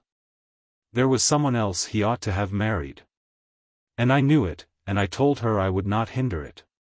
And I went away, that was when you first saw me. But then we became poor all at once, and I was very miserable, and I was tempted. I thought, I shall do as I like and make everything right. I persuaded myself. And it was all different. It was all dreadful. Then came hatred and wicked thoughts. That was how it all came. I told you I was afraid of myself. And I did what you told me, I did try to make my fear a safeguard. I thought of what would be if I felt what would come, how I should dread the morning, wishing it would be always night, and yet in the darkness always seeing something, seeing death. If you did not know how miserable I was, you might, but now it has all been no use. I can care for nothing but saving the rest from knowing, poor Mamma, who has never been happy. There was silence again before she said with a repressed sob, You cannot bear to look at me any more. You think I am too wicked. You do not believe that I can become any better, worth anything, worthy enough. I shall always be too wicked to. The voice broke off helpless. Deronda's heart was pierced. He turned his eyes on her poor beseeching face and said, I believe that you may become worthier than you have ever yet been, worthy to lead a life that may be a blessing. No evil dooms us hopelessly except the evil we love, and desire to continue in, and make no effort to escape from. You have made efforts, you will go on making them. But you were the beginning of them. You must not forsake me, said Gwendolen, leaning with her clasped hands on the arm of her chair and looking at him. While her face bore piteous traces of the life experience concentrated in the 24 hours, that new terrible life lying on the other side of the deed which fulfills a criminal desire. I will bear any penance. I will lead any life you tell me. But you must not forsake me. You must be near. If you had been near me, if I could have said everything to you, I should have been different. You will not forsake me? It could never be my impulse to forsake you, said Deronda promptly, with that voice which, like his eyes, had the unintentional effect of making his ready sympathy seem more personal and special than it really was. And in that moment he was not himself quite free from a foreboding of some such self-committing effect. His strong feeling for this stricken creature could not hinder rushing images of future difficulty. He continued to meet her appealing eyes as he spoke. But it was with the painful consciousness that to her ear his words might carry a promise which one day would seem unfulfilled. He was making an indefinite promise to an indefinite hope. Anxieties, both immediate and distant, crowded on his thought, and it was under their influence that, after a moment's silence, he said, I expect Sir Hugo Mallinger to arrive by tomorrow night at least. And I am not without hope that Mrs. Davilow may shortly follow him. Her presence will be the greatest comfort to you, it will give you a motive to save her from unnecessary pain. Yes, yes, I will try. And you will not go away? Not till after Sir Hugo has come. But we shall all go to England? As soon as possible, said Deronda, not wishing to enter into particulars. Gwendolen looked toward the window again with an expression which seemed like a gradual awakening to new thoughts. The twilight was perceptibly deepening, but Deronda could see a movement in her eyes and hands such as accompanies a return of perception in one who has been stunned. "You will always be with Sir Hugo now," she said presently, looking at him. "You will always live at the Abbey, or else at Diplow?" "I am quite uncertain where I shall live," said Deronda, coloring. She was warned by his changed color that she had spoken too rashly, and fell silent. After a little while she began, again looking away. "It is impossible to think how my life will go on. I think now it would be better for me to be poor and obliged to work. New promptings will come as the days pass. When you are among your friends again, you will discern new duties," said Deronda. "Make it a task now to get as well and calm, as much like yourself as you can, before," he hesitated. "Before my mother comes," said Gwendolen. "Ah! I must be changed. I have not looked at myself. Should you have known me," she added, turning toward him, "if you had met me now, should you have known me for the one you saw at Leubronn?" "Yes, I should have known you," said Deronda, mournfully. "The outside change is not great. I should have seen at once that it was you, and that you had gone through some great sorrow." "Don't wish now that you had never seen me, don't wish that," said Gwendolen, imploringly, while the tears gathered. "I should despise myself for wishing it," said Deronda. "How could I know what I was wishing? We must find our duties in what comes to us, not in what we imagine might have been. If I took to foolish wishing of that sort, I should wish, not that I had never seen you, but that I had been able to save you from this." "You have saved me from worse," said Gwendolen, in a sobbing voice. "I should have been worse if it had not been for you. If you had not been good, I should have been more wicked than I am. It will be better for me to go now," said Deronda, worn in spirit by the perpetual strain of this scene. "Remember what we said of your task, to get well and calm before other friends come." He rose as he spoke, and she gave him her hand submissively. But when he had left her she sank on her knees, in hysterical crying. The distance between them was too great. She was a banished soul, beholding a possible life which she had sinned herself away from. She was found in this way, crushed on the floor. Such grief seemed natural in a poor lady whose husband had been drowned in her presence. Book. Chapter 8. Fruit and Seed. Chapter 58. Much ado there was, God wot. He wold love and she wold not. Nicholas Breton. Extension, we know, is a very imperfect measure of things.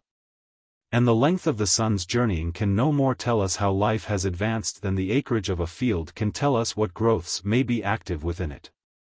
A man may go south, and, stumbling over a bone, may meditate upon it till he has found a new starting point for anatomy, or eastward, and discover a new key to language telling a new story of races.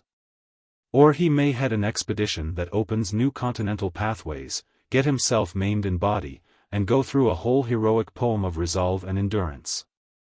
And at the end of a few months he may come back to find his neighbors grumbling at the same parish grievance as before. Or to see the same elderly gentleman treading the pavement in discourse with himself, shaking his head after the same percussive butcher's boy. And pausing at the same shop window to look at the same prints. If the swiftest thinking has about the pace of a greyhound, the slowest must be supposed to move, like the limpet, by an apparent sticking, which after a good while is discerned to be a slight progression.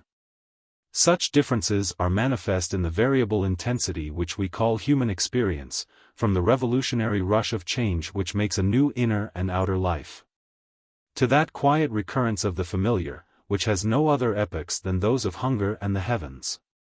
Something of this contrast was seen in the year's experience which had turned the brilliant, self-confident Gwendolen Harleth of the archery meeting into the crushed penitent impelled to confess her unworthiness where it would have been her happiness to be held worthy. While it had left her family in Pennicote without deeper change than that of some outward habits, and some adjustment of prospects and intentions to reduced income, fewer visits, and fainter compliments. The rectory was as pleasant a home as before, and the red and pink peonies on the lawn, the rows of hollyhocks by the hedges, had bloomed as well this year as last. The rector maintained his cheerful confidence in the goodwill of patrons and his resolution to deserve it by diligence in the fulfillment of his duties, whether patrons were likely to hear of it or not. Doing nothing solely with an eye to promotion except, perhaps, the writing of 2 ecclesiastical articles, which having no signature, were attributed to someone else. Except by the patrons who had a special copy sent them, and these certainly knew the author but did not read the articles. The rector, however, chewed no poisonous cud of suspicion on this point. He made marginal notes on his own copies to render them a more interesting loan, and was gratified that the archdeacon and other authorities had nothing to say against the general tenor of his argument. Peaceful authorship, living in the air of the fields and downs, and not in the thrice-breathed breath of criticism, bringing no Dantesque leanness. Rather, assisting nutrition by complacency, and perhaps giving a more suffusive sense of achievement than the production of a whole Divina Commedia. Then there was the father's recovered delight in his favorite son, which was a happiness outweighing the loss of 1,800 a year. Of whatever nature might be the hidden change wrought in Rex by the disappointment of his first love, it was apparently quite secondary to that evidence of more serious ambition which dated from the family misfortune. Indeed, Mr. Gascoigne was inclined to regard the little affair which had caused him so much anxiety the year before as an evaporation of superfluous moisture, a kind of finish to the baking process which the human dough demands. Rex had lately come down for a summer visit to the rectory, bringing Anna home, and while he showed nearly the old liveliness with his brothers and sisters, he continued in his holiday the habits of the eager student, rising early in the morning and shutting himself up early in the evenings to carry on a fixed course of study. "You don't repent the choice of the law as a profession, Rex?" said his father.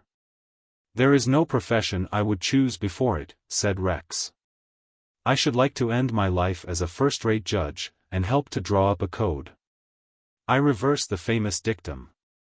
I should say, give me something to do with making the laws, and let who will make the songs. You will have to stow in an immense amount of rubbish, I suppose. That's the worst of it," said the rector. "I don't see that law rubbish is worse than any other sort.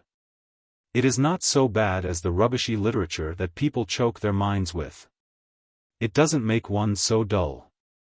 Our wittiest men have often been lawyers.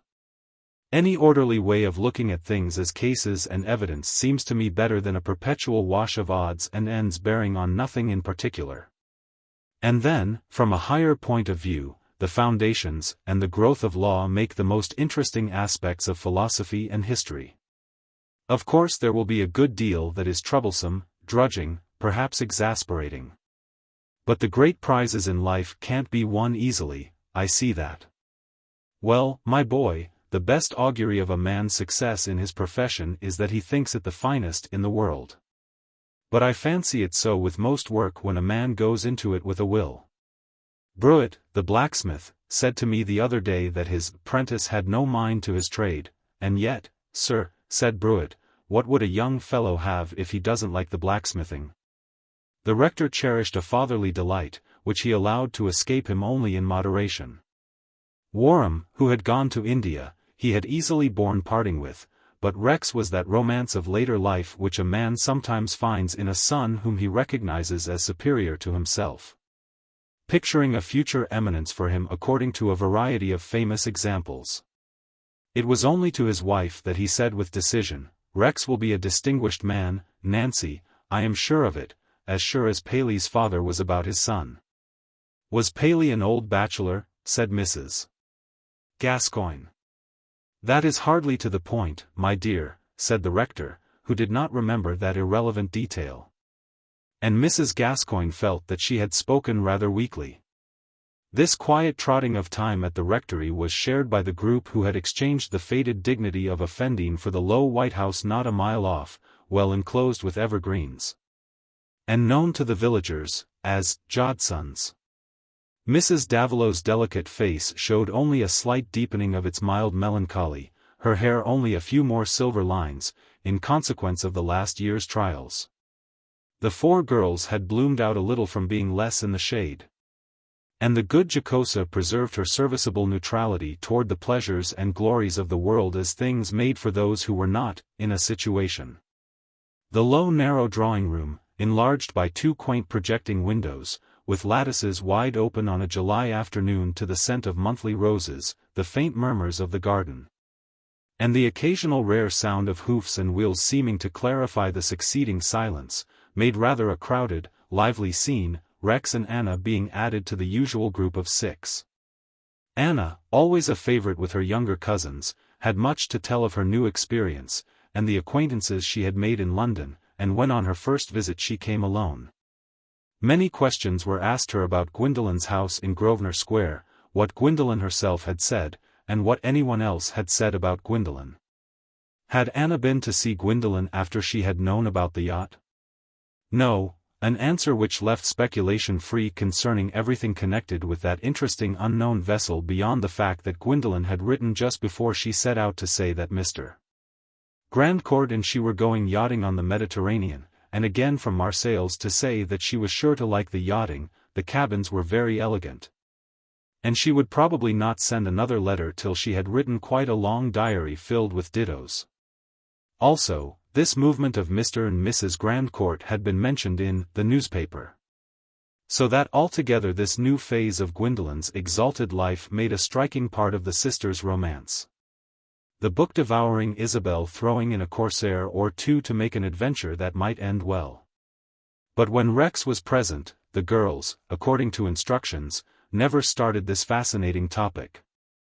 And today there had only been animated descriptions of the Mayrics and their extraordinary Jewish friends, which caused some astonished questioning from minds to which the idea of live Jews out of a book suggested a difference deep enough to be almost zoological, as of a strange race in Pliny's natural history that might sleep under the shade of its own ears. Bertha could not imagine what Jews believed now, and she had a dim idea that they rejected the Old Testament since it proved the New. Miss Mary thought that Mira and her brother could never have been properly argued with, and the amiable Alice did not mind what the Jews believed, she was sure she couldn't bear them. Mrs. Davilow corrected her by saying that the great Jewish families who were in society were quite what they ought to be both in London and Paris, but admitted that the commoner unconverted Jews were objectionable. And Isabel asked whether Mira talked just as they did, or whether you might be with her and not find out that she was a Jewess. Rex, who had no partisanship with the Israelites, having made a troublesome acquaintance with the minutiae of their ancient history in the form of cram, was amusing himself by playfully exaggerating the notion of each speaker, while Anna begged them all to understand that he was only joking. When the laughter was interrupted by the bringing in of a letter for Mrs. Davilow. A messenger had run with it in great haste from the rectory. It enclosed a telegram, and as Mrs. Davilow read and reread it in silence and agitation, all eyes were turned on her with anxiety, but no one dared to speak. Looking up at last and seeing the young faces, painted with fear, she remembered that they might be imagining something worse than the truth. Something like her own first dread which made her unable to understand what was written, and she said, with a sob which was half relief, "My dears, Mr. Grandcourt," she paused an instant, and then began again, "Mr. Grandcourt is drowned." Rex started up as if a missile had been suddenly thrown into the room. He could not help himself, and Anna's first look was at him. But then, gathering some self-command while Mrs. Davilow was reading what the rector had written on the enclosing paper, he said, "Can I do anything, Aunt? Can I carry any word to my father from you?" "Yes, dear. Tell him I will be ready, he is very good. He says he will go with me to Genoa, he will be here at 6:30. Jocosa and Alice, help me to get ready. She is safe, Gwendolen is safe, but she must be ill. I am sure she must be very ill. Rex, dear, Rex and Anna, go and tell your father I will be quite ready. I would not for the world lose another night. And bless him for being ready so soon. I can travel night and day till we get there. Rex and Anna hurried away through the sunshine which was suddenly solemn to them, without uttering a word to each other, she chiefly possessed by solicitude about any reopening of his wound. He struggling with a tumultuary crowd of thoughts that were an offense against his better will. The tumult being undiminished when they were at the rectory gate, he said, "Nanny, I will leave you to say everything to my father. If he wants me immediately, let me know. I shall stay in the shrubbery for 10 minutes, only 10 minutes." Who has been quite free from egoistic escapes of the imagination, picturing desirable consequences on his own future in the presence of another's misfortune, sorrow, or death. The expected promotion or legacy is the common type of a temptation which makes speech and even prayer a severe avoidance of the most insistent thoughts, and sometimes raises an inward shame. A self-distaste that is worse than any other form of unpleasant companionship. In Rex's nature the shame was immediate, and overspread like an ugly light all the hurrying images of what might come, which thrust themselves in with the idea that Gwendolen was again free, overspread them, perhaps, the more persistently because every phantasm of a hope was quickly nullified by a more substantial obstacle. Before the vision of Gwendolen free rose the impassable vision of Gwendolen rich, exalted, courted. And if in the former time, when both their lives were fresh, she had turned from his love with repugnance, what ground was there for supposing that her heart would be more open to him in the future? These thoughts, which he wanted to master and suspend, were like a tumultuary ringing of opposing chimes that he could not escape from by running. During the last year he had brought himself into a state of calm resolve, and now it seemed that 3 words had been enough to undo all that difficult work, and cast him back into the wretched fluctuations of a longing which he recognized as simply perturbing and hopeless. And at this moment the activity of such longing had an untimeliness that made it repulsive to his better self. Excuse poor Rex.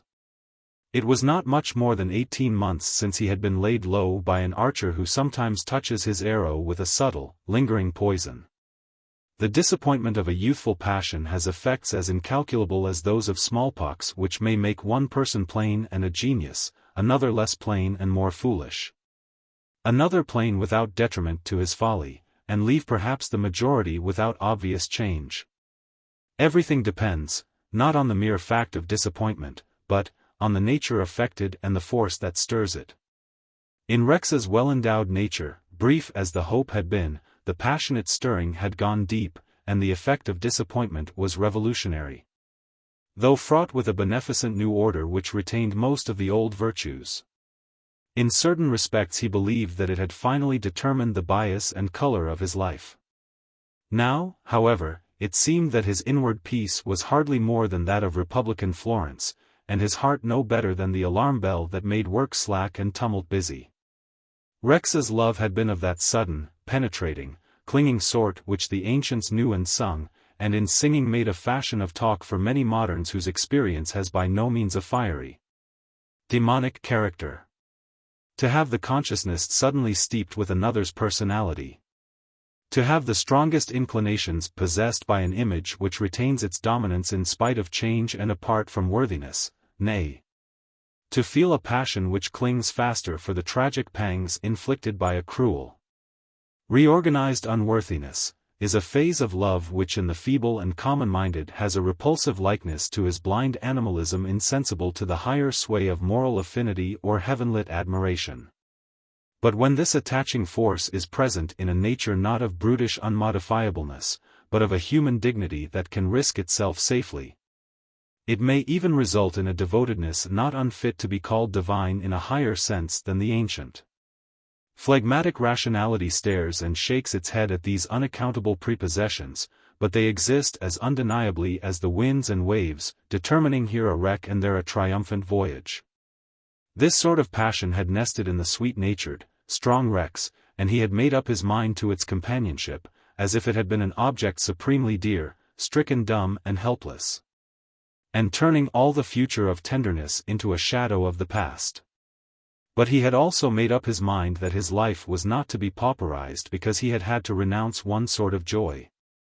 Rather, he had begun life again with a new counting up of the treasures that remained to him, and he had even felt a release of power such as may come from ceasing to be afraid of your own neck.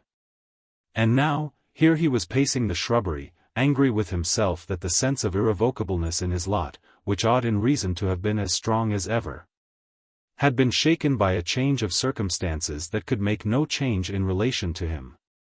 He told himself the truth quite roughly. She would never love me, and that is not the question. I could never approach her as a lover in her present position. I am exactly of no consequence at all, and am not likely to be of much consequence till my head is turning grey. But what has that to do with it? She would not have me on any terms, and I would not ask her. It is a meanness to be thinking about it now, no better than lurking about the battlefield to strip the dead.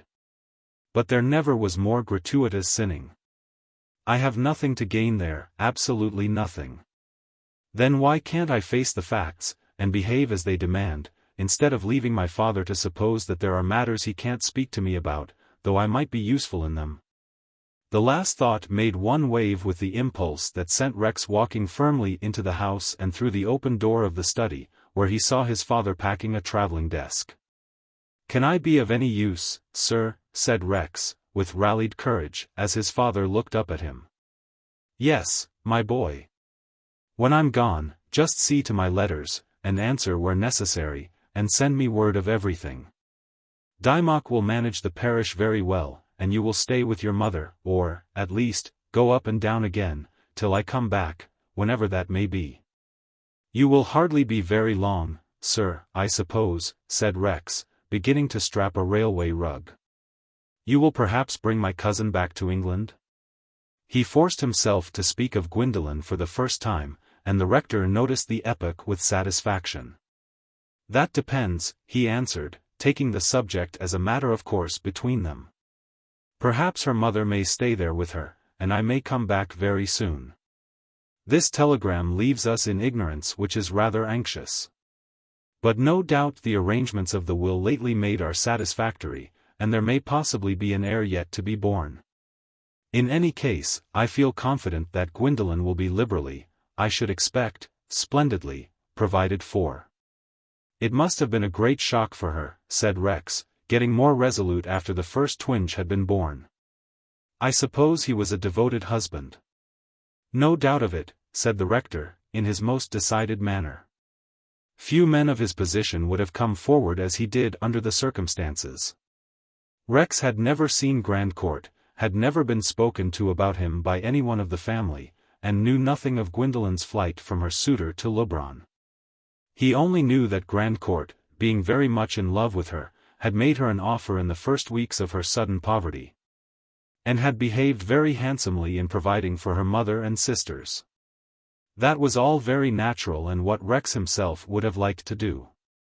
Grandcourt had been a lucky fellow, and had had some happiness before he got drowned.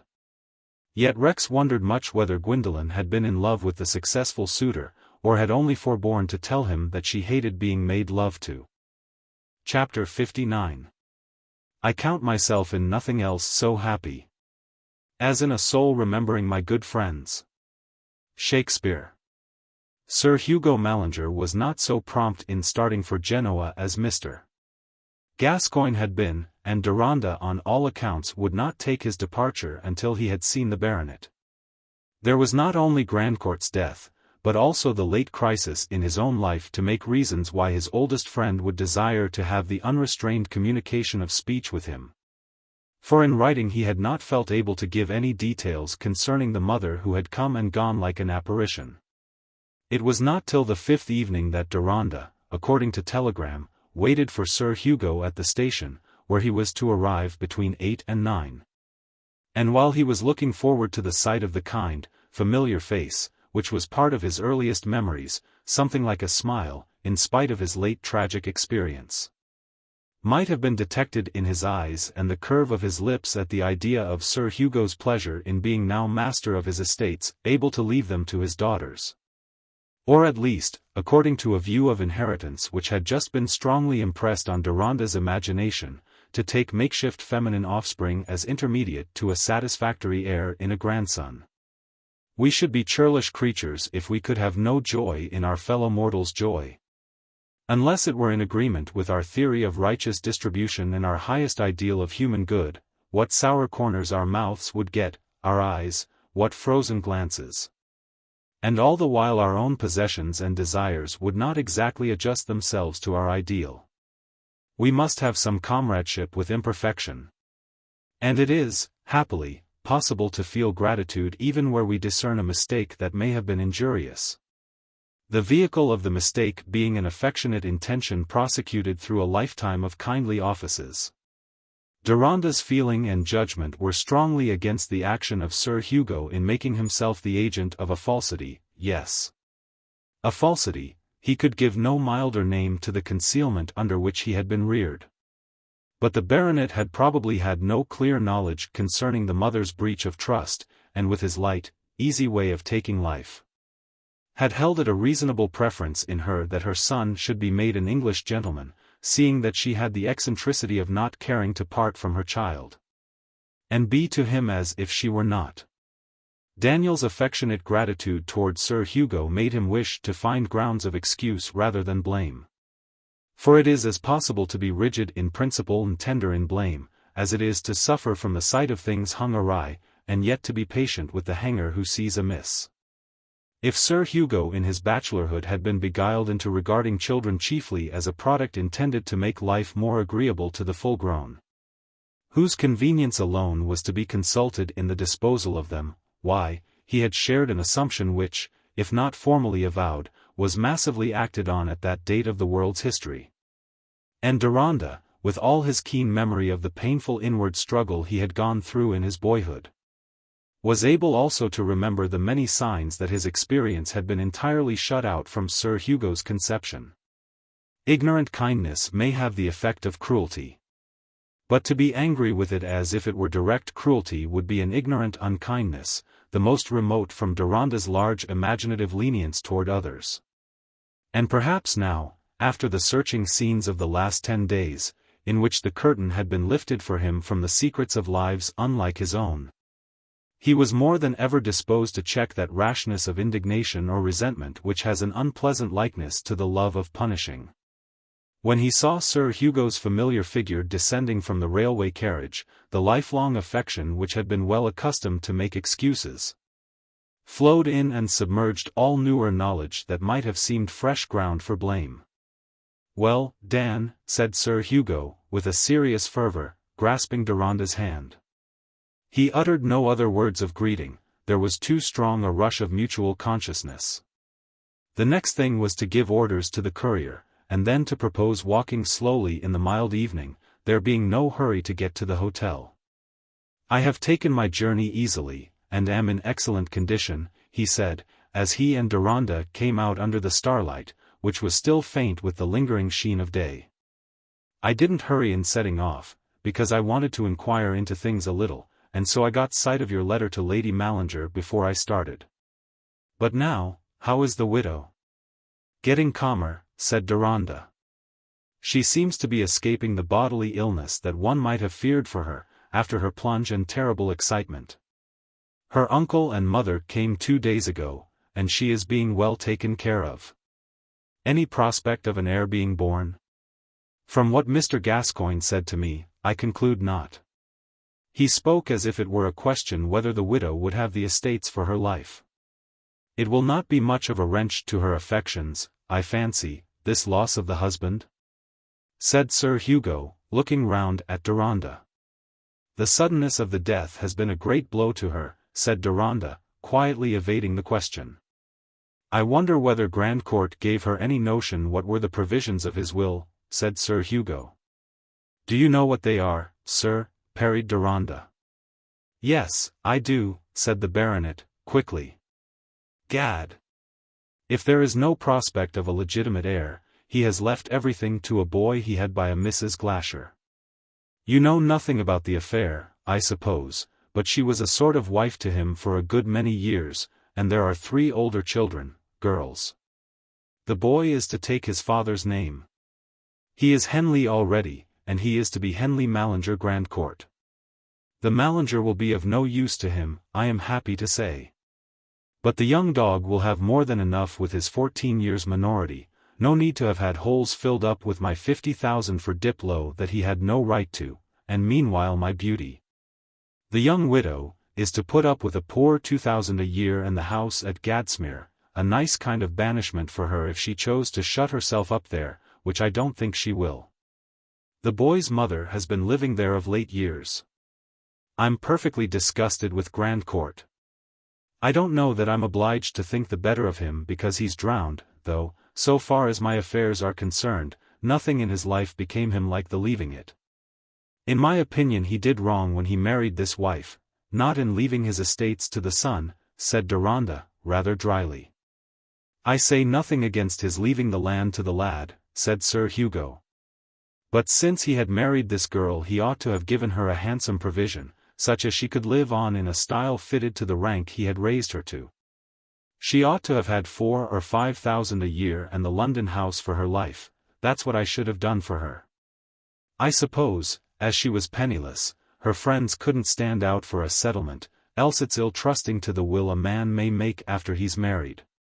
Even a wise man generally lets some folly ooze out of him in his will, my father did, I know.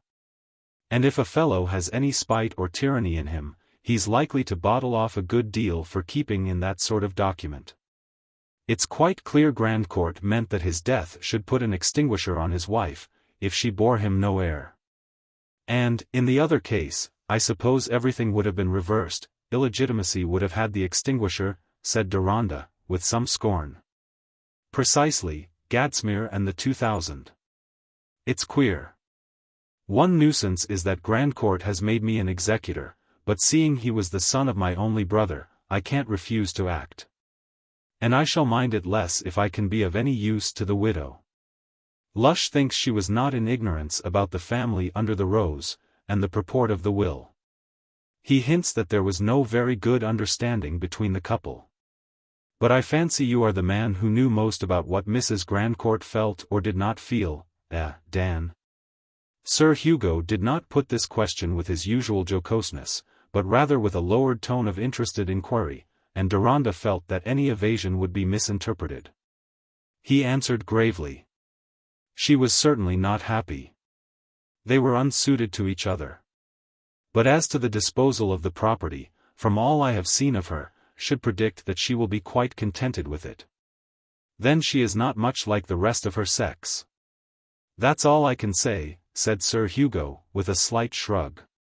However, she ought to be something extraordinary, for there must be an entanglement between your horoscope and hers, When that tremendous telegram came, the first thing Lady Mallinger said was, "How very strange that it should be Daniel who sends it."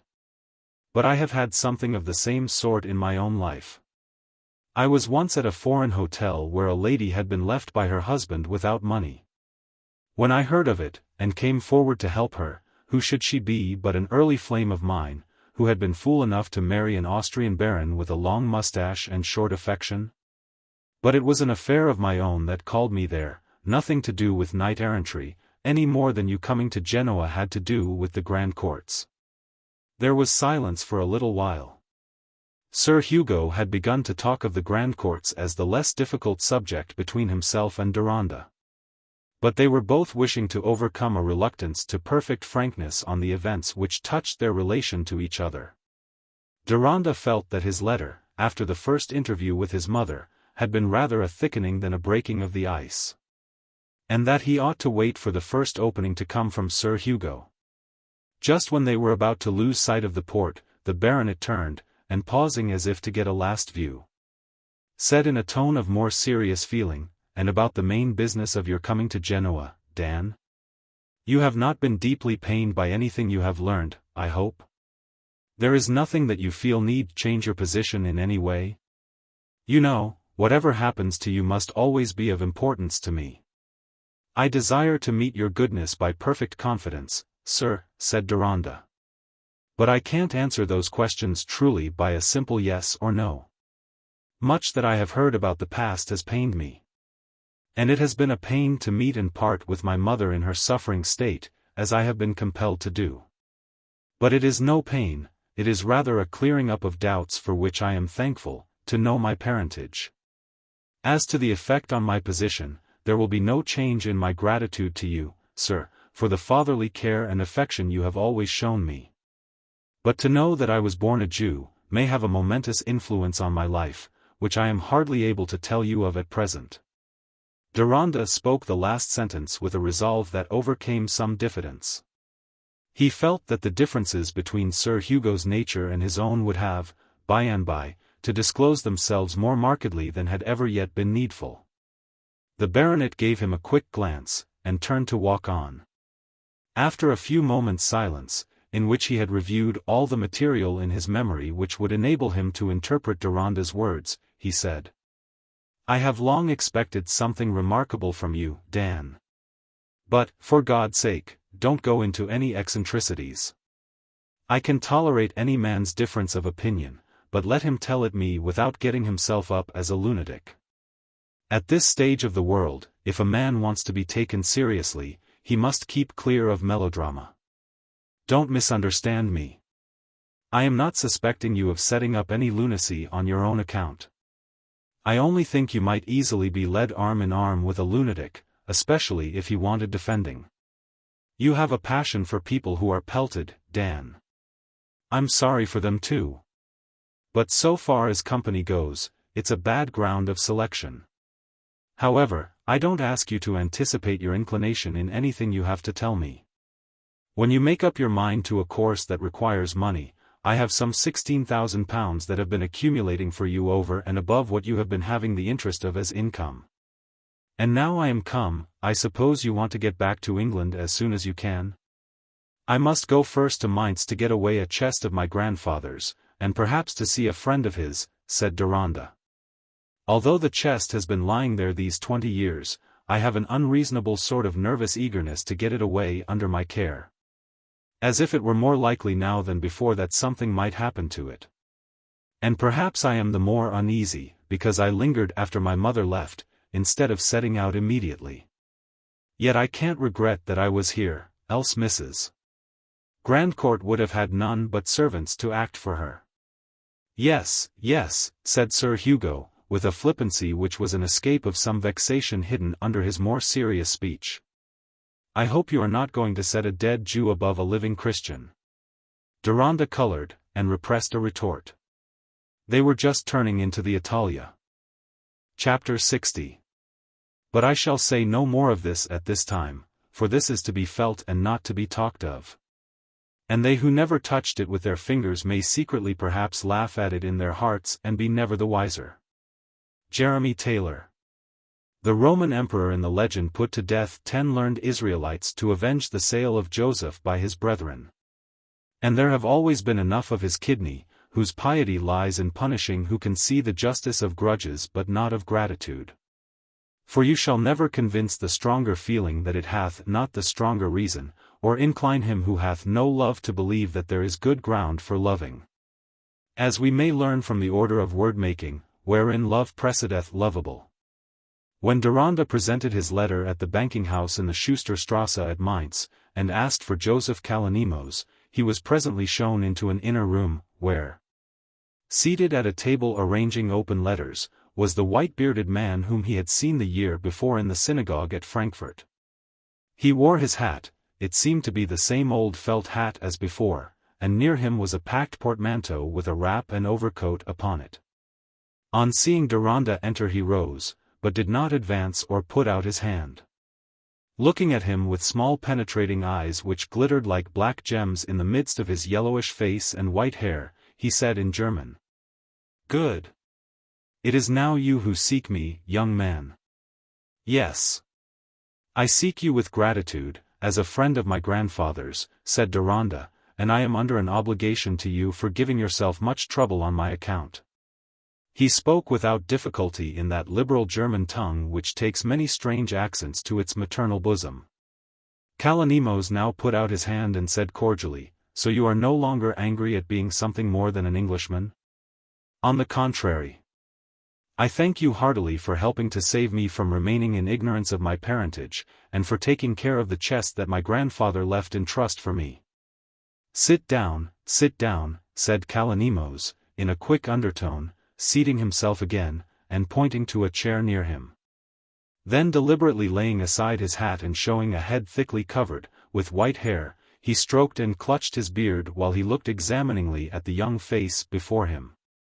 The moment wrought strongly on Deronda's imaginative susceptibility, in the presence of one linked still in zealous friendship with the grandfather whose hope had yearned toward him when he was unborn. And who, though dead, was yet to speak with him in those written memorials which, says Milton, contain a potency of life in them to be as active as that soul whose progeny they are. He seemed to himself to be touching the electric chain of his own ancestry. And he bore the scrutinizing look of Kalonymos with a delighted awe, something like what one feels in the solemn commemoration of acts done long ago but still telling markedly on the life of today. Impossible for men of duller fiber, men whose affection is not ready to diffuse itself through the wide travel of imagination, to comprehend, perhaps even to credit this sensibility of Deronda's. But it subsisted, like their own dullness, notwithstanding their lack of belief in it, and it gave his face an expression which seemed very satisfactory to the observer. He said in Hebrew, quoting from one of the fine hymns in the Hebrew liturgy, "As thy goodness has been great to the former generations, even so may it be to the latter." Then after pausing a little he began, "Young man, I rejoice that I was not yet set off again on my travels. And that you are come in time for me to see the image of my friend as he was in his youth, no longer perverted from the fellowship of your people, no longer shrinking in proud wrath from the touch of him who seemed to be claiming you as a Jew. You come with thankfulness yourself to claim the kindred and heritage that wicked contrivance would have robbed you of. You come with a willing soul to declare, I am the grandson of Daniel Cherisi. Is it not so?" "Assuredly it is," said Deronda.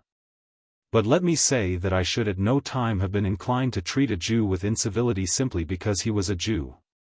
You can understand that I shrank from saying to a stranger, I know nothing of my mother."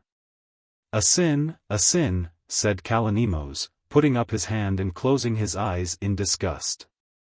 "A robbery of our people, as when our youths and maidens were reared for the Roman Edom. But it is frustrated. I have frustrated it. When Daniel Cherisi, may his rock and his Redeemer guard him. When Daniel Cherisi was a stripling and I was a lad little above his shoulder, we made a solemn vow always to be friends. He said, let us bind ourselves with duty, as if we were sons of the same mother. That was his bent from first to last, as he said, to fortify his soul with bonds. It was a saying of his, let us bind love with duty, for duty is the love of law, and law is the nature of the eternal. So we bound ourselves. And though we were much apart in our later life, the bond has never been broken. When he was dead, they sought to rob him, but they could not rob him of me. I rescued that remainder of him which he had prized and preserved for his offspring. And I have restored to him the offspring they had robbed him of. I will bring you the chest forthwith." Kalonymos left the room for a few minutes, and returned with a clerk who carried the chest, set it down on the floor, drew off a leather cover, and went out again. It was not very large, but was made heavy by ornamental bracers and handles of gilt iron. The wood was beautifully incised with Arabic lettering. "So," said Kalonymos, returning to his seat. "And here is the curious key," he added, taking it from a small leathern bag. "Bestow it carefully. I trust you are methodic and wary." He gave Deronda the monitory and slightly suspicious look with which age is apt to commit any object to the keeping of youth. "I shall be more careful of this than of any other property," said Deronda, smiling and putting the key in his breast pocket. "I never before possessed anything that was assigned to me of so much cherished hope and effort.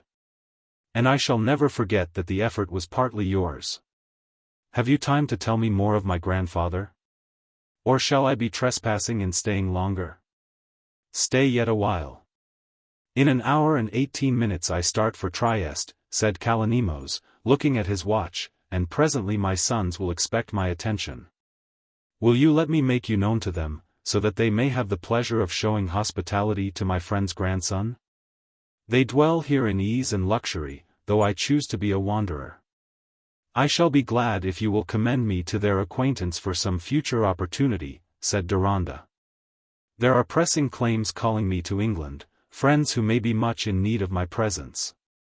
I have been kept away from them too long by unexpected circumstances. But to know more of you and your family would be motive enough to bring me again to Mainz." "Good. Me you will hardly find, for I am beyond my 70 and I am a wanderer, carrying my shroud with me. But my sons and their children dwell here in wealth and unity. The days are changed for us since Karl the Great fetched my ancestors from Italy to bring some tincture of knowledge to our rough German brethren. I and my contemporaries have had to fight for it too. Our youth fell on evil days, but this we have won.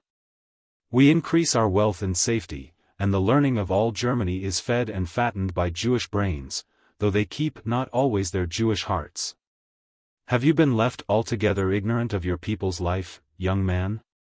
"No," said Deronda, "I have lately, before I had any true suspicion of my parentage, been led to study everything belonging to their history with more interest than any other subject. It turns out that I have been making myself ready to understand my grandfather a little. He was anxious lest the time should be consumed before this circuitous course of talk could lead them back to the topic he most cared about. Age does not easily distinguish between what it needs to express and what youth needs to know, distance seeming to level the objects of memory. And keenly active as Joseph Kalonymos showed himself, an inkstand in the wrong place would have hindered his imagination from getting to Bayreuth. He had been used to unite restless travel with punctilious observation. But Deronda's last sentence answered its purpose. "So, you would perhaps have been such a man as he if your education had not hindered. For you are like him in features, yet not altogether, young man." He had an iron will in his face, it braced up everybody about him. When he was quite young he had already got one deep upright line in his brow. "I see none of that in you. Daniel Cherisi used to say, better a wrong will than a wavering. Better a steadfast enemy than an uncertain friend, better a false belief than no belief at all." What he despised most was indifference. He had longer reasons than I can give you. Yet his knowledge was not narrow, said Deronda, with a tacit reference to the usual excuse for indecision, that it comes from knowing too much. "Narrow? No," said Kalonymos, shaking his head with a compassionate smile. From his childhood upward, he drank in learning as easily as the plant sucks up water. But he early took to medicine and theories about life and health. He traveled to many countries, and spent much of his substance in seeing and knowing. What he used to insist on was that the strength and wealth of mankind depended on the balance of separateness and communication. And he was bitterly against our people losing themselves among the Gentiles. "It's no better," said he, "than the many sorts of grain going back from their variety into sameness." He mingled all sorts of learning, and in that he was like our Arabic writers in the golden time. We studied together, but he went beyond me. Though we were bosom friends, and he poured himself out to me, we were as different as the inside and outside of the bowl. I stood up for two notions of my own. I took Cherisi's sayings as I took the shape of the trees. They were there, not to be disputed about. It came to the same thing in both of us. We were both faithful Jews, thankful not to be Gentiles. And since I was a ripe man, I have been what I am now, for all but age, loving to wander, loving transactions, loving to behold all things, and caring nothing about hardship. Cherisi thought continually of our people's future. He went with all his soul into that part of our religion, I, not. So we have freedom, I am content. Our people wandered before they were driven. Young man, when I am in the east, I lie much on deck and watch the greater stars. The sight of them satisfies me. I know them as they rise, and hunger not to know more. Cherisi was satisfied with no sight, but pieced it out with what had been before and what would come after. Yet we loved each other, and as he said, he bound our love with duty. We solemnly pledged ourselves to help and defend each other to the last. I have fulfilled my pledge. Here Kalonymos rose, and Deronda, rising also, said, "And in being faithful to him you have caused justice to be done to me. It would have been a robbery of me too that I should never have known of the inheritance he had prepared for me. I thank you with my whole soul. Be worthy of him, young man. What is your vocation? This question was put with a quick abruptness which embarrassed Deronda, who did not feel it quite honest to allege his law reading as a vocation. He answered, I cannot say that I have any. Get one, get one. The Jew must be diligent. You will call yourself a Jew and profess the faith of your fathers? Said Kalonymos, putting his hand on Deronda's shoulder and looking sharply in his face. I shall call myself a Jew, said Deronda, deliberately, becoming slightly paler under the piercing eyes of his questioner. But I will not say that I shall profess to believe exactly as my fathers have believed. Our fathers themselves changed the horizon of their belief and learned of other races. But I think I can maintain my grandfather's notion of separateness with communication. I hold that my first duty is to my own people, and if there is anything to be done toward restoring or perfecting their common life, I shall make that my vocation. It happened to Deronda at that moment, as it has often happened to others, that the need for speech made an epoch in resolve. His respect for the questioner would not let him decline to answer, and by the necessity to answer he found out the truth for himself. Ah, you argue and you look forward, you are Daniel Chirizi's grandson, said Kalonymos, adding a benediction in Hebrew.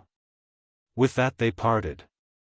And almost as soon as Deronda was in London, the aged man was again on shipboard, greeting the friendly stars without any eager curiosity. Chapter 61. Within the gentle heart love shelters him. As birds within the green shade of the grove. Before the gentle heart, in nature's scheme. Love was not, nor the gentle heart ere love. Guido Guinicelli, Rossetti's translation. There was another house besides the White House at Pennicote, another breast besides Rex Gascoigne's, in which the news of Grandcourt's death caused both strong agitation and the effort to repress it. It was Hans Meyrick's habit to send or bring in the Times for his mother's reading. She was a great reader of news, from the widest-reaching politics to the list of marriages. The latter, she said, giving her the pleasant sense of finishing the fashionable novels without having read them, and seeing the heroes and heroines happy without knowing what poor creatures they were. On a Wednesday, there were reasons why Hans always chose to bring the paper, and to do so about the time that Mira had nearly ended giving Mab her weekly lesson. Avowing that he came then because he wanted to hear Mira sing. But on the particular Wednesday now in question, after entering the house as quietly as usual with his latchkey, he appeared in the parlor, shaking the Times aloft with a crackling noise. In remorseless interruption of Mab's attempt to render Lascia Chio Pianga with a remote imitation of her teacher. Piano and song ceased immediately. Mira, who had been playing the accompaniment, involuntarily started up and turned round, the crackling sound, after the occasional trick of sounds, having seemed to her something thunderous. And Mab said, "Oh, Hans. Why do you bring a more horrible noise than my singing?" "What on earth is the wonderful news?" said Mrs. Meyrick, who was the only other person in the room. "Anything about Italy, anything about the Austrians giving up Venice?" "Nothing about Italy, but something from Italy," said Hans, with a peculiarity in his tone and manner which set his mother interpreting. Imagine how some of us feel and behave when an event, not disagreeable, seems to be confirming and carrying out our private constructions. We say, "What do you think?" in a pregnant tone to some innocent person who has not embarked his wisdom in the same boat with ours, and finds our information flat. "Nothing bad," said Mrs. Meyrick anxiously, thinking immediately of Deronda, and Mira's heart had been already clutched by the same thought. "Not bad for anybody we care much about," said Hans, quickly. "Rather uncommonly lucky, I think. I never knew anybody die conveniently before. Considering what a dear gazelle I am constantly wondering to find myself alive." "Oh me, Hans," said Mab, impatiently, "if you must talk of yourself, let it be behind your own back. What is it that has happened?" Duke Alfonso is drowned, and the Duchess is alive, that's all, said Hans, putting the paper before Mrs. Merrick, with his finger against a paragraph. But more than all is, Deronda was at Genoa in the same hotel with them, and he saw her brought in by the fisherman who had got her out of the water time enough to save her from any harm. It seems they saw her jump in after her husband, which was a less judicious action than I should have expected of the Duchess. However, Deronda is a lucky fellow in being there to take care of her. Mira had sunk on the music stool again, with her eyelids down and her hands tightly clasped, and Mrs. Merrick, giving up the paper to Mab, said, "Poor thing. She must have been fond of her husband to jump in after him." "It was an inadvertence, a little absence of mind," said Hans, creasing his face roguishly, and throwing himself into a chair not far from Mira. "Who can be fond of a jealous baritone, with freezing glances, always singing asides? That was the husband's role, depend upon it. Nothing can be neater than his getting drowned. The Duchess is at liberty now to marry a man with a fine head of hair, and glances that will melt instead of freezing her. And I shall be invited to the wedding." Here Mira started from her sitting posture, and fixing her eyes on Hans, with an angry gleam in them, she said, in a deeply shaken voice of indignation, "Mr. Hans, you ought not to speak in that way. Mr. Deronda would not like you to speak so. Why will you say he is lucky? Why will you use words of that sort about life and death, when what is life to one is death to another? How do you know it would be lucky if he loved Mrs. Grandcourt? It might be a great evil to him. She would take him away from my brother, I know she would. Mr. Deronda would not call that lucky to pierce my brother's heart." All three were struck with the sudden transformation. Mira's face, with a look of anger that might have suited Ithuriel, pale, even to the lips that were usually so rich of tint, was not far from poor Hans, who sat transfixed, blushing under it as if he had been a girl, while he said, nervously, "I am a fool and a brute, and I withdraw every word. I'll go and hang myself like Judas, if it's allowable to mention him." Even in Hans's sorrowful moments, his improvised words had inevitably some drollery. But Mira's anger was not appeased. How could it be? She had burst into indignant speech as creatures in intense pain bite and make their teeth meet even through their own flesh, by way of making their agony bearable. She said no more, but, seating herself at the piano, pressed the sheet of music before her, as if she thought of beginning to play again. It was Mab who spoke, while Mrs. Merrick's face seemed to reflect some of Hans' discomfort. "Mira is quite right to scold you, Hans. You are always taking Mr. Deronda's name in vain.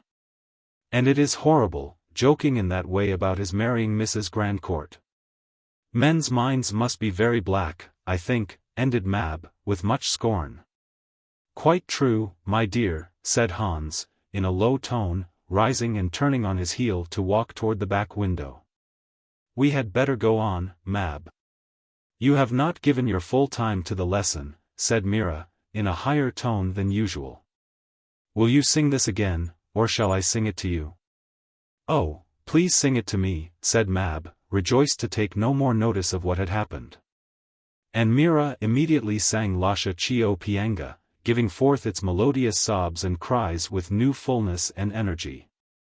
Hans paused in his walk and leaned against the mantelpiece, keeping his eyes carefully away from his mother's. When Mira had sung her last note and touched the last chord, she rose and said, "I must go home now. Ezra expects me."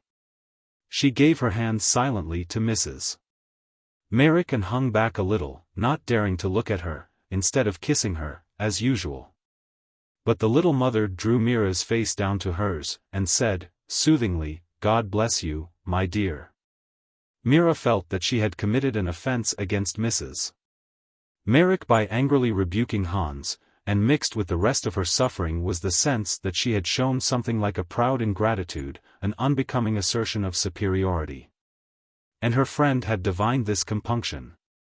Meanwhile Hans had seized his wide awake, and was ready to open the door.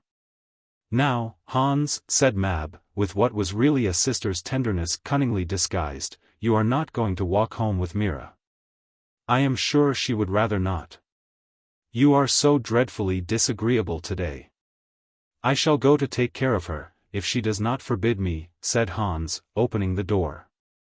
Mira said nothing, and when he had opened the outer door for her and closed it behind him, he walked by her side unforbidden. She had not the courage to begin speaking to him again, conscious that she had perhaps been unbecomingly severe in her words to him, yet finding only severer words behind them in her heart. Besides, she was pressed upon by a crowd of thoughts thrusting themselves forward as interpreters of that consciousness which still remained unaltered to herself. Hans, on his side, had a mind equally busy. Mira's anger had waked in him a new perception, and with it the unpleasant sense that he was a dolt not to have had it before. Suppose Mira's heart were entirely preoccupied with Deronda in another character than that of her own and her brother's benefactor. The supposition was attended in Hans's mind with anxieties which, to do him justice, were not altogether selfish. He had a strong persuasion, which only direct evidence to the contrary could have dissipated, and that was that there was a serious attachment between Deronda and Mrs. Grandcourt. He had pieced together many fragments of observation, and gradually gathered knowledge, completed by what his sisters had heard from Anna Gascoigne, which convinced him not only that Mrs. Grandcourt had a passion for Deronda, but also, notwithstanding his friend's austere self-repression, that Deronda's susceptibility about her was the sign of concealed love. Some men, having such a conviction, would have avoided allusions that could have roused that susceptibility. But Hans's talk naturally fluttered toward mischief, and he was given to a form of experiment on live animals which consisted in irritating his friends playfully. His experiments had ended in satisfying him that what he thought likely was true. On the other hand, any susceptibility Deronda had manifested about a lover's attentions being shown to Mira, Hans took to be sufficiently accounted for by the alleged reason, namely, her dependent position. For he credited his friend with all possible unselfish anxiety for those whom he could rescue and protect. And Deronda's insistence that Mira would never marry one who was not a Jew necessarily seemed to exclude himself, since Hans shared the ordinary opinion, which he knew nothing to disturb, that Deronda was the son of Sir Hugo Mallinger. Thus he felt himself in clearness about the state of Deronda's affections, but now, the events which really struck him as concurring toward the desirable union with Mrs. Grandcourt had called forth a flash of revelation from Mira, a betrayal of her passionate feeling on this subject which had made him melancholy on her account as well as his own, yet on the whole less melancholy than if he had imagined Deronda's hopes fixed on her. It is not sublime, but it is common, for a man to see the beloved object unhappy because his rival loves another, with more fortitude and a milder jealousy than if he saw her entirely happy in his rival. At least it was so with the mercurial Hans, who fluctuated between the contradictory states of feeling, wounded because Mira was wounded, and of being almost obliged to Deronda for loving somebody else. It was impossible for him to give Mira any direct sign of the way in which he had understood her anger, yet he longed that his speechless companionship should be eloquent in a tender, penitent sympathy which is an admissible form of wooing a bruised heart. Thus the two went side by side in a companionship that yet seemed an agitated communication, like that of two chords whose quick vibrations lie outside our hearing. But when they reached the door of Mira's home, and Hans said, "Goodbye," putting out his hand with an appealing look of penitence, she met the look with melancholy gentleness, and said, "Will you not come in and see my brother?" Hans could not but interpret this invitation as a sign of pardon. He had not enough understanding of what Mira's nature had been wrought into by her early experience to divine how the very strength of her late excitement had made it pass more quickly into the resolute acceptance of pain. When he had said, "If you will let me," and they went in together, half his grief was gone. And he was spinning a little romance of how his devotion might make him indispensable to Mira in proportion as Deronda gave his devotion elsewhere. This was quite fair, since his friend was provided for according to his own heart. And on the question of Judaism Hans felt thoroughly fortified. Whoever heard in tale or history that a woman's love went in the track of her race and religion? Muslim and Jewish damsels were always attracted toward Christians, and now if Mira's heart had gone forth too precipitately toward Deronda, here was another case in point. Hans was wont to make merry with his own arguments, to call himself a gr, an antithesis the sole clue to events, but he believed a little in what he laughed at. And thus his bird-like hope, constructed on the lightest principles, soared again in spite of heavy circumstances. They found Mordecai looking singularly happy, holding a closed letter in his hand, his eyes glowing with a quiet triumph which in his emaciated face gave the idea of a conquest over assailing death. After the greeting between him and Hans, Mira put her arm round her brother's neck and looked down at the letter in his hand, without the courage to ask about it, though she felt sure that it was the cause of his happiness. "A letter from Daniel Deronda," said Mordecai, answering her look. "Brief, only saying that he hopes soon to return. Unexpected claims have detained him. The promise of seeing him again is like the bow in the cloud to me," continued Mordecai, looking at Hans, "and to you it must be a gladness. For who has two friends like him?" While Hans was answering, Mira slipped away to her own room, but not to indulge in any outburst of the passion within her. If the angels, once supposed to watch the toilet of women, had entered the little chamber with her and let her shut the door behind them, they would only have seen her take off her hat, sit down and press her hands against her temples as if she had suddenly reflected that her head ached, then rise to dash cold water on her eyes and brow and hair till her backward curls were full of crystal beads, while she had dried her brow and looked out like a freshly opened flower from among the dewy tresses of the woodland. Then give deep sighs of relief, and putting on her little slippers, sit still after that action for a couple of minutes, which seemed to her so long, so full of things to come, that she rose with an air of recollection, and went down to make tea. Something of the old life had returned. She had been used to remember that she must learn her part, must go to rehearsal, must act and sing in the evening, must hide her feelings from her father. And the more painful her life grew, the more she had been used to hide. The force of her nature had long found its chief action in resolute endurance. And today the violence of feeling which had caused the first jet of anger had quickly transformed itself into a steady facing of trouble, the well-known companion of her young years. But while she moved about and spoke as usual, a close observer might have discerned a difference between this apparent calm, which was the effect of restraining energy, and the sweet genuine calm of the months when she first felt a return of her infantine happiness. Those who have been indulged by fortune and have always thought of calamity as what happens to others, feel a blind incredulous rage at the reversal of their lot, and half believe that their wild cries will alter the course of the storm. Mira felt no such surprise when familiar sorrow came back from brief absence, and sat down with her according to the old use and wont. And this habit of expecting trouble rather than joy, hindered her from having any persistent belief in opposition to the probabilities which were not merely suggested by Hans, but were supported by her own private knowledge and long-growing presentiment. An attachment between Deronda and Mrs. Grandcourt, to end in their future marriage, had the aspect of a certainty for her feeling. There had been no fault in him, facts had ordered themselves so that there was a tie between him and this woman who belonged to another world than hers and Ezra's, nay, who seemed another sort of being than Deronda, something foreign that would be a disturbance in his life instead of blending with it. Well, well, but if it could have been deferred so as to make no difference while Ezra was there. She did not know all the momentousness of the relation between Deronda and her brother, but she had seen, and instinctively felt enough to forebode its being incongruous with any close tie to Mrs. Grandcourt. At least this was the clothing that Mira first gave to her mortal repugnance. But in the still, quick action of her consciousness, thoughts went on like changing states of sensation unbroken by her habitual acts. And this inward language soon said distinctly that the mortal repugnance would remain even if Ezra were secured from loss. What I have read about and sung about and seen acted, is happening to me, this that I am feeling is the love that makes jealousy, so impartially Mira summed up the charge against herself. But what difference could this pain of hers make to anyone else? It must remain as exclusively her own, and hidden, as her early yearning and devotion to her lost mother.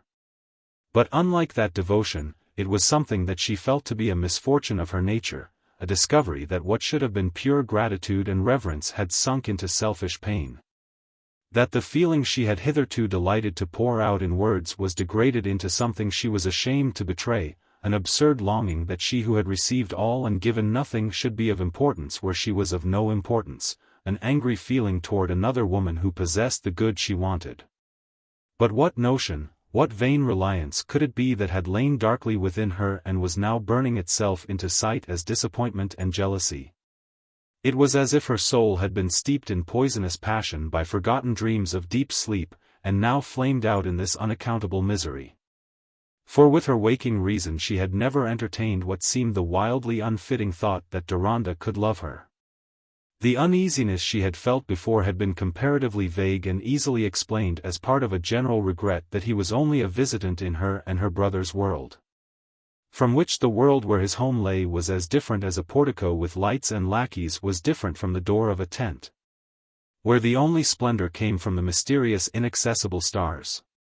But her feeling was no longer vague, the cause of her pain, the image of Mrs. Grandcourt by Deronda's side, drawing him farther and farther into the distance, was as definite as pincers on her flesh.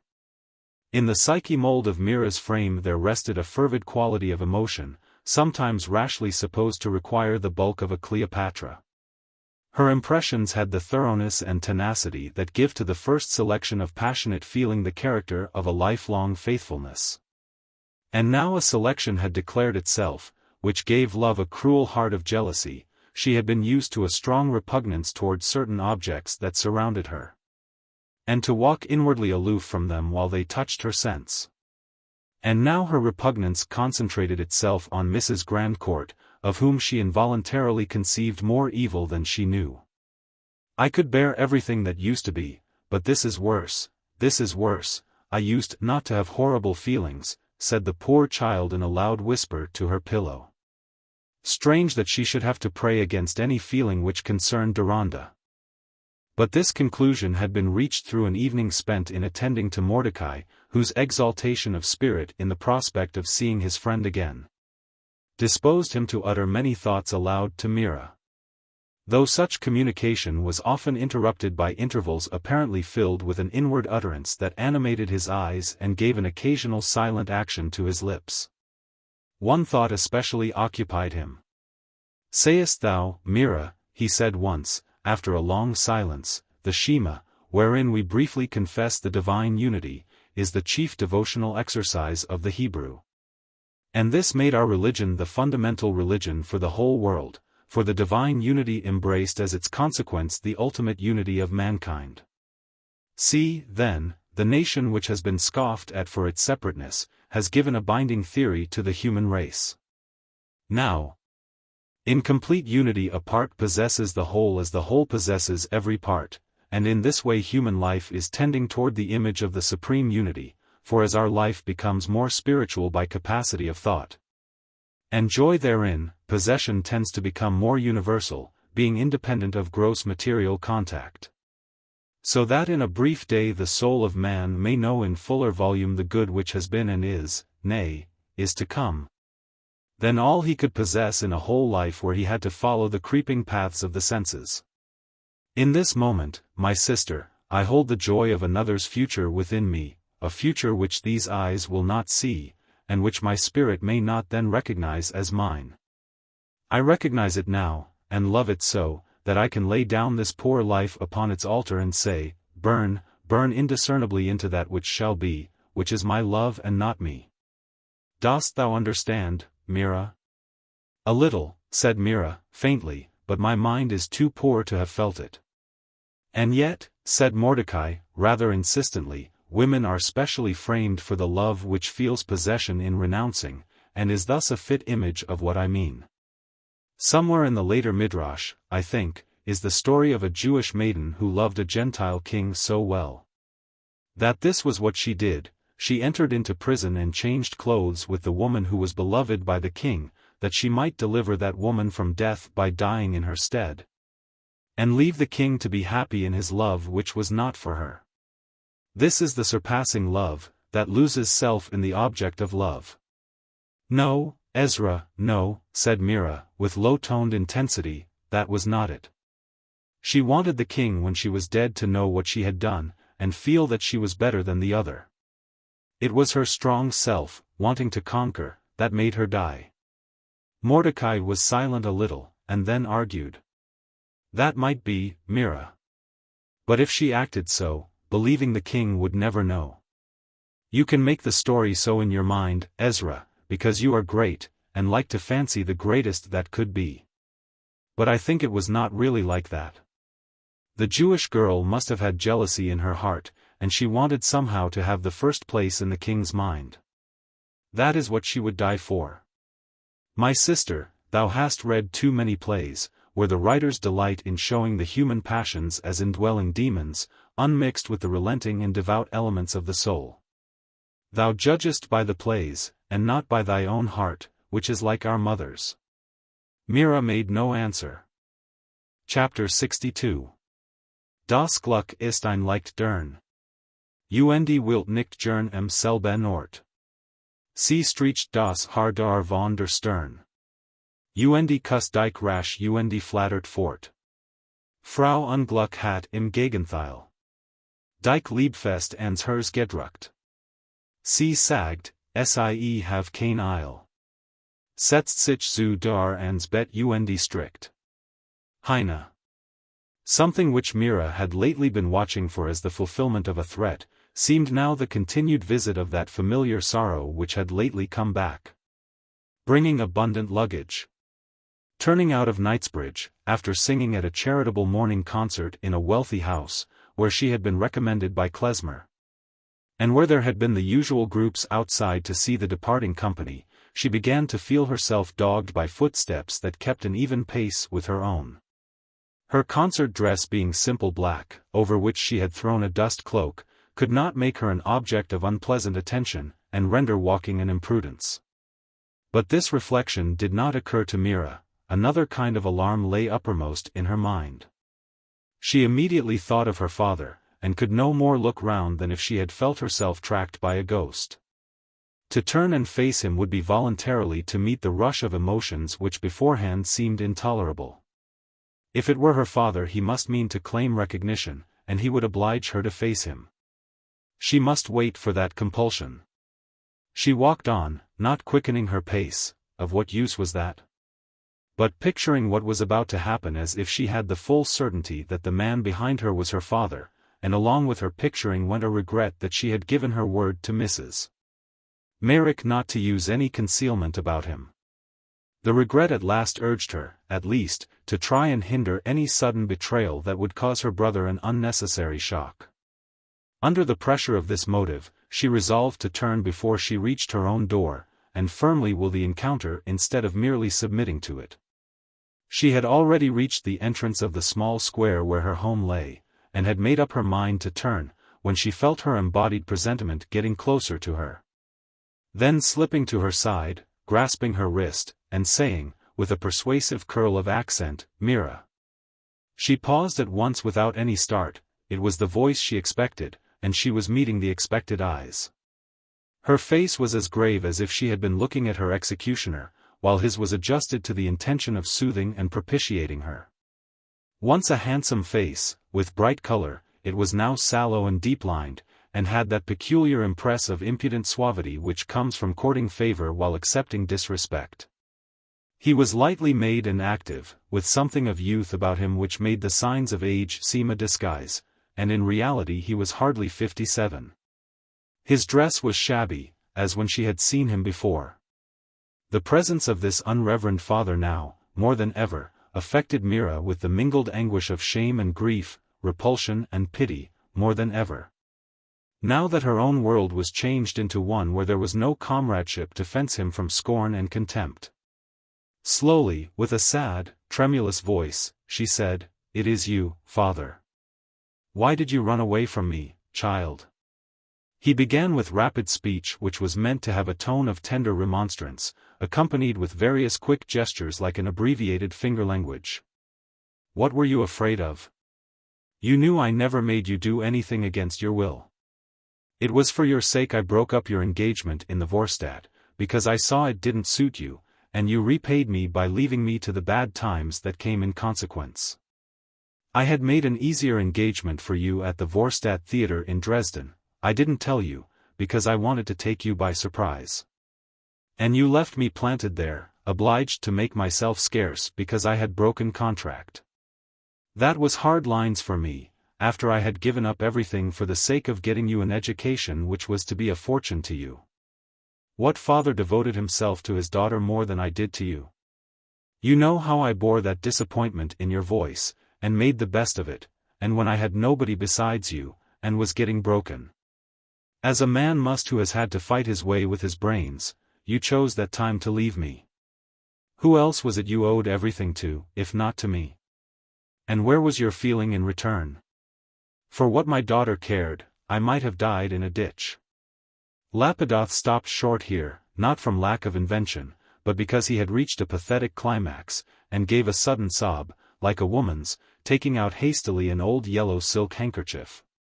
He really felt that his daughter had treated him ill, a sort of sensibility which is naturally strong in unscrupulous persons, who put down what is owing to them, without any per contra. Mira, in spite of that sob, had energy enough not to let him suppose that he deceived her. She answered more firmly, though it was the first time she had ever used accusing words to him. You know why I left you, father, and I had reason to distrust you, because I felt sure that you had deceived my mother. If I could have trusted you, I would have stayed with you and worked for you. I never meant to deceive your mother, Mira, said Lapidoth, putting back his handkerchief, but beginning with a voice that seemed to struggle against further sobbing.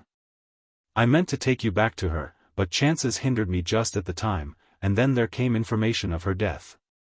It was better for you that I should stay where I was, and your brother could take care of himself. Nobody had any claim on me but you. I had word of your mother's death from a particular friend, who had undertaken to manage things for me, and I sent him over money to pay expenses.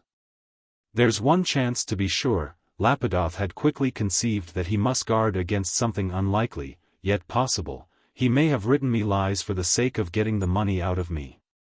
Mira made no answer. She could not bear to utter the only true one, I don't believe one word of what you say, and she simply showed a wish that they should walk on, feeling that their standing still might draw down unpleasant notice.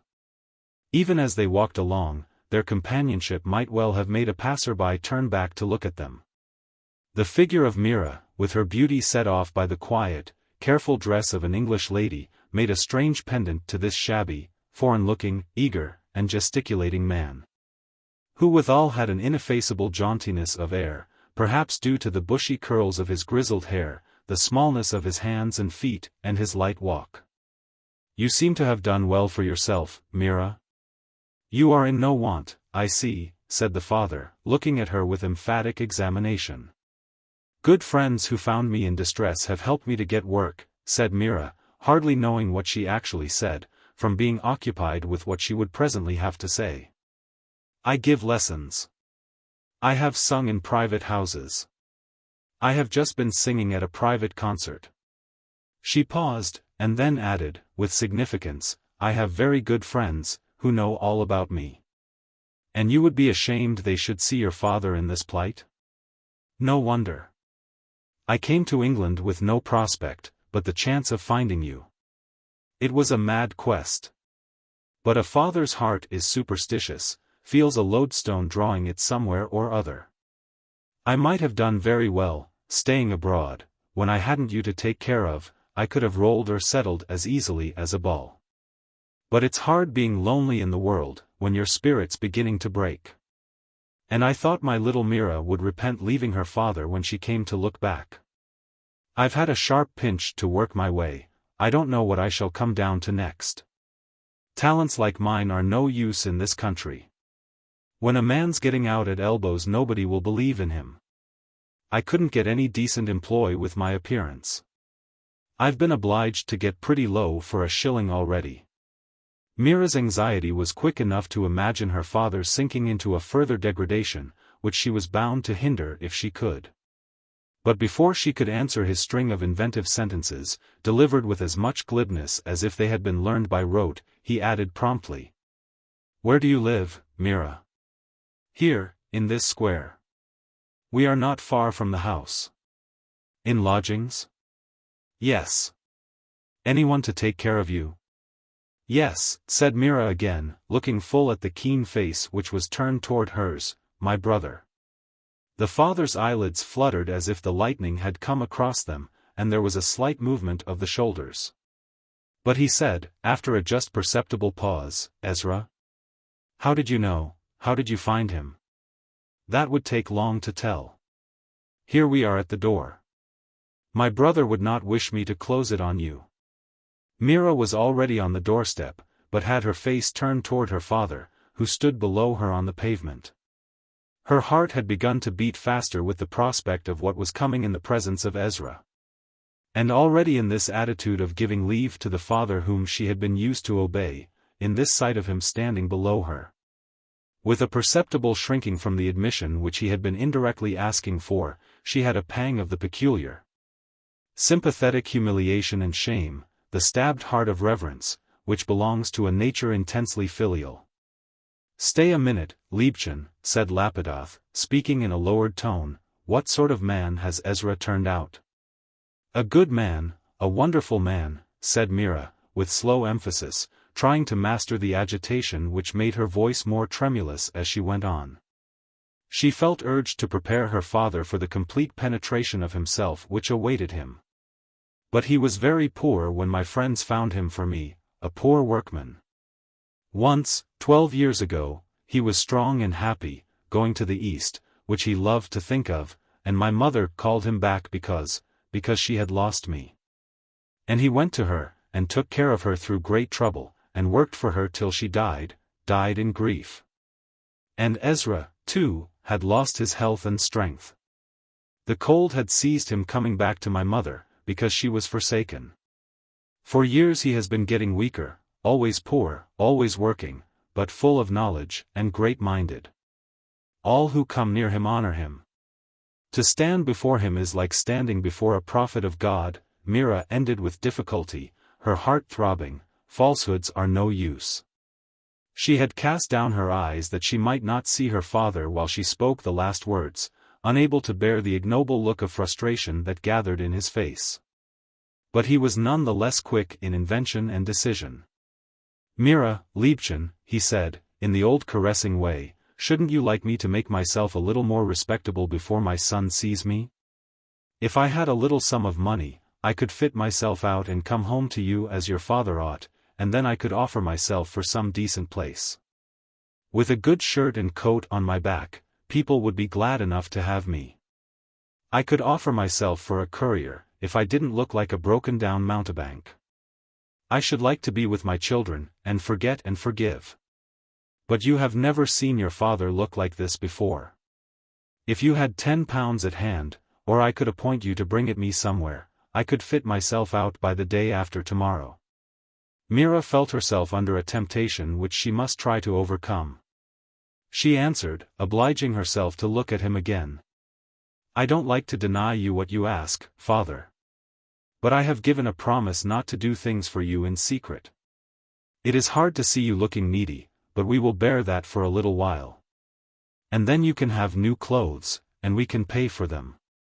Her practical sense made her see now what was Mrs. Merrick's wisdom in exacting a promise from her. Lapidoth's good humor gave way a little. He said, with a sneer, "You are a hard and fast young lady, you have been learning useful virtues, keeping promises and not to help your father with £1 or £2 when you are getting money to dress yourself in silk, your father who made an idol of you, and gave up the best part of his life to providing for you. It seems cruel, I know it seems cruel," said Mira, feeling this a worse moment than when she meant to drown herself. Her lips were suddenly pale. "But, father, it is more cruel to break the promises people trust in. That broke my mother's heart, it has broken Ezra's life. You and I must eat now this bitterness from what has been. Bear it. Bear to come in and be cared for as you are." "Tomorrow, then," said Lapidoth, almost turning on his heel away from this pale, trembling daughter, who seemed now to have got the inconvenient world to back her. But he quickly turned on it again, with his hands feeling about restlessly in his pockets, and said, with some return to his appealing tone, "I'm a little cut up with all this, Mira. I shall get up my spirits by tomorrow. If you've a little money in your pocket, I suppose it isn't against your promise to give me a trifle, to buy a cigar with." Mira could not ask herself another question, could not do anything else than put her cold trembling hands in her pocket for her portemonnaie and hold it out. Lapidoth grasped it at once, pressed her fingers the while, said, "Goodbye, my little girl, tomorrow then," and left her. He had not taken many steps before he looked carefully into all the folds of the purse, found 2 half-sovereigns and odd silver, and pasted against the folding cover a bit of paper on which Ezra had inscribed, in a beautiful Hebrew character, the name of his mother, the days of her birth, marriage, and death, and the prayer, "May Mira be delivered from evil."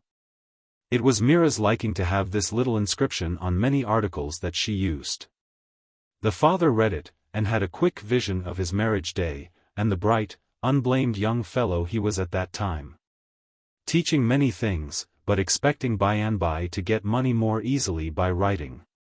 And very fond of his beautiful bride Sarah, crying when she expected him to cry, and reflecting every phase of her feeling with mimetic susceptibility. Lapidoth had travelled a long way from that young self, and thought of all that this inscription signified with an unemotional memory, which was like the ocular perception of a touch to one who has lost the sense of touch, or like morsels on an untasting palate, having shape and grain, but no flavor. Among the things we may gamble away in a lazy selfish life is the capacity for ruth, compunction, or any unselfish regret, which we may come to long for as one in slow death longs to feel laceration, rather than be conscious of a widening margin where consciousness once was. Mira's purse was a handsome one, a gift to her, which she had been unable to reflect about giving away, and Lapidoth presently found himself outside of his reverie, considering what the purse would fetch in addition to the sum it contained, and what prospect there was of his being able to get more from his daughter without submitting to adopt a penitential form of life under the eyes of that formidable son. On such a subject his susceptibilities were still lively. Meanwhile Mira had entered the house with her power of reticence overcome by the cruelty of her pain. She found her brother quietly reading and sifting old manuscripts of his own, which he meant to consign to Deronda.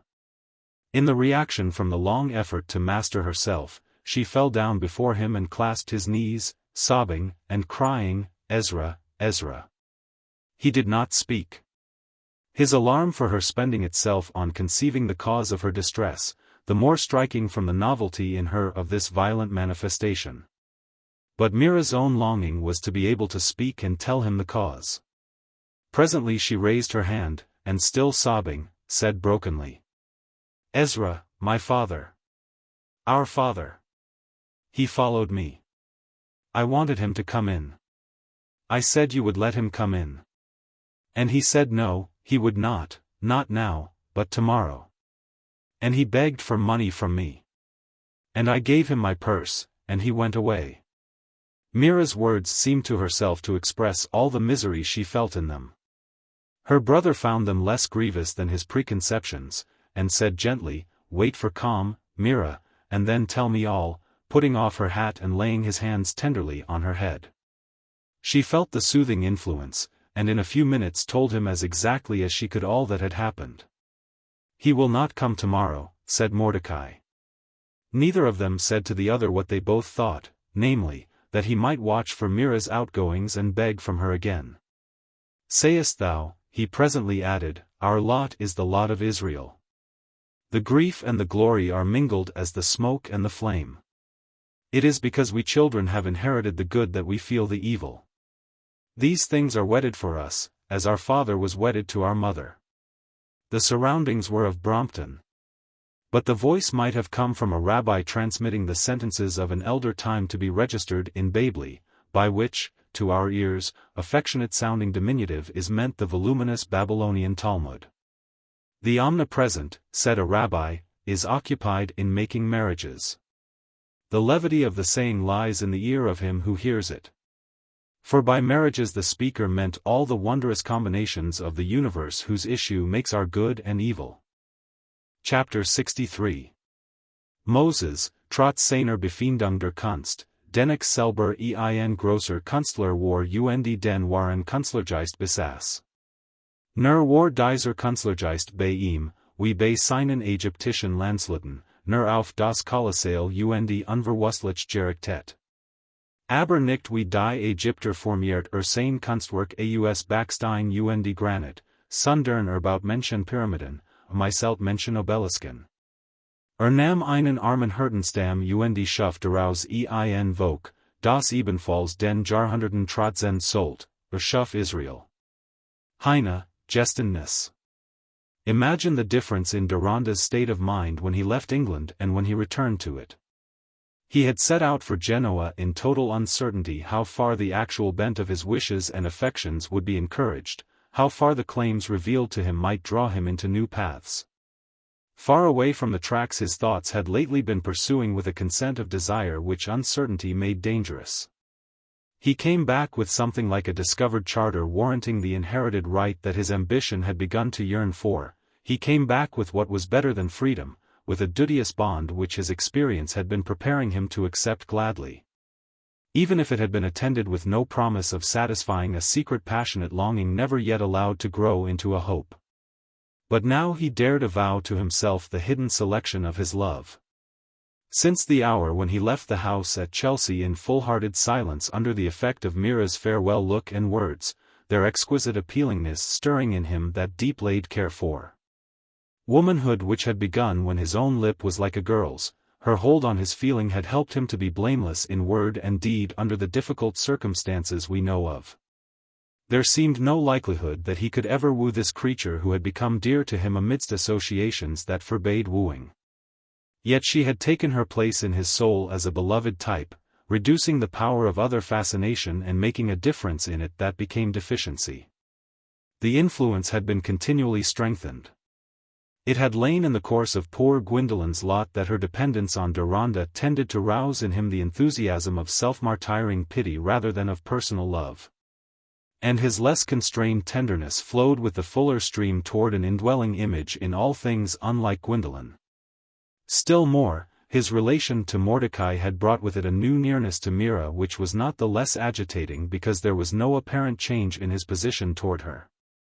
And she had inevitably been bound up in all the thoughts that made him shrink from an issue disappointing to her brother.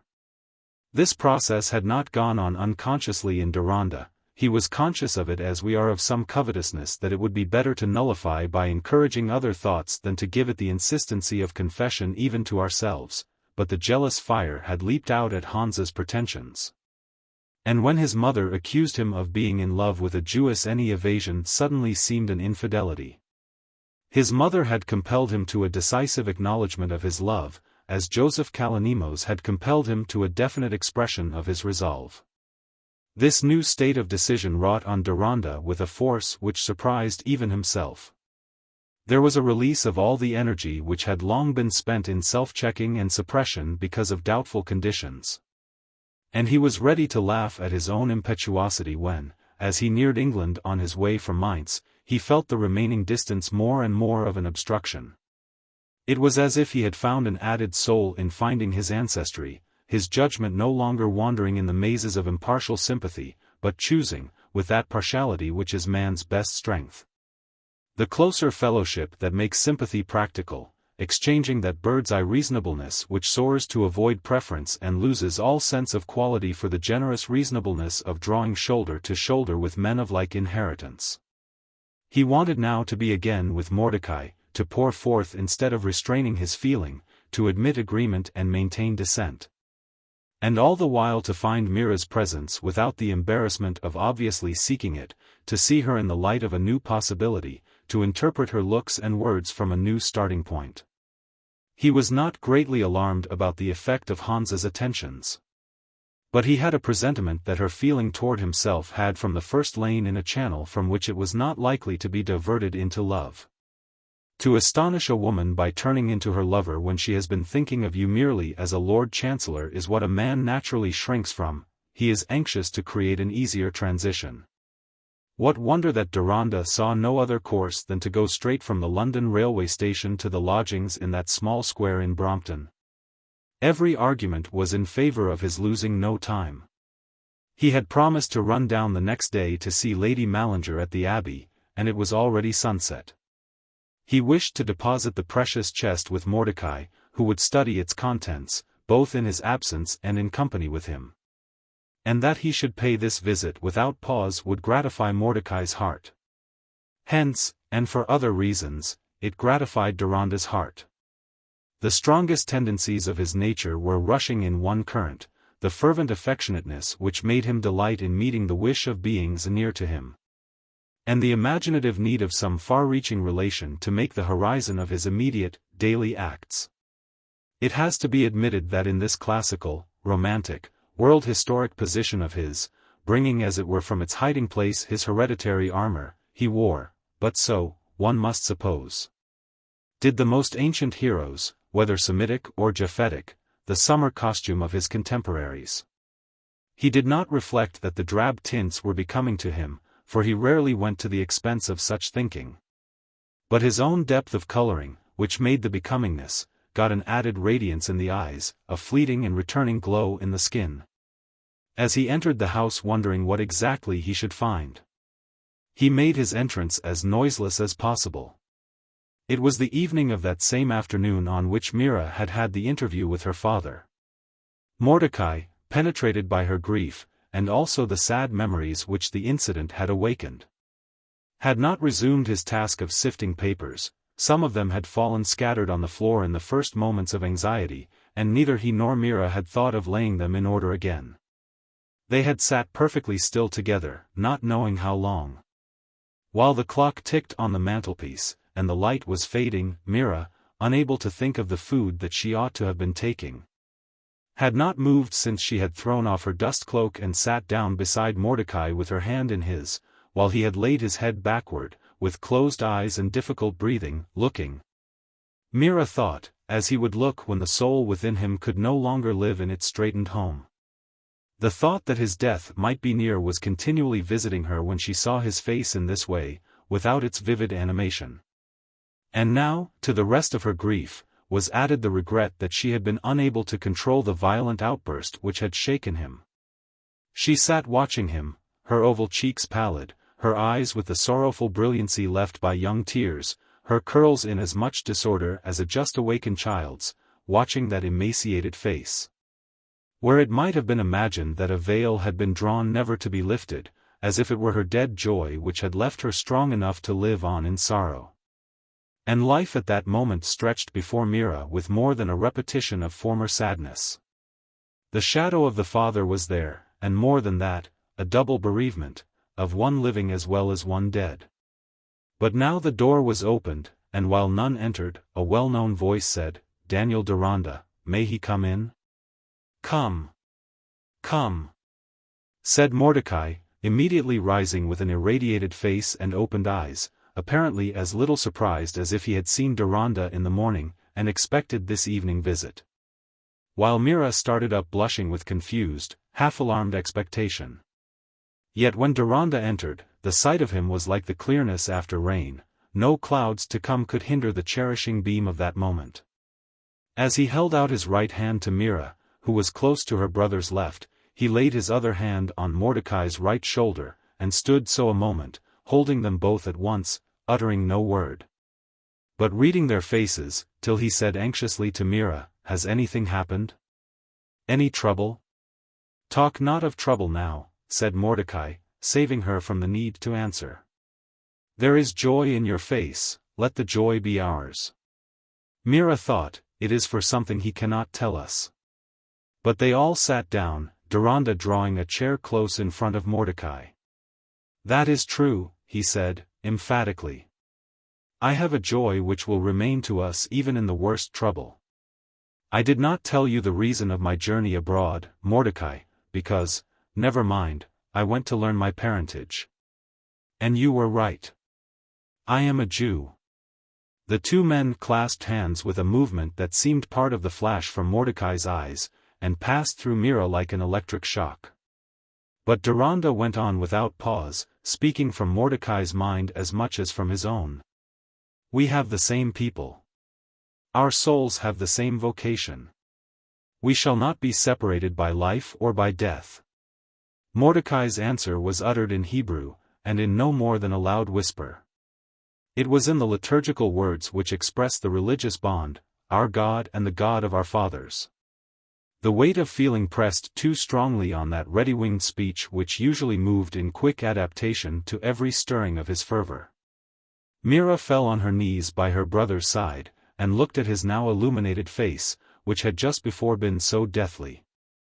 The action was an inevitable outlet of the violent reversal from despondency to a gladness which came over her as solemnly as if she had been beholding a religious rite. For the moment she thought of the effect on her own life only through the effect on her brother. And it is not only that I am a Jew, Deronda went on, enjoying one of those rare moments when our yearnings and our acts can be completely one, and the real we behold is our ideal good. But I come of a strain that has ardently maintained the fellowship of our race, a line of Spanish Jews that has borne many students and men of practical power. And I possess what will give us a sort of communion with them. My grandfather, Daniel Cherisi, preserved manuscripts, family records stretching far back, in the hope that they would pass into the hands of his grandson. And now his hope is fulfilled, in spite of attempts to thwart it by hiding my parentage from me. I possess the chest containing them, with his own papers, and it is down below in this house. I mean to leave it with you, Mordecai, that you may help me to study the manuscripts. Some of them I can read easily enough, those in Spanish and Italian. Others are in Hebrew, and, I think, Arabic. But there seem to be Latin translations. I was only able to look at them cursorily while I stayed at Mainz. We will study them together. Deronda ended with that bright smile which, beaming out from the habitual gravity of his face, seemed a revelation, the reverse of the continual smile that discredits all expression. But when this happy glance passed from Mordecai to rest on Mira, it acted like a little too much sunshine, and made her change her attitude. She had knelt under an impulse with which any personal embarrassment was incongruous, and especially any thoughts about how Mrs. Grandcourt might stand to this new aspect of things, thoughts which made her color under Deronda's glance, and rise to take her seat again in her usual posture of crossed hands and feet, with the effort to look as quiet as possible. Deronda, equally sensitive, imagined that the feeling of which he was conscious, had entered too much into his eyes, and had been repugnant to her. He was ready enough to believe that any unexpected manifestation might spoil her feeling toward him, and then his precious relation to brother and sister would be marred. If Mira could have no love for him, any advances of love on his part would make her wretched in that continual contact with him which would remain inevitable. While such feelings were pulsating quickly in Deronda and Mira, Mordecai, seeing nothing in his friend's presence and words but a blessed fulfillment, was already speaking with his old sense of enlargement in utterance. Daniel, from the first, I have said to you, we know not all the pathways. Has there not been a meeting among them, as of the operations in one soul, where an idea being born and breathing draws the elements toward it, and is fed and glows? For all things are bound together in that omnipresence which is the place and habitation of the world, and events are of a glass wherethrough our eyes see some of the pathways. And if it seems that the erring and unloving wills of men have helped to prepare you, as Moses was prepared, to serve your people the better, that depends on another order than the law which must guide our footsteps. For the evil will of man makes not a people's good except by stirring the righteous will of man. And beneath all the clouds with which our thought encompasses the eternal, this is clear, that a people can be blessed only by having counselors and a multitude whose will moves in obedience to the laws of justice and love. For see, now, it was your loving will that made a chief pathway, and resisted the effect of evil. For, by performing the duties of brotherhood to my sister, and seeking out her brother in the flesh, your soul has been prepared to receive with gladness this message of the eternal. Behold the multitude of your brethren. It is quite true that you and Mira have been my teachers, said Deronda. If this revelation had been made to me before I knew you both, I think my mind would have rebelled against it. Perhaps I should have felt then, if I could have chosen, would not have been a Jew. What I feel now is, that my whole being is a consent to the fact. But it has been the gradual accord between your mind and mine which has brought about that full consent. At the moment Deronda was speaking, that first evening in the bookshop was vividly in his remembrance, with all the struggling aloofness he had then felt from Mordecai's prophetic confidence. It was his nature to delight in satisfying to the utmost the eagerly expectant soul, which seemed to be looking out from the face before him, like the long-enduring watcher who at last sees the mountain signal flame. And he went on with fuller fervor. It is through your inspiration that I have discerned what may be my life's task. It is you who have given shape to what, I believe, was an inherited yearning, the effect of brooding. Passionate thoughts in many ancestors, thoughts that seem to have been intensely present in my grandfather. Suppose the stolen offspring of some mountain tribe brought up in a city of the plain, or one with an inherited genius for painting. And born blind, the ancestral life would lie within them as a dim longing for unknown objects and sensations. And the spellbound habit of their inherited frames would be like a cunningly wrought musical instrument, never played on, but quivering throughout in uneasy mysterious meanings of its intricate structure that, under the right touch, gives music. Something like that, I think, has been my experience. Since I began to read and know, I have always longed for some ideal task, in which I might feel myself the heart and brain of a multitude, some social captainship, which would come to me as a duty, and not be striven for as a personal prize. You have raised the image of such a task for me, to bind our race together in spite of heresy. You have said to me, our religion united us before it divided us, it made us a people before it made Rabbanites and Karaites. I mean to try what can be done with that union, I mean to work in your spirit. Failure will not be ignoble, but it would be ignoble for me not to try. Even as my brother that fed at the breasts of my mother, said Mordecai, falling back in his chair with a look of exultant repose, as after some finished labor.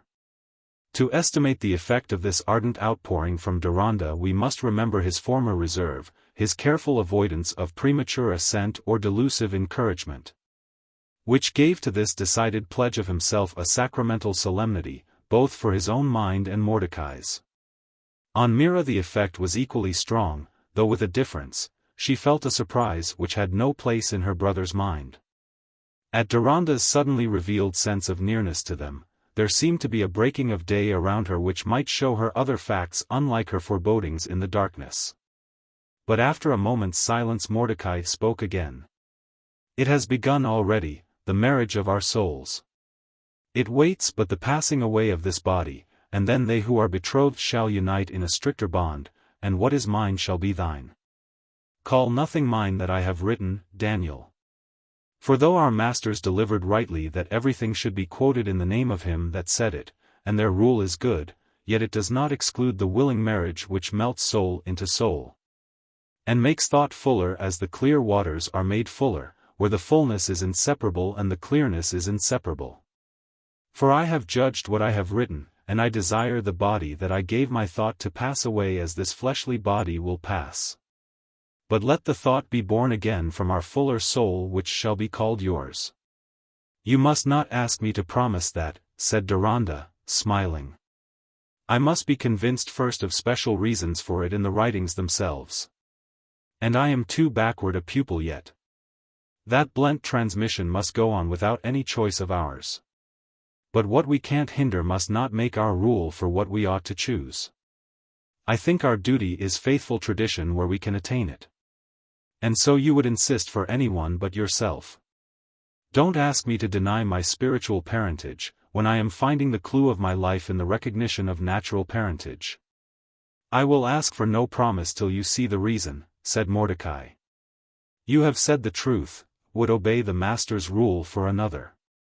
But for years my hope, nay, my confidence, has been, not that the imperfect image of my thought, which is an ill-shaped work of the youthful carver who has seen a heavenly pattern, and trembles in imitating the vision, not that this should live, but that my vision and passion should enter into yours, into yours. For he whom I longed for afar, was he not you whom I discerned as mine when you came near? Nevertheless, you shall judge. For my soul is satisfied.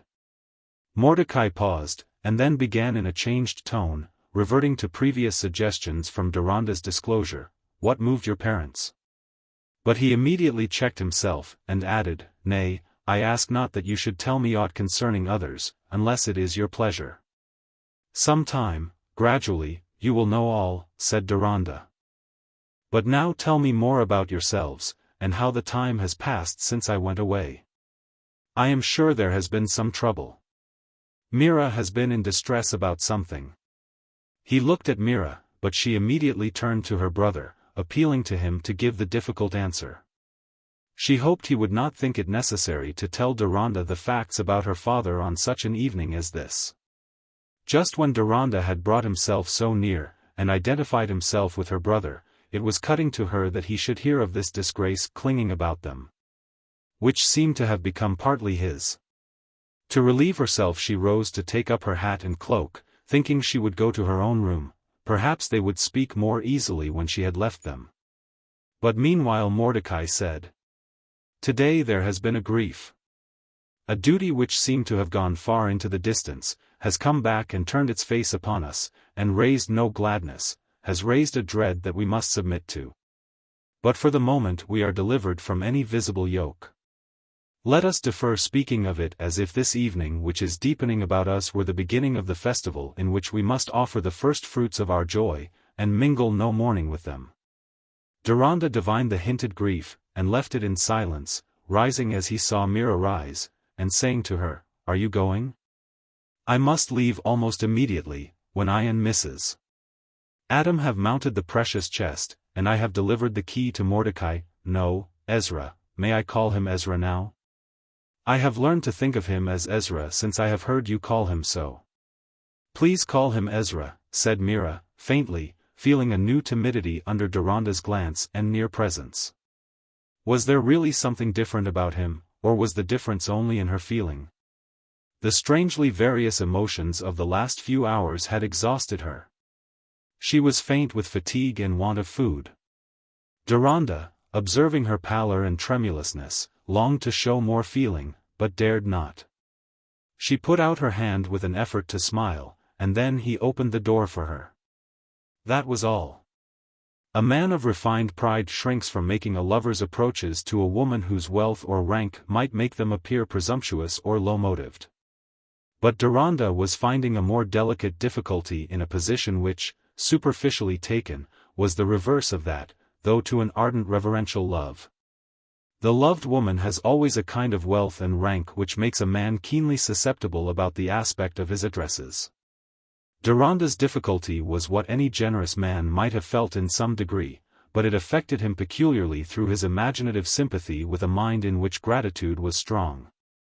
Mira, he knew, felt herself bound to him by deep obligations, which to her sensibilities might give every wish of his the aspect of a claim.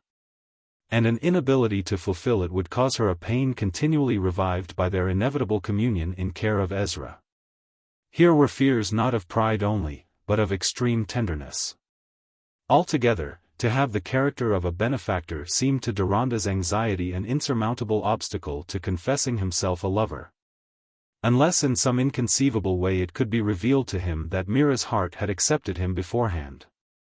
And the agitation on his own account, too, was not small. Even a man who has practiced himself in lovemaking till his own glibness has rendered him skeptical, may at last be overtaken by the lover's awe, may tremble, stammer, and show other signs of recovered sensibility no more in the range of his acquired talents than pins and needles after numbness. How much more may that energetic timidity possess a man whose inward history has cherished his susceptibilities instead of dulling them, and has kept all the language of passion fresh and rooted as the lovely leafage about the hillside spring. As for Mira, her dear head lay on its pillow that night with its former suspicions thrown out of shape but still present, like an ugly story which had been discredited but not therefore dissipated. All that she was certain of about Deronda seemed to prove that he had no such fetters upon him as she had been allowing herself to believe in. His whole manner as well as his words implied that there were no hidden bonds remaining to have any effect in determining his future. But notwithstanding this plainly reasonable inference, uneasiness still clung about Mira's heart. Deronda was not to blame, but he had an importance for Mrs.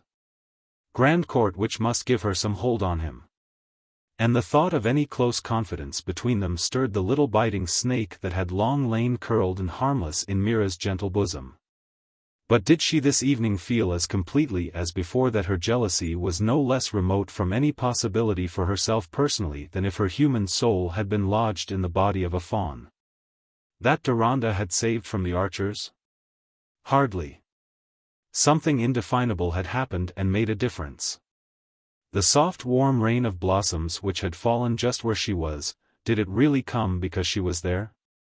What spirit was there among the boughs? Chapter 64. Questa montagna a tale. Che semper al cominciar di sotto a grave. E quanto uom più va su e men fa male. Dante, il Purgatorio. It was not many days after her mother's arrival that Gwendolen would consent to remain at Genoa. Her desire to get away from that gem of the sea, helped to rally her strength and courage. For what place, though it were the flowery vale of Enna? May not the inward sense turn into a circle of punishment where the flowers are no better than a crop of flame tongues burning the soles of our feet? I shall never like to see the Mediterranean again, said Gwendolen, to her mother, who thought that she quite understood her child's feeling, even in her tacit prohibition of any express reference to her late husband. Mrs. Davilow, indeed, though compelled formally to regard this time as one of severe calamity, was virtually enjoying her life more than she had ever done since her daughter's marriage. It seemed that her darling was brought back to her not merely with all the old affection, but with a conscious cherishing of her mother's nearness. Such as we give to a possession that we have been on the brink of losing. "Are you there, mamma?"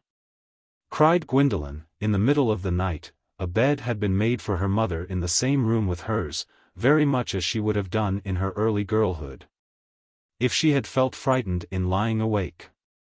"Yes, dear, can I do anything for you?" "No, thank you, only I like so to know you are there."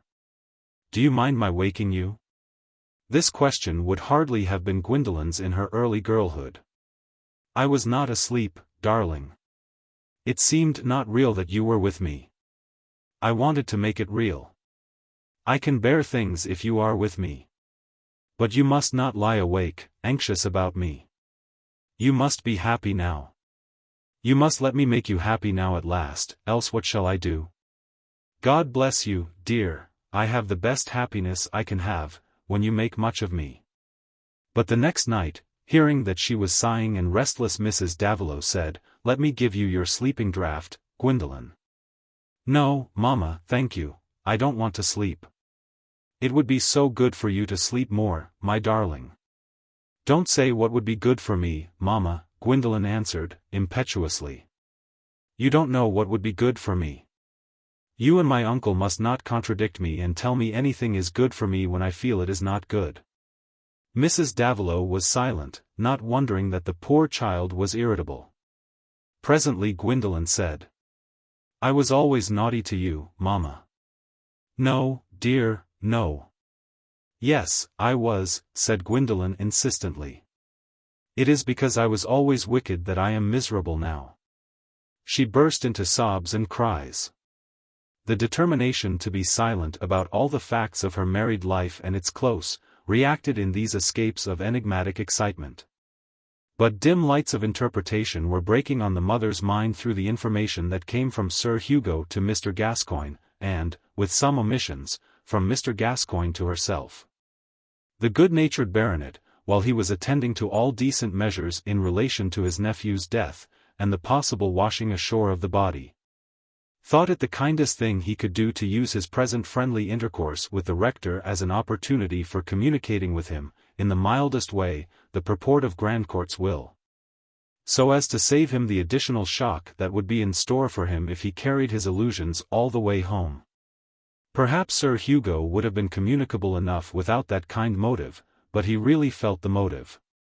He broke the unpleasant news to the rector by degrees. At first he only implied his fear that the widow was not so splendidly provided for as Mr. Gascoigne, nay, as the baronet himself had expected. And only at last, after some previous vague reference to large claims on Grandcourt, he disclosed the prior relations which, in the unfortunate absence of a legitimate heir, had determined all the splendor in another direction. The rector was deeply hurt, and remembered, more vividly than he had ever done before, how offensively proud and repelling the manners of the deceased had been toward him, remembered also that he himself, in that interesting period just before the arrival of the new occupant at Diplow, had received hints of former entangling dissipations, and an undue addiction to pleasure, though he had not foreseen that the pleasure which had probably, so to speak, been swept into private rubbish heaps, would ever present itself as an array of live caterpillars, disastrous to the green meat of respectable people. But he did not make these retrospective thoughts audible to Sir Hugo, or lower himself by expressing any indignation on merely personal grounds, but behaved like a man of the world who had become a conscientious clergyman. His first remark was, "When a young man makes his will in health, he usually counts on living a long while. Probably Mr. Grandcourt did not believe that this will would ever have its present effect." After a moment, he added, "The effect is painful in more ways than one. Female morality is likely to suffer from this marked advantage and prominence being given to illegitimate offspring." "Well, in point of fact," said Sir Hugo, in his comfortable way, "since the boy is there, this was really the best alternative for the disposal of the estates. Grandcourt had nobody nearer than his cousin. And it's a chilling thought that you go out of this life only for the benefit of a cousin. A man gets a little pleasure in making his will, if it's for the good of his own curly heads. But it's a nuisance when you're giving the bequeathing to a used-up fellow like yourself, and one you don't care two straws for. It's the next worst thing to having only a life interest in your estates. No, I forgive Grandcourt for that part of his will. But, between ourselves, what I don't forgive him for, is the shabby way he has provided for your niece, our niece, I will say, no better a position than if she had been a doctor's widow. Nothing grates on me more than that posthumous grudgingness toward a wife. A man ought to have some pride and fondness for his widow. I should, I know. I take it as a test of a man, that he feels the easier about his death when he can think of his wife and daughters being comfortable after it. I like that story of the fellows in the Crimean War, who were ready to go to the bottom of the sea if their widows were provided for. It has certainly taken me by surprise," said Mr. Gascoigne, "all the more because, as the one who stood in the place of father to my niece, I had shown my reliance on Mr. Grandcourt's apparent liberality in money matters by making no claims for her beforehand. That seemed to me due to him under the circumstances. Probably you think me blamable. Not blamable exactly. I respect a man for trusting another. But take my advice. If you marry another niece, though it may be to the Archbishop of Canterbury, bind him down. Your niece can't be married for the first time twice over. And if he's a good fellow, he'll wish to be bound. But as to Mrs. Grandcourt, I can only say that I feel my relation to her all the nearer because I think that she has not been well treated. And I hope you will urge her to rely on me as a friend." Thus spake the chivalrous Sir Hugo, in his disgust at the young and beautiful widow of a Mallinger Grandcourt being left with only 2,000 a year and a house in a coal-mining district. To the rector that income naturally appeared less shabby and less accompanied with mortifying privations. But in this conversation he had devoured a much keener sense than the baronet's of the humiliation cast over his niece, and also over her nearest friends, by the conspicuous publishing of her husband's relation to Mrs. Glasher. And like all men who are good husbands and fathers, he felt the humiliation through the minds of the women who would be chiefly affected by it. So that the annoyance of first hearing the facts was far slighter than what he felt in communicating them to Mrs. Davilow, and in anticipating Gwendolen's feeling whenever her mother saw fit to tell her of them. For the good rector had an innocent conviction that his niece was unaware of Mrs. Glasher's existence, arguing with masculine soundness from what maidens and wives were likely to know, do, and suffer. And having had a most imperfect observation of the particular maiden and wife in question. Not so Gwendolen's mother, who now thought that she saw an explanation of much that had been enigmatic in her child's conduct and words before and after her engagement. Concluding that in some inconceivable way Gwendolen had been informed of this left-handed marriage and the existence of the children. She trusted to opportunities that would arise in moments of affectionate confidence before and during their journey to England, when she might gradually learn how far the actual state of things was clear to Gwendolen, and prepare her for anything that might be a disappointment. But she was spared from devices on the subject. "I hope you don't expect that I am going to be rich and grand, Mamma," said Gwendolen, not long after the rector's communication. "Perhaps I shall have nothing at all." She was dressed, and had been sitting long in quiet meditation. Mrs. Davilow was startled, but said, after a moment's reflection, "Oh yes, dear, you will have something. Sir Hugo knows all about the will." "That will not decide," said Gwendolen, abruptly.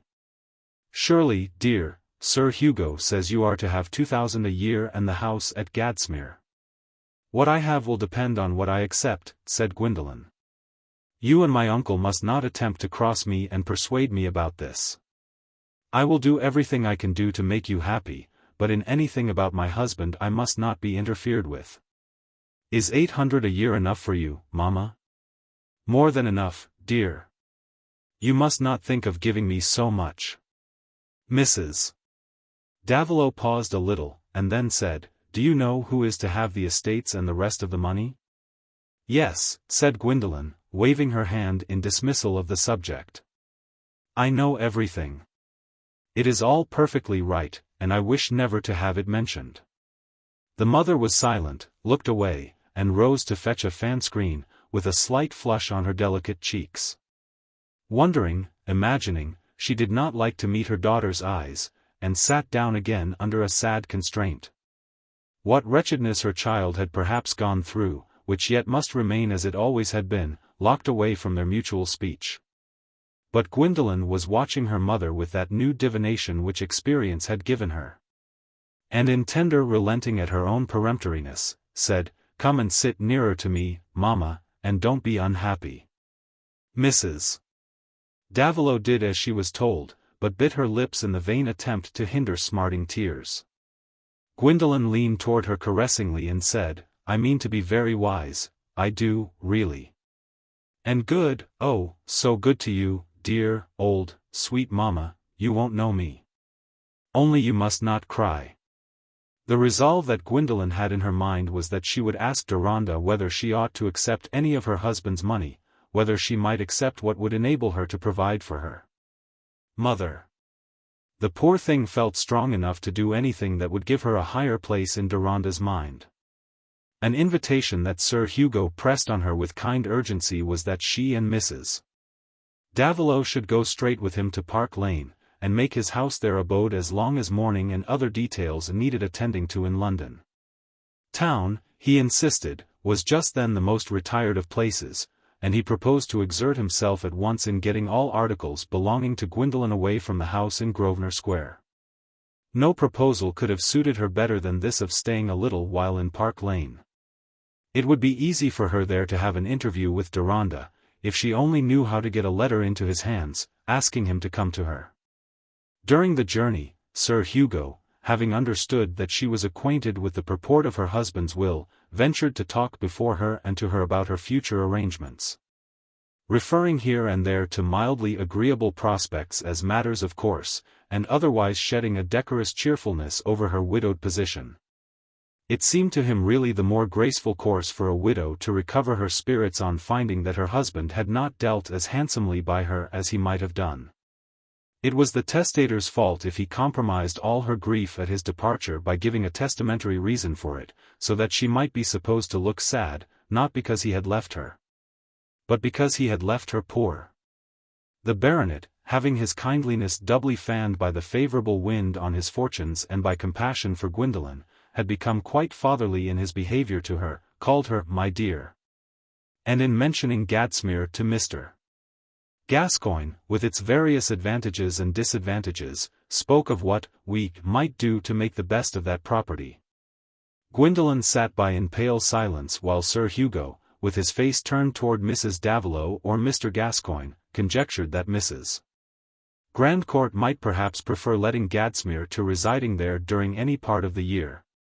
In which case he thought that it might be leased on capital terms to one of the fellows engaged with the coal. Sir Hugo had seen enough of the place to know that it was as comfortable and picturesque a box as any man need desire, providing his desires were circumscribed within a coal area. "I shouldn't mind about the soot myself," said the baronet, with that dispassionateness which belongs to the potential mood. "Nothing is more healthy. And if one's business lay there, Gadsmere would be a paradise. It makes quite a feature in Scrogg's history of the county, with the little tower and the fine piece of water, the prettiest print in the book." "A more important place than Offendene, I suppose?" said Mr. Gascoigne. "Much," said the baronet, decisively. "I was there with my poor brother, it is more than a quarter of a century ago, but I remember it very well. The rooms may not be larger, but the grounds are on a different scale." "Our poor dear Offendene is empty after all," said Mrs. Davilow. "When it came to the point, Mr. Haynes declared off, and there has been no one to take it since. I might as well have accepted Lord Brackenshaw's kind offer that I should remain in it another year rent-free, for I should have kept the place aired and warmed." "I hope you've something snug instead," said Sir Hugo. "A little too snug," said Mr. Gascoigne, smiling at his sister-in-law. "You are rather thick upon the ground." Gwendolen had turned with a changed glance when her mother spoke of Offendene being empty. This conversation passed during one of the long unaccountable pauses often experienced in foreign trains at some country station. There was a dreamy, sunny stillness over the hedgeless fields stretching to the boundary of poplars. And to Gwendolen the talk within the carriage seemed only to make the dreamland larger with an indistinct region of coal-pits, and a purgatorial Gadsmere which she would never visit. Till at her mother's words, this mingled, dozing view seemed to dissolve and give way to a more wakeful vision of Offendene and Pennicote under their cooler lights. She saw the grey shoulders of the downs, the cattle-specked fields, the shadowy plantations with rutted lanes where the bark timber lay for a wayside seat, the neatly clipped hedges on the road from the parsonage to Offendene, the avenue where she was gradually discerned from the window, the hall door opening, and her mother or one of the troublesome sisters coming out to meet her. All that brief experience of a quiet home which had once seemed a dullness to be fled from, now came back to her as a restful escape. A station where she found the breath of morning and the unreproaching voice of birds after following a lure through a long satanic masquerade, which she had entered on with an intoxicated belief in its disguises, and had seen the end of in shrieking fear lest she herself had become one of the evil spirits who were dropping their human mummery and hissing around her with serpent tongues. In this way Gwendolen's mind paused over Offendene and made it the scene of many thoughts. But she gave no further outward sign of interest in this conversation, any more than in Sir Hugo's opinion on the telegraphic cable or her uncle's views of the church rate abolition bill. What subjects will not our talk embrace in leisurely day journeying from Genoa to London? Even strangers, after glancing from China to Peru and opening their mental stores with a liberality threatening a mutual impression of poverty on any future meeting, are liable to become excessively confidential. But the baronet and the rector were under a still stronger pressure toward cheerful communication. They were like acquaintances compelled to a long drive in a morning coach who, having first remarked that the occasion is a melancholy one, naturally proceed to enliven it by the most miscellaneous discourse. "I don't mind telling you," said Sir Hugo to the rector, in mentioning some private details, while the rector, without saying so, did not mind telling the baronet about his sons, and the difficulty of placing them in the world. By the dint of discussing all persons and things within driving reach of Diplow, Sir Hugo got himself wrought to a pitch of interest in that former home, and of conviction that it was his pleasant duty to regain and strengthen his personal influence in the neighborhood. That made him declare his intention of taking his family to the place for a month or two before the autumn was over. And Mr. Gascoigne cordially rejoiced in that prospect. Altogether, the journey was continued and ended with mutual liking between the male fellow-travellers. Meanwhile Gwendolen sat by like one who had visited the spirit world and was full to the lips of an unutterable experience that threw a strange unreality over all the talk she was hearing of her own and the world's business. And Mrs. Davilow was chiefly occupied in imagining what her daughter was feeling, and in wondering what was signified by her hinted doubt whether she would accept her husband's bequest. Gwendolen in fact had before her the unsealed wall of an immediate purpose shutting off every other resolution. How to scale the wall? She wanted again to see and consult Deronda, that she might secure herself against any act he would disapprove. Would her remorse have maintained its power within her, or would she have felt absolved by secrecy, if it had not been for that outer conscience which was made for her by Deronda? It is hard to say how much we could forgive ourselves if we were secure from judgment by another whose opinion is the breathing medium of all our joy, who brings to us with close pressure and immediate sequence that judgment of the invisible and universal which self-flattery and the world's tolerance would easily melt and disperse. In this way our brother may be in the stead of God to us, and his opinion which has pierced even to the joints and marrow, may be our virtue in the making. That mission of Deronda to Gwendolen had begun with what she had felt to be his judgment of her at the gaming table. He might easily have spoiled it. Much of our lives is spent in marring our own influence and turning others' belief in us into a widely concluding unbelief which they call knowledge of the world, while it is really disappointment in you or me. Deronda had not spoiled his mission. But Gwendolen had forgotten to ask him for his address in case she wanted to write, and her only way of reaching him was through Sir Hugo. She was not in the least blind to the construction that all witnesses might put on her giving signs of dependence on Deronda, and her seeking him more than he sought her. Grandcourt's rebukes had sufficiently enlightened her pride. But the force, the tenacity of her nature had thrown itself into that dependence, and she would no more let go her hold on Deronda's help, or deny herself the interview her soul needed, because of witnesses, than if she had been in prison in danger of being condemned to death. When she was in Park Lane and knew that the baronet would be going down to the Abbey immediately, just to see his family for a couple of days and then return to transact needful business for Gwendolen, she said to him without any air of hesitation, while her mother was present, "Sir Hugo, I wish to see Mr. Deronda again as soon as possible. I don't know his address. Will you tell it me, or let him know that I want to see him?" A quick thought passed across Sir Hugo's face, but made no difference to the ease with which he said, "Upon my word, I don't know whether he's at his chambers or the Abbey at this moment. But I'll make sure of him. I'll send a note now to his chambers telling him to come, and if he's at the Abbey I can give him your message and send him up at once. I am sure he will want to obey your wish," the baronet ended, with grave kindness, as if nothing could seem to him more in the appropriate course of things than that she should send such a message. But he was convinced that Gwendolen had a passionate attachment to Deronda, the seeds of which had been laid long ago, and his former suspicion now recurred to him with more strength than ever. That her feeling was likely to lead her into imprudences, in which kind-hearted Sir Hugo was determined to screen and defend her as far as lay in his power. To him it was as pretty a story as need be that this fine creature and his favourite Dan should have turned out to be formed for each other, and that the unsuitable husband should have made his exit in such excellent time. Sir Hugo liked that a charming woman should be made as happy as possible. In truth, what most vexed his mind in this matter at present was a doubt whether the too lofty and inscrutable Dan had not got some scheme or other in his head, which would prove to be dearer to him than the lovely Mrs. Grandcourt, and put that neatly prepared marriage with her out of the question.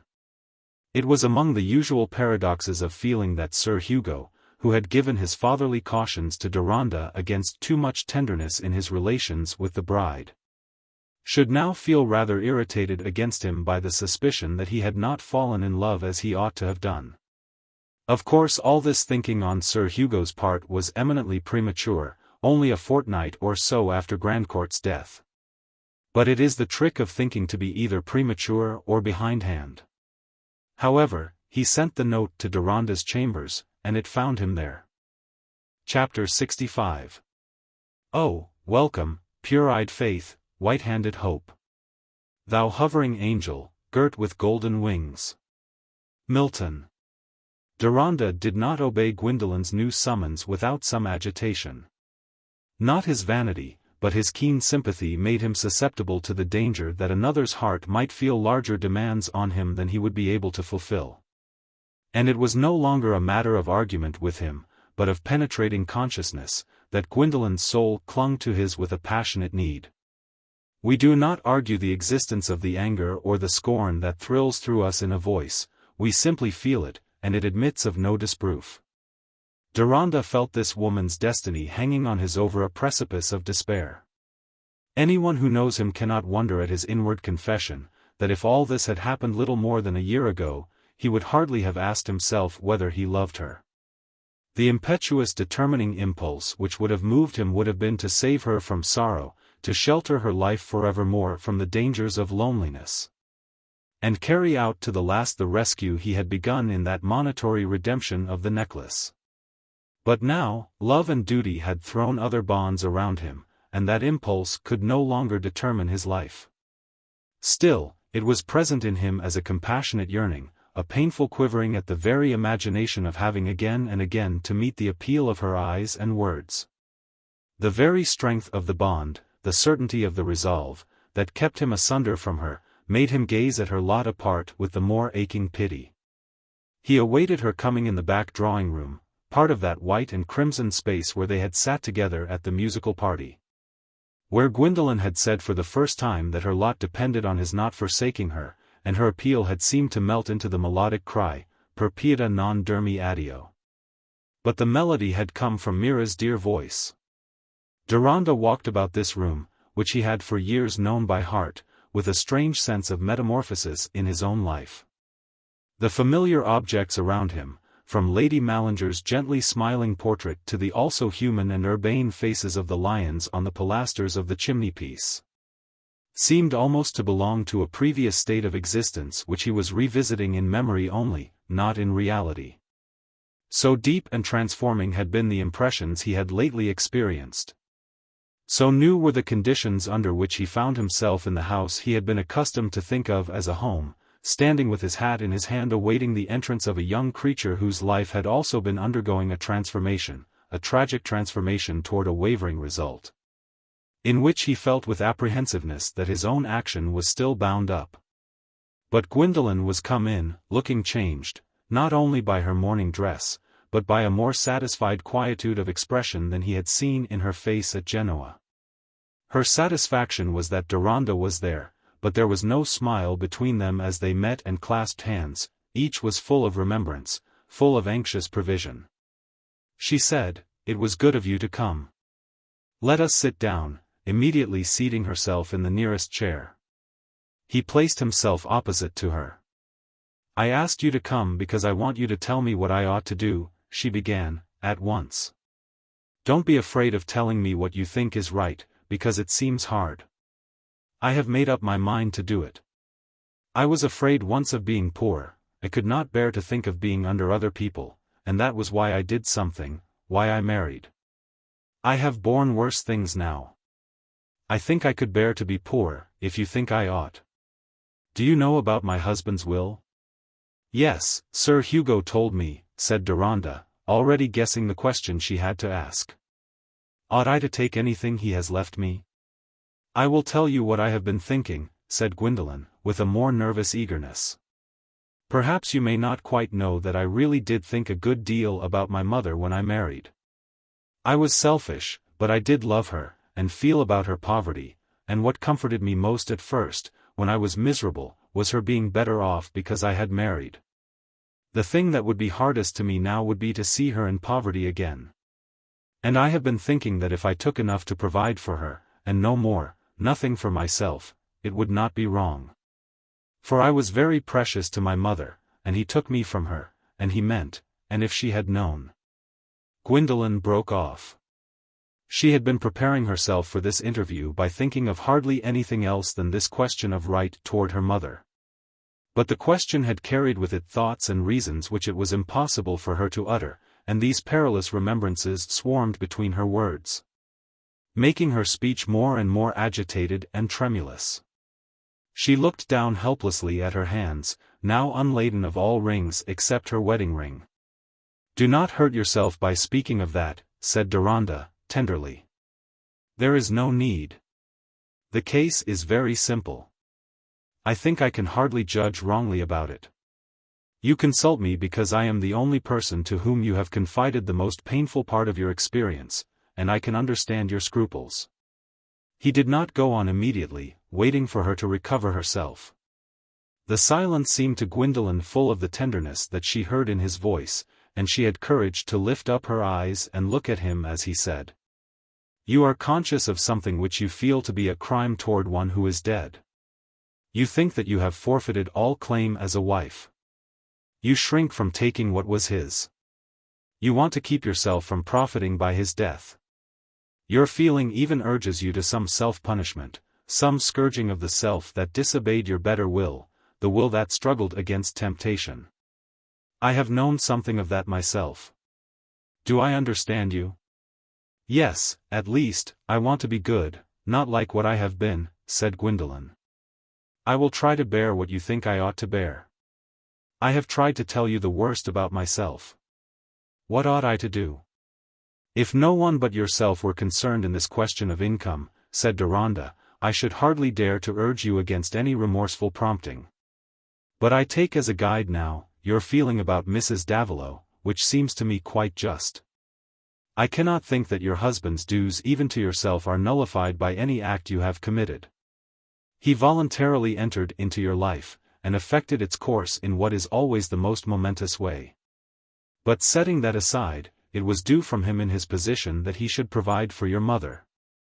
And he of course understood that if this will took effect she would share the provision he had made for you. She has had 800 a year. What I thought of was to take that and leave the rest," said Gwendolen. She had been so long inwardly arguing for this as a permission, that her mind could not at once take another attitude. "I think it is not your duty to fix a limit in that way," said Deronda. "You would be making a painful enigma for Mrs. Davilow. An income from which you shut yourself out must be embittered to her.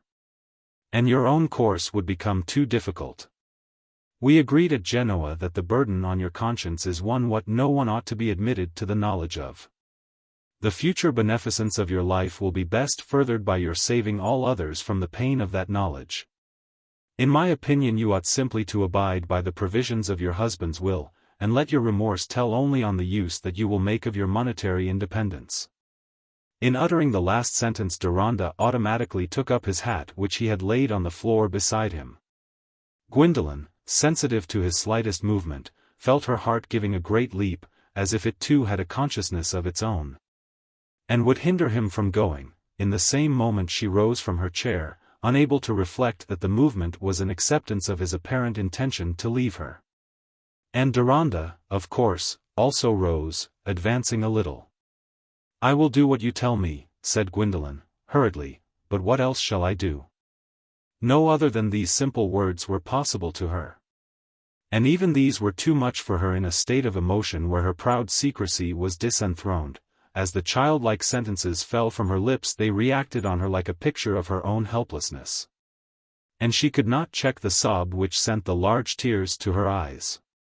Deronda, too, felt a crushing pain, but imminent consequences were visible to him, and urged him to the utmost exertion of conscience. When she had pressed her tears away, he said, in a gently questioning tone, "You will probably be soon going with Mrs. Davilow into the country." "Yes, in a week or 10 days. Gwendolen waited an instant, turning her eyes vaguely toward the window, as if looking at some imagined prospect. "I want to be kind to them all, they can be happier than I can. Is that the best I can do?" "I think so." "It is a duty that cannot be doubtful," said Deronda. He paused a little between his sentences, feeling a weight of anxiety on all his words. "Other duties will spring from it. Looking at your life as a debt may seem the dreariest view of things at a distance, but it cannot really be so. What makes life dreary is the want of motive, but once beginning to act with that penitential, loving purpose you have in your mind. There will be unexpected satisfactions, there will be newly opening needs, continually coming to carry you on from day to day. You will find your life growing like a plant. Gwendolen turned her eyes on him with the look of one athirst toward the sound of unseen waters. Deronda felt the look as if she had been stretching her arms toward him from a forsaken shore. His voice took an affectionate imploringness when he said, "This sorrow, which has cut down to the root, has come to you while you are so young. Try to think of it not as a spoiling of your life, but as a preparation for it.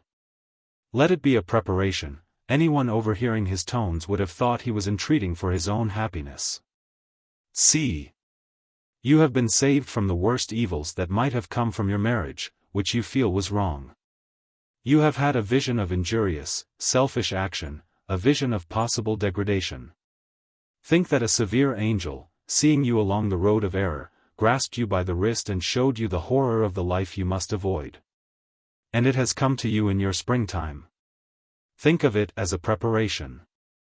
You will, be among the best of women, such as make others glad that they were born. The words were like the touch of a miraculous hand to Gwendolen. Mingled emotions streamed through her frame with a strength that seemed the beginning of a new existence, having some new power or other which stirred in her vaguely. So pregnant is the divine hope of moral recovery with the energy that fulfills it. So potent in us is the infused action of another soul, before which we bow in complete love. But the new existence seemed inseparable from Deronda, the hope seemed to make his presence permanent. It was not her thought, that he loved her, and would cling to her, a thought would have tottered with improbability, it was her spiritual breath. For the first time since that terrible moment on the sea a flush rose and spread over her cheek, brow and neck, deepened an instant or two, and then gradually disappeared. She did not speak. Deronda advanced and put out his hand, saying, "I must not weary you." She was startled by the sense that he was going, and put her hand in his, still without speaking. "You look ill yet, unlike yourself," he added, while he held her hand. "I can't sleep much," she answered, with some return of her dispirited manner. "Things repeat themselves in me so. They come back, they will all come back," she ended, shudderingly, a chill fear threatening her. "By degrees they will be less insistent," said Deronda. He could not drop her hand or move away from her abruptly. "Sir Hugo says he shall come to stay at Diplo," said Gwendolen, snatching at previously intended words which had slipped away from her. "You will come too?" "Probably," said Deronda, and then feeling that the word was cold, he added, correctively, "Yes, I shall come," and then released her hand. With the final friendly pressure of one who has virtually said goodbye. "And not again here, before I leave town," said Gwendolen, with timid sadness, looking as pallid as ever. What could Deronda say? "If I can be of any use, if you wish me, certainly I will." "I must wish it," said Gwendolen, impetuously, "you know I must wish it. What strength have I? Who else is there?"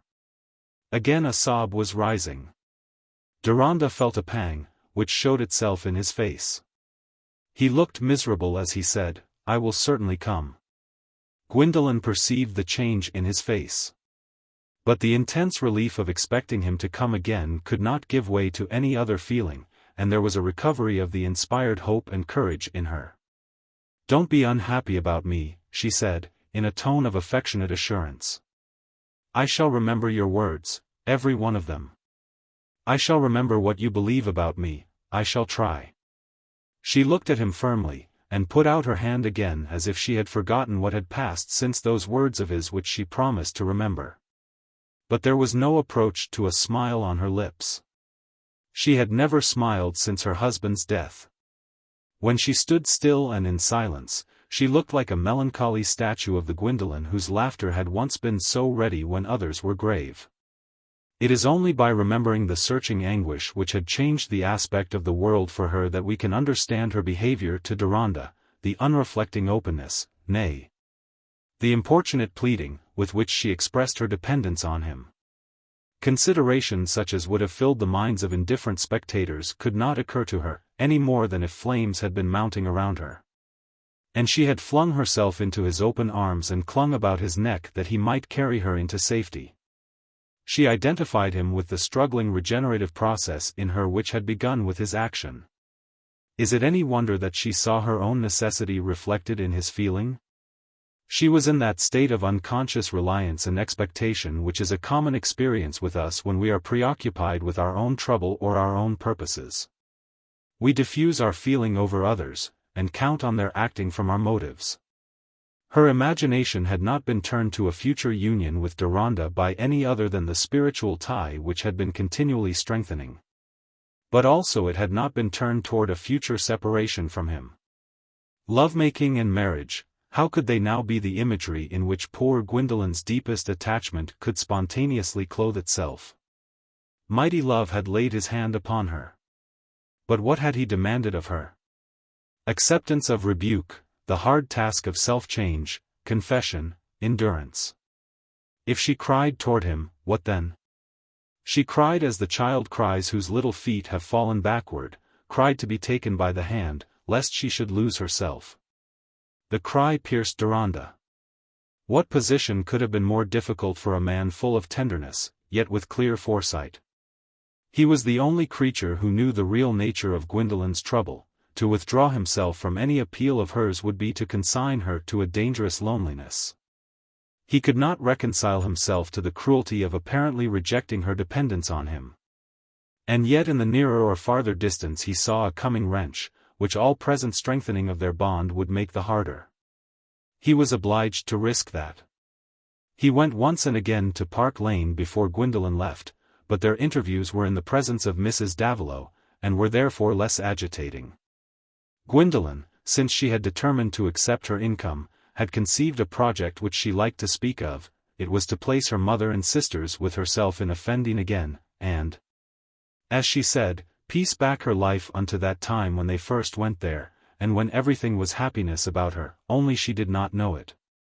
The idea had been mentioned to Sir Hugo, who was going to exert himself about the letting of Gadsmere for a rent which would more than pay the rent of offending. All this was told to Deronda, who willingly dwelt on a subject that seemed to give some soothing occupation to Gwendolen. He said nothing and she asked nothing, of what chiefly occupied himself. Her mind was fixed on his coming to Diplow before the autumn was over. And she no more thought of the Lapidoths, the little Jewess and her brother, as likely to make a difference in her destiny, than of the fermenting political and social leaven which was making a difference in the history of the world. In fact, poor Gwendolen's memory had been stunned, and all outside the LVIII track of her troubled conscience, and her effort to get deliverance from it, lay for her in dim forgetfulness. Chapter 66. One day still fierce mid many a day struck calm. Browning, the King and the Book. Meanwhile Ezra and Mira, whom Gwendolen did not include in her thinking about Deronda, were having their relation to him drawn closer and brought into fuller light. The father Lapidoth had quitted his daughter at the doorstep. Ruled by that possibility of staking something in play or betting which presented itself with the handling of any sum beyond the price of staying actual hunger. And left no care for alternative prospects or resolutions. Until he had lost everything he never considered whether he would apply to Mira again or whether he would brave his son's presence. In the first moment he had shrunk from encountering Ezra as he would have shrunk from any other situation of disagreeable constraint. And the possession of Mira's purse was enough to banish the thought of future necessities. The gambling appetite is more absolutely dominant than bodily hunger, which can be neutralized by an emotional or intellectual excitation. But the passion for watching chances, the habitual suspensive poise of the mind in actual or imaginary play, nullifies the susceptibility of other excitation. In its final, imperious stage, it seems the unjoyous dissipation of demons, seeking diversion on the burning marl of perdition. But every form of selfishness, however abstract and unhuman, requires the support of at least one meal a day. And though Lapidoth's appetite for food and drink was extremely moderate, he had slipped into a shabby, unfriendly form of life in which the appetite could not be satisfied without some ready money. When, in a brief visit at a house which announced "pyramids" on the window blind, he had first doubled and trebled and finally lost Mira's 30 shillings. He went out with her empty purse in his pocket, already balancing in his mind whether he should get another immediate stake by pawning the purse, or whether he should go back to her giving himself a good countenance by restoring the purse, and declaring that he had used the money in paying a score that was standing against him. Besides, among the sensibilities still left strong in Lapidoth was the sensibility to his own claims, and he appeared to himself to have a claim on any property his children might possess, which was stronger than the justice of his son's resentment. After all, to take up his lodging with his children was the best thing he could do. And the more he thought of meeting Ezra the less he winced from it, his imagination being more wrought on by the chances of his getting something into his pocket with safety and without exertion, than by the threat of a private humiliation. Luck had been against him lately. He expected it to turn, and might not the turn begin with some opening of supplies which would present itself through his daughter's affairs and the good friends she had spoken of? Lapidoth counted on the fascination of his cleverness, an old habit of mind which early experience had sanctioned, and it is not only women who are unaware of their diminished charm, or imagine that they can feign not to be worn out. The result of Lapidoth's rapid balancing was that he went toward the little square in Brompton with the hope that, by walking about and watching, he might catch sight of Mira going out or returning, in which case his entrance into the house would be made easier. But it was already evening, the evening of the day next to that which he had first seen her. And after a little waiting, weariness made him reflect that he might ring, and if she were not at home he might ask the time at which she was expected. But on coming near the house he knew that she was at home. He heard her singing. Mira, seated at the piano, was pouring forth hers, while Ezra was listening with his eyes shut, when Mrs. Adam opened the door, and said in some embarrassment, "A gentleman below says he is your father, miss." "I will go down to him," said Mira, starting up immediately and looking at her brother. "No, Mira, not so," said Ezra, with decision. "Let him come up, Mrs. Adam." Mira stood with her hands pinching each other, and feeling sick with anxiety, while she continued looking at Ezra, who had also risen, and was evidently much shaken. But there was an expression in his face which she had never seen before. His brow was knit, his lips seemed hardened with the same severity that gleamed from his eye. When Mrs. Adam opened the door to let in the father, she could not help casting a look at the group, and after glancing from the younger man to the elder, said to herself as she closed the door, "Father."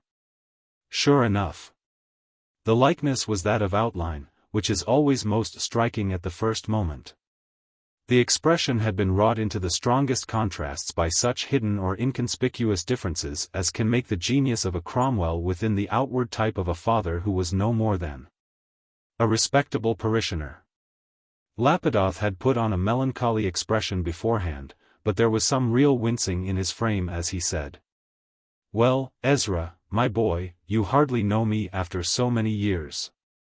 "I know you, too well, father," said Ezra, with a slow biting solemnity which made the word father a reproach. "Ah, you are not pleased with me. I don't wonder at it. Appearances have been against me. When a man gets into straits he can't do just as he would by himself or anybody else. I've suffered enough, I know," said Lapidoth, quickly. In speaking he always recovered some glibness and hardihood, and now turning toward Mira, he held out her purse, saying, "Here's your little purse, my dear. I thought you'd be anxious about it because of that bit of writing. I've emptied it, you'll see, for I had a score to pay for food and lodging. I knew you would like me to clear myself, and here I stand, without a single farthing in my pocket, at the mercy of my children. You can turn me out if you like, without getting a policeman. Say the word, Mira, say, 'Father, I've had enough of you, you made a pet of me, and spent your all on me, when I couldn't have done without you. But I can do better without you now, say that, and I'm gone out like a spark. I shan't spoil your pleasure again." The tears were in his voice as usual, before he had finished. "You know I could never say it, father," answered Mira, with not the less anguish because she felt the falsity of everything in his speech except the implied wish to remain in the house. "Mira, my sister, leave us," said Ezra, in a tone of authority. She looked at her brother falteringly, beseechingly, in awe of his decision, yet unable to go without making a plea for this father who was like something that had grown in her flesh with pain. She went close to her brother, and putting her hand in his, said, in a low voice, but not so low as to be unheard by Lapidoth, "Remember, Ezra, you said my mother would not have shut him out." "Trust me, and go," said Ezra.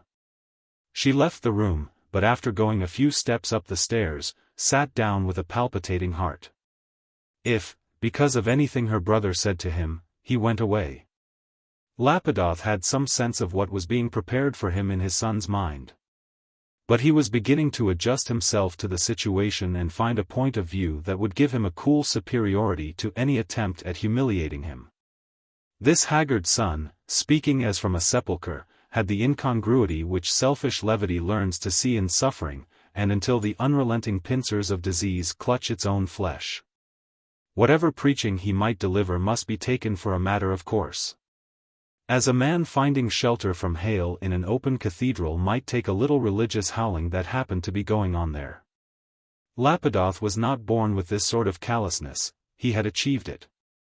"This home that we have here," Ezra began, "is maintained partly by the generosity of a beloved friend who supports me, and partly by the labors of my sister, who supports herself. While we have a home we will not shut you out from it. We will not cast you out to the mercy of your vices. For you are our father, and though you have broken your bond, we acknowledge ours. But I will never trust you. You absconded with money, leaving your debts unpaid, you forsook my mother, you robbed her of her little child and broke her heart. You have become a gambler, and where shame and conscience were there sits an insatiable desire. You were ready to sell my sister, you had sold her, but the price was denied you. The man who has done these things must never expect to be trusted any more. We will share our food with you, you shall have a bed, and clothing. We will do this duty to you, because you are our father. But you will never be trusted. You are an evil man, you made the misery of our mother. That such a man is our father is a brand on our flesh which will not cease smarting. But the Eternal has laid it upon us. And though human justice were to flog you for crimes, and your body fell helpless before the public scorn, we would still say, this is our father, make way, that we may carry him out of your sight. Lapidoth, in adjusting himself to what was coming, had not been able to foresee the exact intensity of the lightning or the exact course it would take, that it would not fall outside his frame but through it. He could not foresee what was so new to him as this voice from the soul of his son. It touched that spring of hysterical excitability which Mira used to witness in him when he sat at home and sobbed. As Ezra ended, Lapidoth threw himself into a chair and cried like a woman, burying his face against the table, and yet, strangely, while this hysterical crying was an inevitable reaction in him under the stress of his son's words, it was also a conscious resource in a difficulty. Just as in early life, when he was a bright-faced curly young man, he had been used to avail himself of this subtly poised physical susceptibility to turn the edge of resentment or disapprobation. Ezra sat down again and said nothing, exhausted by the shock of his own irrepressible utterance, the outburst of feelings which for years he had borne in solitude and silence. His thin hands trembled on the arms of the chair, he would hardly have found voice to answer a question, he felt as if he had taken a step toward beckoning death. Meanwhile Mira's quick expectant ear detected a sound which her heart recognized, she could not stay out of the room any longer. But on opening the door her immediate alarm was for Ezra, and it was to his side that she went, taking his trembling hand in hers, which he pressed and found support in. But he did not speak or even look at her. The father with his face buried was conscious that Mira had entered, and presently lifted up his head, pressed his handkerchief against his eyes, put out his hand toward her, and said with plaintive hoarseness, "Goodbye, Mira. Your father will not trouble you again. He deserves to die like a dog by the roadside, and he will. If your mother had lived, she would have forgiven me. 34 years ago I put the ring on her finger under the chuppah, and we were made one. She would have forgiven me, and we should have spent our old age together. But I haven't deserved it. Goodbye." He rose from the chair as he said the last goodbye. Mira had put her hand in his and held him. She was not tearful and grieving, but frightened and awestruck, as she cried out, "No, father, no." Then turning to her brother, "Ezra, you have not forbidden him, stay, father, and leave off wrong things." "Ezra, I cannot bear it. How can I say to my father, 'Go and die'?" "I have not said it," Ezra answered, with great effort. "I have said, 'Stay and be sheltered.'" "Then you will stay, father, and be taken care of, and come with me," said Mira, drawing him toward the door. This was really what Lapidoth wanted. And for the moment he felt a sort of comfort in recovering his daughter's dutiful attendance, that made a change of habits seem possible to him. She led him down to the parlor below, and said, "This is my sitting room when I am not with Ezra, and there is a bedroom behind which shall be yours. You will stay and be good, father. Think that you are come back to my mother, and that she has forgiven you, she speaks to you through me." Mira's tones were imploring, but she could not give one of her former caresses. Lapidoth quickly recovered his composure, began to speak to Mira of the improvement in her voice, and other easy subjects, and when Mrs. Adam came to lay out his supper, entered into converse with her in order to show her that he was not a common person, though his clothes were just now against him. But in his usual wakefulness at night, he fell to wondering what money Mira had by her, and went back over old continental hours at roulette, reproducing the method of his play, and the chances that had frustrated it. He had had his reasons for coming to England, but for most things it was a cursed country. These were the stronger visions of the night with Lapidoth, and not the worn frame of his ireful son uttering a terrible judgment. Ezra did pass across the gaming table, and his words were audible. But he passed like an insubstantial ghost, and his words had the heart eaten out of them by numbers and movements that seemed to make the very tissue of Lapidoth's consciousness. Chapter 67.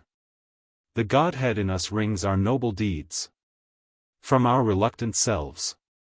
It was an unpleasant surprise to Deronda when he returned from the Abbey to find the undesirable father installed in the lodgings at Brompton.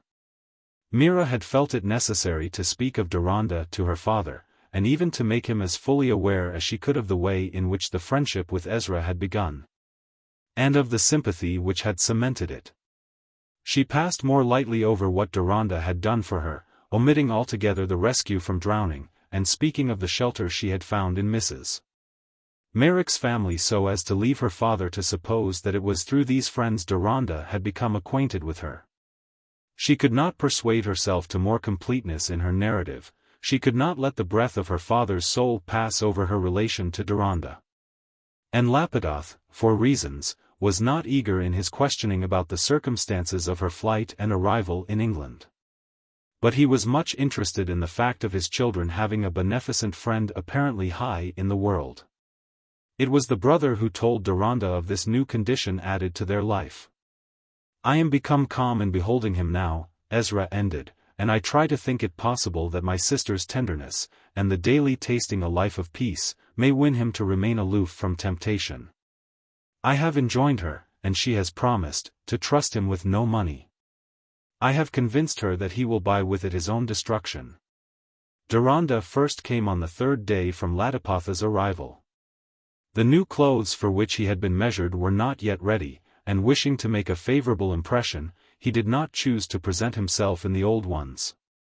He watched for Deronda's departure, and, getting a view of him from the window, was rather surprised at his youthfulness, which Mira had not mentioned, and which he had somehow thought out of the question in a personage who had taken up a grave friendship and hoary studies with the sepulchral Ezra. Lapidoth began to imagine that Deronda's real or chief motive must be that he was in love with Mira. And so much the better. For a tie to Mira had more promise of indulgence for her father than a tie to Ezra, and Lapidoth was not without the hope of recommending himself to Deronda. And of softening any hard prepossessions. He was behaving with much amiability, and trying in all ways at his command to get himself into easy domestication with his children, entering into Mira's music. Showing himself docile about smoking, which Mrs. Adam could not tolerate in her parlor, and walking out in the square with his German pipe, and the tobacco with which Mira supplied him. He was too acute to offer any present remonstrance against the refusal of money, which Mira told him that she must persist in as a solemn duty promised to her brother. He was comfortable enough to wait. The next time Deronda came, Lapidoth, equipped in his new clothes, and satisfied with his own appearance, was in the room with Ezra, who was teaching himself, as a part of his severe duty, to tolerate his father's presence whenever it was imposed. Deronda was cold and distant, the first sight of this man, who had blighted the lives of his wife and children, creating in him a repulsion that was even a physical discomfort. But Lapidoth did not let himself be discouraged, asked leave to stay and hear the reading of papers from the old chest, and actually made himself useful in helping to decipher some difficult German manuscript. This led him to suggest that it might be desirable to make a transcription of the manuscript, and he offered his services for this purpose, and also to make copies of any papers in Roman characters. Though Ezra's young eyes he observed were getting weak, his own were still strong. Deronda accepted the offer, thinking that Lapidoth showed a sign of grace in the willingness to be employed usefully. And he saw a gratified expression in Ezra's face, who, however, presently said, "Let all the writing be done here. For I cannot trust the papers out of my sight, lest there be an accident by burning or otherwise." Poor Ezra felt very much as if he had a convict on leave under his charge. Unless he saw his father working, it was not possible to believe that he would work in good faith. But by this arrangement he fastened on himself the burden of his father's presence, which was made painful not only through his deepest, longest associations, but also through Lapidoth's restlessness of temperament, which showed itself the more as he became familiarized with his situation, and lost any awe he had felt of his son. The fact was, he was putting a strong constraint on himself in confining his attention for the sake of winning Deronda's favor. And like a man in an uncomfortable garment he gave himself relief at every opportunity, going out to smoke, or moving about and talking, or throwing himself back in his chair and remaining silent, but incessantly carrying on a dumb language of facial movement or gesticulation, and if Mira were in the room, he would fall into his old habit of talk with her, gossiping about their former doings and companions, or repeating quirks and stories, and plots of the plays he used to adapt, in the belief that he could at will command the vivacity of his earlier time. All this was a mortal infliction to Ezra, and when Mira was at home she tried to relieve him, by getting her father down into the parlor and keeping watch over him there. What duty is made of a single difficult resolve? The difficulty lies in the daily unflinching support of consequences that mar the blessed return of morning with the prospect of irritation to be suppressed or shame to be endured. And such consequences were being borne by these, as by many other heroic children of an unworthy father, with the prospect, at least to Mira, of their stretching onward through the solid part of life. Meanwhile Lapidoth's presence had raised a new impalpable partition between Deronda and Mira, each of them dreading the soiling inferences of his mind, each of them interpreting mistakenly the increased reserve and diffidence of the other. But it was not very long before some light came to Deronda. As soon as he could, after returning from his brief visit to the abbey, he had called at Hans Merrick's rooms, feeling it, on more grounds than one, a due of friendship that Hans should be at once acquainted with the reasons of his late journey, and the changes of intention it had brought about. Hans was not there, he was said to be in the country for a few days, and Deronda, after leaving a note, waited a week, rather expecting a note in return.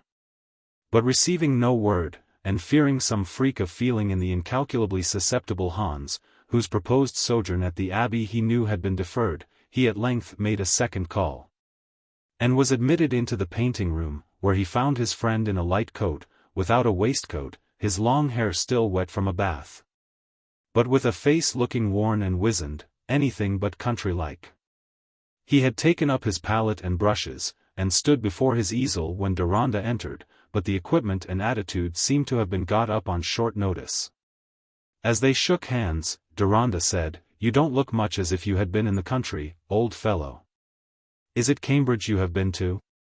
"No," said Hans, curtly, throwing down his palette with the air of one who has begun to feign by mistake. Then pushing forward a chair for Deronda, he threw himself into another, and leaned backward with his hands behind his head, while he went on. "I've been to I don't know where, no man's land, and a mortally unpleasant country it is." "You don't mean to say you have been drinking, Hans," said Deronda, who had seated himself opposite, in anxious survey. "Nothing so good. I've been smoking opium. I always meant to do it some time or other, to try how much bliss could be got by it, and having found myself just now rather out of other bliss, I thought it judicious to seize the opportunity. But I pledge you my word I shall never tap a cask of that bliss again. It disagrees with my constitution." "What has been the matter? You were in good spirits enough when you wrote to me." "Oh, nothing in particular. The world began to look seedy, a sort of cabbage garden with all the cabbages cut." "A malady of genius, you may be sure," said Hans, creasing his face into a smile. "And, in fact, I was tired of being virtuous without reward, especially in this hot London weather." "Nothing else?" "No real vexation," said Deronda. Hans shook his head. "I came to tell you of my own affairs, but I can't do it with a good grace if you are to hide yours." "Haven't an affair in the world," said Hans, in a flighty way, "except a quarrel with a bric-a-brac man. Besides, as it is the first time in our lives that you ever spoke to me about your own affairs, you are only beginning to pay a pretty long debt." Deronda felt convinced that Hans was behaving artificially, but he trusted to a return of the old frankness by and by if he gave his own confidence. "You laughed at the mystery of my journey to Italy, Hans," he began. "It was for an object that touched my happiness at the very roots. I had never known anything about my parents, and I really went to Genoa to meet my mother. My father has been long dead, died when I was an infant. My mother was the daughter of an eminent Jew. My father was her cousin. Many things had caused me to think of this origin as almost a probability before I set out. I was so far prepared for the result that I was glad of it, glad to find myself a Jew." "You must not expect me to look surprised, Deronda," said Hans, who had changed his attitude, laying one leg across the other and examining the heel of his slipper. "You knew it?" "My mother told me. She went to the house the morning after you had been there, brother and sister both told her. You may imagine we can't rejoice as they do. But whatever you are glad of, I shall come to be glad of in the end, when exactly the end may be I can't predict," said Hans, speaking in a low tone. Which was as usual with him as it was to be out of humor with his lot, and yet bent on making no fuss about it. "I quite understand that you can't share my feeling," said Deronda, "but I could not let silence lie between us on what casts quite a new light over my future. I have taken up some of Mordecai's ideas, and I mean to try and carry them out, so far as one man's efforts can go.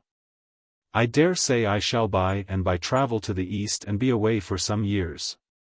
Hans said nothing, but rose, seized his palette and began to work his brush on it, standing before his picture with his back to Deronda, who also felt himself at a break in his path, embarrassed by Hans's embarrassment. Presently Hans said, again speaking low, and without turning, "Excuse the question, but does Mrs. Grandcourt know of all this?" "No. And I must beg of you, Hans," said Deronda, rather angrily, "to cease joking on that subject. Any notions you have are wide of the truth, are the very reverse of the truth." "I am no more inclined to joke than I shall be at my own funeral," said Hans. "But I am not at all sure that you are aware what are my notions on that subject." Perhaps not, said Deronda. But let me say, once for all, that in relation to Mrs. Grandcourt, I never have had, and never shall have the position of a lover. If you have ever seriously put that interpretation on anything you have observed, you are supremely mistaken. There was silence a little while, and to each the silence was like an irritating air, exaggerating discomfort. Perhaps I have been mistaken in another interpretation, also, said Hans, presently. What is that? That you had no wish to hold the position of a lover toward another woman, who is neither wife nor widow. I can't pretend not to understand you, Merrick. It is painful that our wishes should clash. I hope you will tell me if you have any ground for supposing that you would succeed. That seems rather a superfluous inquiry on your part, Deronda, said Hans, with some irritation. Why superfluous? Because you are perfectly convinced on the subject, and probably have had the very best evidence to convince you. I will be more frank with you than you are with me, said Deronda, still heated by Hans' show of temper, and yet sorry for him. I have never had the slightest evidence that I should succeed myself. In fact, I have very little hope. Hans looked round hastily at his friend, but immediately turned to his picture again. And in our present situation, said Deronda, hurt by the idea that Hans suspected him of insincerity, and giving an offended emphasis to his words. I don't see how I can deliberately make known my feeling to her. If she could not return it, I should have embittered her best comfort, for neither she nor I can be parted from her brother, and we should have to meet continually. If I were to cause her that sort of pain by an unwilling betrayal of my feeling, should be no better than a mischievous animal. I don't know that I have ever betrayed my feeling to her, said Hans, as if he were vindicating himself. You mean that we are on a level, then, you have no reason to envy me. Oh, not the slightest, said Hans, with bitter irony. You have measured my conceit and know that it outtops all your advantages. I am a nuisance to you, Merrick. I am sorry, but I can't help it, said Deronda, rising. After what passed between us before, I wish to have this explanation. And I don't see that any pretensions of mine have made a real difference to you. They are not likely to make any pleasant difference to myself under present circumstances. Now the father is there. Did you know that the father is there? Yes. If he were not a Jew I would permit myself to damn him, with faint praise, I mean, said Hans, but with no smile. She and I meet under greater constraint than ever. Things might go on in this way for 2 years without my getting any insight into her feeling toward me. That is the whole state of affairs, Hans. Neither you nor I have injured the other, that I can see. We must put up with this sort of rivalry in a hope that is likely enough to come to nothing. Our friendship can bear that strain, surely. No, it can't, said Hans, impetuously, throwing down his tools, thrusting his hands into his coat pockets, and turning round to face Deronda, who drew back a little and looked at him with amazement. Hans went on in the same tone. Our friendship, my friendship, can't bear the strain of behaving to you like an ungrateful dastard and grudging you your happiness. For you are the happiest dog in the world. If Mira loves anybody better than her brother, you are the man. Hans turned on his heel and threw himself into his chair, looking up at Deronda with an expression the reverse of tender. Something like a shock passed through Deronda, and, after an instant, he said, "It is a good-natured fiction of yours, Hans. I am not in a good-natured mood. I assure you I found the fact disagreeable when it was thrust on me, all the more, or perhaps all the less, because I believed then that your heart was pledged to the Duchess. But now, confound you. You turn out to be in love in the right place, a Jew, and everything eligible. Tell me what convinced you, there's a good fellow," said Deronda, distrusting a delight that he was unused to. "Don't ask. Little mother was witness. The upshot is, that Mira is jealous of the Duchess, and the sooner you relieve her mind the better. There. I've cleared off a score or two, and may be allowed to swear at you for getting what you deserve, which is just the very best luck I know of. God bless you, Hans," said Deronda, putting out his hand, which the other took and wrung in silence. Chapter 68. All thoughts, all passions, all delights, whatever stirs this mortal frame, all are but ministers of love, and feed his sacred flame. Coleridge. Deronda's eagerness to confess his love could hardly have had a stronger stimulus than Hans had given it in his assurance that Mira needed relief from jealousy. He went on his next visit to Ezra with the determination to be resolute in using, nay, in requesting, an opportunity of private conversation with her. If she accepted his love, he felt courageous about all other consequences. And as her betrothed husband he would gain a protective authority which might be a desirable defense for her in future difficulties with her father. Deronda had not observed any signs of growing restlessness in Lapidoth, or of diminished desire to recommend himself. But he had forebodings of some future struggle, some mortification, or some intolerable increase of domestic disquietude in which he might save Ezra and Mira from being helpless victims. His forebodings would have been strengthened if he had known what was going on in the father's mind. That amount of restlessness, that desultoriness of attention, which made a small torture to Ezra, was to Lapidoth an irksome submission to restraint, only made bearable by his thinking of it as a means of by and by securing a well-conditioned freedom. He began with the intention of awaiting some really good chance, such as an opening for getting a considerable sum from Deronda. But all the while he was looking about curiously, and trying to discover where Mira deposited her money and her keys. The imperious gambling desire within him, which carried on its activity through every other occupation, and made a continuous web of imagination that held all else in its meshes, would hardly have been under the control of a contracted purpose, if he had been able to lay his hands on any sum worth capturing. But Mira, with her practical clear-sightedness, guarded against any frustration of the promise she had given to Ezra, by confiding all money, except what she was immediately in want of, to Mrs. Merrick's care, and Lapidoth felt himself under an irritating completeness of supply in kind as in a lunatic asylum where everything was made safe against him. To have opened a desk or drawer of Mira's, and pocketed any banknotes found there, would have been to his mind a sort of domestic appropriation which had no disgrace in it.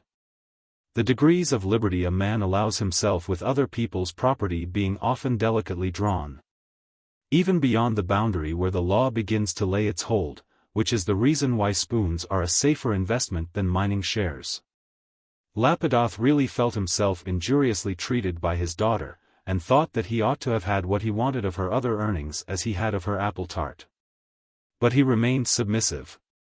Indeed, the indiscretion that most tempted him was not any insistence with Mira, but some kind of appeal to Deronda. Clever persons who have nothing else to sell can often put a good price on their absence. And Lapidoth's difficult search for devices forced upon him the idea that his family would find themselves happier without him, and that Deronda would be willing to advance a considerable sum for the sake of getting rid of him. But, in spite of well-practiced hardihood, Lapidoth was still in some awe of Ezra's imposing friend, and deferred his purpose indefinitely. On this day, when Deronda had come full of a gladdened consciousness, which inevitably showed itself in his air and speech, Lapidoth was at a crisis of discontent and longing that made his mind busy with schemes of freedom, and Deronda's new amenity encouraged them. This preoccupation was at last so strong as to interfere with his usual show of interest in what went forward, and his persistence in sitting by even when there was reading which he could not follow. After sitting a little while, he went out to smoke and walk in the square, and the two friends were all the easier. Mira was not at home, but she was sure to be in again before Deronda left. And his eyes glowed with a secret anticipation. He thought that when he saw her again he should see some sweetness of recognition for himself to which his eyes had been sealed before. There was an additional playful affectionateness in his manner toward Ezra. "This little room is too close for you, Ezra," he said, breaking off his reading. "The week's heat we sometimes get here is worse than the heat in Genoa, where one sits in the shaded coolness of large rooms. You must have a better home now. I shall do as I like with you, being the stronger half." He smiled toward Ezra, who said, "I am straitened for nothing except breath. But you, who might be in a spacious palace, with the wide green country around you, find this a narrow prison. Nevertheless, I cannot say, go. Oh, the country would be a banishment while you are here," said Deronda, rising and walking round the double room, which yet offered no long promenade, while he made a great fan of his handkerchief. "This is the happiest room in the world to me. Besides, I will imagine myself in the East, since I am getting ready to go there some day. Only I will not wear a cravat and a heavy ring there," he ended emphatically, pausing to take off those superfluities and deposit them on a small table behind Ezra, who had the table in front of him covered with books and papers. "I have been wearing my memorable ring ever since I came home," he went on, as he reseated himself. "But I am such a sybarite that I constantly put it off as a burden when I am doing anything. I understand why the Romans had summer rings, if they had them. Now then, I shall get on better." They were soon absorbed in their work again. Deronda was reading a piece of rabbinical Hebrew under Ezra's correction and comment, and they took little notice when Lapidoth re-entered and took a seat somewhat in the background. His rambling eyes quickly alighted on the ring that sparkled on the bit of dark mahogany. During his walk, his mind had been occupied with the fiction of an advantageous opening for him abroad, only requiring a sum of ready money, which, on being communicated to Deronda in private, might immediately draw from him a question as to the amount of the required sum, and it was this part of his forecast that Lapidoth found the most debatable, there being a danger in asking too much, and a prospective regret in asking too little. His own desire gave him no limit, and he was quite without guidance as to the limit of Deronda's willingness. But now, in the midst of these airy conditions preparatory to a receipt which remained indefinite, this ring, which on Deronda's finger had become familiar to Lapidoth's envy, suddenly shone detached and within easy grasp. Its value was certainly below the smallest of the imaginary sums that his purpose fluctuated between. But then it was before him as a solid fact. And his desire at once leaped into the thought, not yet an intention, that if he were quietly to pocket that ring and walk away he would have the means of comfortable escape from present restraint, without trouble, and also without danger. For any property of Deronda's, available without his formal consent, was all one with his children's property, since their father would never be prosecuted for taking it. The details of this thinking followed each other so quickly that they seemed to rise before him as one picture. Lapidoth had never committed larceny. But larceny is a form of appropriation for which people are punished by law. And, take this ring from a virtual relation, who would have been willing to make a much heavier gift, would not come under the head of larceny. Still, the heavier gift was to be preferred, if Lapidoth could only make haste enough in asking for it, and the imaginary action of taking the ring, which kept repeating itself like an inward tune, sank into a rejected idea. He satisfied his urgent longing by resolving to go below, and watch for the moment of Deronda's departure, when he would ask leave to join him in his walk and boldly carry out his meditated plan. He rose and stood looking out of the window, but all the while he saw what lay beyond him, the brief passage he would have to make to the door close by the table where the ring was. However, he was resolved to go down. But, by no distinct change of resolution, rather by a dominance of desire, like the thirst of the drunkard, it so happened that in passing the table his fingers fell noiselessly on the ring, and he found himself in the passage with the ring in his hand. It followed that he put on his hat and quitted the house. The possibility of again throwing himself on his children receded into the indefinite distance. And before he was out on the square his sense of haste had concentrated itself on selling the ring and getting on shipboard. Deronda and Ezra were just aware of his exit, that was all. But, by and by, Mira came in and made a real interruption. She had not taken off her hat. And when Deronda rose and advanced to shake hands with her, she said, in a confusion at once unaccountable and troublesome to herself, "I only came in to see that Ezra had his new draft. I must go directly to Mrs. Merrick's to fetch something." "Pray allow me to walk with you," said Deronda urgently. "I must not tire Ezra any further, besides my brains are melting. I want to go to Mrs. Merrick's. May I go with you?" "Oh, yes," said Mira, blushing still more, with the vague sense of something new in Deronda, and turning away to pour out Ezra's draught. Ezra meanwhile throwing back his head with his eyes shut, unable to get his mind away from the ideas that had been filling it while the reading was going on. Deronda for a moment stood thinking of nothing but the walk, till Mira turned round again and brought the draught, when he suddenly remembered that he had laid aside his cravat. And saying, "Pray excuse my deshabille, I did not mean you to see it," he went to the little table, took up his cravat, and exclaimed with a violent impulse of surprise, "Good heavens! Where is my ring gone?" beginning to search about on the floor. Ezra looked round the corner of his chair. Mira, quick as thought, went to the spot where Deronda was seeking, and said, "Did you lay it down?" "Yes," said Deronda, still unvisited by any other explanation than that the ring had fallen and was lurking in shadow, indiscernible on the variegated carpet. He was moving the bits of furniture near, and searching in all possible and impossible places with hand and eyes. But another explanation had visited Mira and taken the color from her cheeks. She went to Ezra's ear and whispered, "Was my father here?" He bent his head in reply, meeting her eyes with terrible understanding. She darted back to the spot where Deronda was still casting down his eyes in that hopeless exploration which we are apt to carry on over a space we have examined in vain. "You have not found it?" she said, hurriedly. He, meeting her frightened gaze, immediately caught alarm from it and answered, "I perhaps put it in my pocket," professing to feel for it there.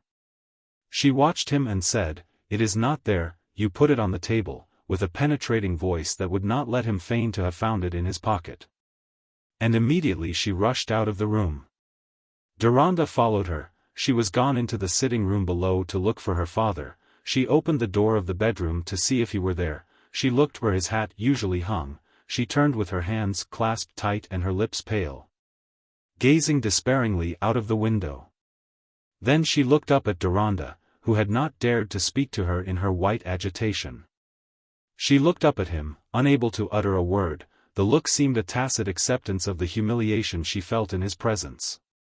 But he, taking her clasped hands between both his, said, in a tone of reverent adoration, "Mira, let me think that he is my father as well as yours, that we can have no sorrow, no disgrace, no joy apart. I will rather take your grief to be mine than I would take the brightest joy of another woman. Say you will not reject me, say you will take me to share all things with you. Say you will promise to be my wife, say it now. I have been in doubt so long, I have had to hide my love so long. Say that now and always I may prove to you that I love you with complete love." The change in Mira had been gradual. She had not passed at once from anguish to the full, blessed consciousness that, in this moment of grief and shame, Deronda was giving her the highest tribute man can give to woman. With the first tones and the first words, she had only a sense of solemn comfort, referring this goodness of Deronda's to his feeling for Ezra. But by degrees the rapturous assurance of unhoped for good took possession of her frame. Her face glowed under Deronda's as he bent over her. Yet she looked up still with intense gravity, as when she had first acknowledged with religious gratitude that he had thought her worthy of the best. And when he had finished, she could say nothing, she could only lift up her lips to his and just kiss them, as if that were the simplest yes. They stood then, only looking at each other, he holding her hands between his, too happy to move. Meeting so fully in their new consciousness that all signs would have seemed to throw them farther apart, till Mira said in a whisper, "Let us go and comfort Ezra." Chapter 69.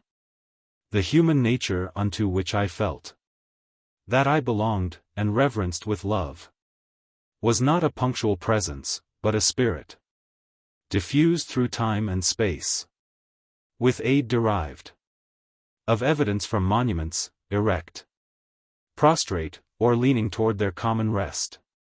In earth, the widely scattered wreck sublime of vanished nations. Wordsworth, The Prelude. Sir Hugo carried out his plan of spending part of the autumn at Diplow. And by the beginning of October his presence was spreading some cheerfulness in the neighborhood, among all ranks and persons concerned. From the stately home of Brackenshaw and Ketchum to the respectable shop parlours in Wanchester. For Sir Hugo was a man who liked to show himself and be affable, a liberal of good lineage, who confided entirely in reform as not likely to make any serious difference in English habits of feeling. One of which undoubtedly is the liking to behold society well fenced and adorned with hereditary rank. Hence he made Diplow a most agreeable house, extending his invitations to old Wanchester solicitors and young village curates, but also taking some care in the combination of the guests. And not feeding all the common poultry together, so that they should think their meal no particular compliment. Easy-going Lord Brackenshaw, for example, would not mind meeting Robinson the attorney. But Robinson would have been naturally piqued if he had been asked to meet a set of people who passed for his equals. On all these points Sir Hugo was well informed enough at once to gain popularity for himself and give pleasure to others, two results which eminently suited his disposition. The rector of Pennicote now found a reception at Diplow very different from the haughty tolerance he had undergone during the reign of Grandcourt. It was not that the baronet liked Mr. Gascoigne.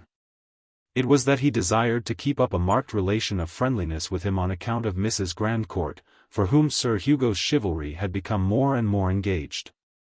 Why? The chief reason was one that he could not fully communicate, even to Lady Mallinger, for he would not tell what he thought one woman's secret to another. Even though the other was his wife, which shows that his chivalry included a rare reticence. Deronda, after he had become engaged to Mira, felt it right to make a full statement of his position and purposes to Sir Hugo, and he chose to make it by letter. He had more than a presentiment that his fatherly friend would feel some dissatisfaction, if not pain, at this turn of his destiny. In reading unwelcome news, instead of hearing it, there is the advantage that one avoids a hasty expression of impatience which may afterward be repented of. Deronda dreaded that verbal collision which makes otherwise pardonable feeling lastingly offensive. And Sir Hugo, though not altogether surprised, was thoroughly vexed. His immediate resource was to take the letter to Lady Mallinger, who would be sure to express an astonishment which her husband could argue against as unreasonable. And in this way divide the stress of his discontent. And in fact when she showed herself astonished and distressed that all Daniel's wonderful talents, and the comfort of having him in the house, should have ended in his going mad in this way about the Jews, the baronet could say, "Oh, nonsense, my dear. Depend upon it, Dan will not make a fool of himself. He has large notions about Judaism, political views which you can't understand. No fear but Dan will keep himself head uppermost." But with regard to the prospective marriage she afforded him no counter-irritant. The gentle lady observed, without rancour, that she had little dreamed of what was coming when she had Mira to sing at her musical party and give lessons to Amabel. After some hesitation, indeed, she confessed it had passed through her mind that after a proper time Daniel might marry Mrs. Grandcourt, because it seemed so remarkable that he should be at Genoa just at that time, and although she herself was not fond of widows she could not help thinking that such a marriage would have been better than his going altogether with the Jews. But Sir Hugo was so strongly of the same opinion that he could not correct it as a feminine mistake. And his ill humor at the disproof of his disagreeable conclusions on behalf of Gwendolen was left without vent. He desired Lady Mallinger not to breathe a word about the affair till further notice, saying to himself, "If it is an unkind cut to the poor thing," meaning Gwendolen, "the longer she is without knowing it the better, in her present nervous state. And she will best learn it from Dan himself." Sir Hugo's conjectures had worked so industriously with his knowledge, that he fancied himself well informed concerning the whole situation. Meanwhile his residence with his family at Diplow enabled him to continue his fatherly attentions to Gwendolen. And in these Lady Mallinger, notwithstanding her small liking for widows, was quite willing to second him. The plan of removal to Offendene had been carried out. And Gwendolen, in settling there, maintained a calm beyond her mother's hopes. She was experiencing some of that peaceful melancholy which comes from the renunciation of demands for self, and from taking the ordinary good of existence, and especially kindness, even from a dog, as a gift above expectation. Does one who has been all but lost in a pit of darkness complain of the sweet air and the daylight?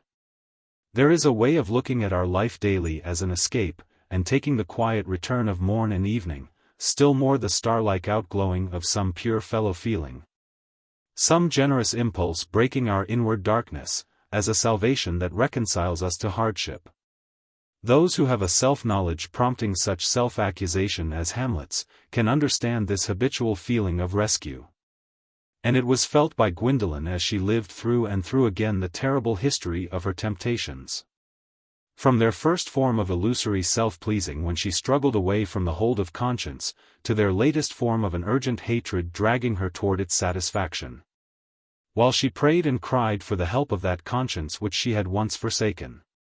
She was now dwelling on every word of Deronda's that pointed to her past deliverance from the worst evil in herself, and the worst infliction of it on others, and on every word that carried a force to resist self-despair.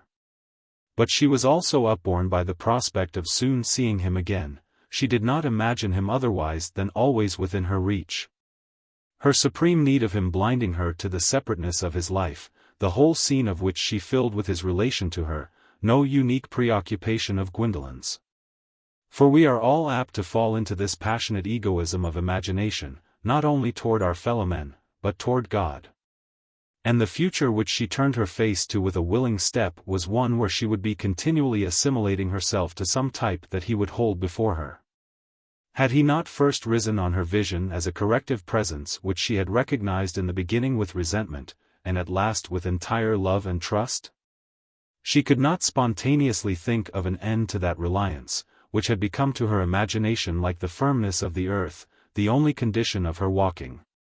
And Deronda was not long before he came to Diplow, which was a more convenient distance from town than the abbey.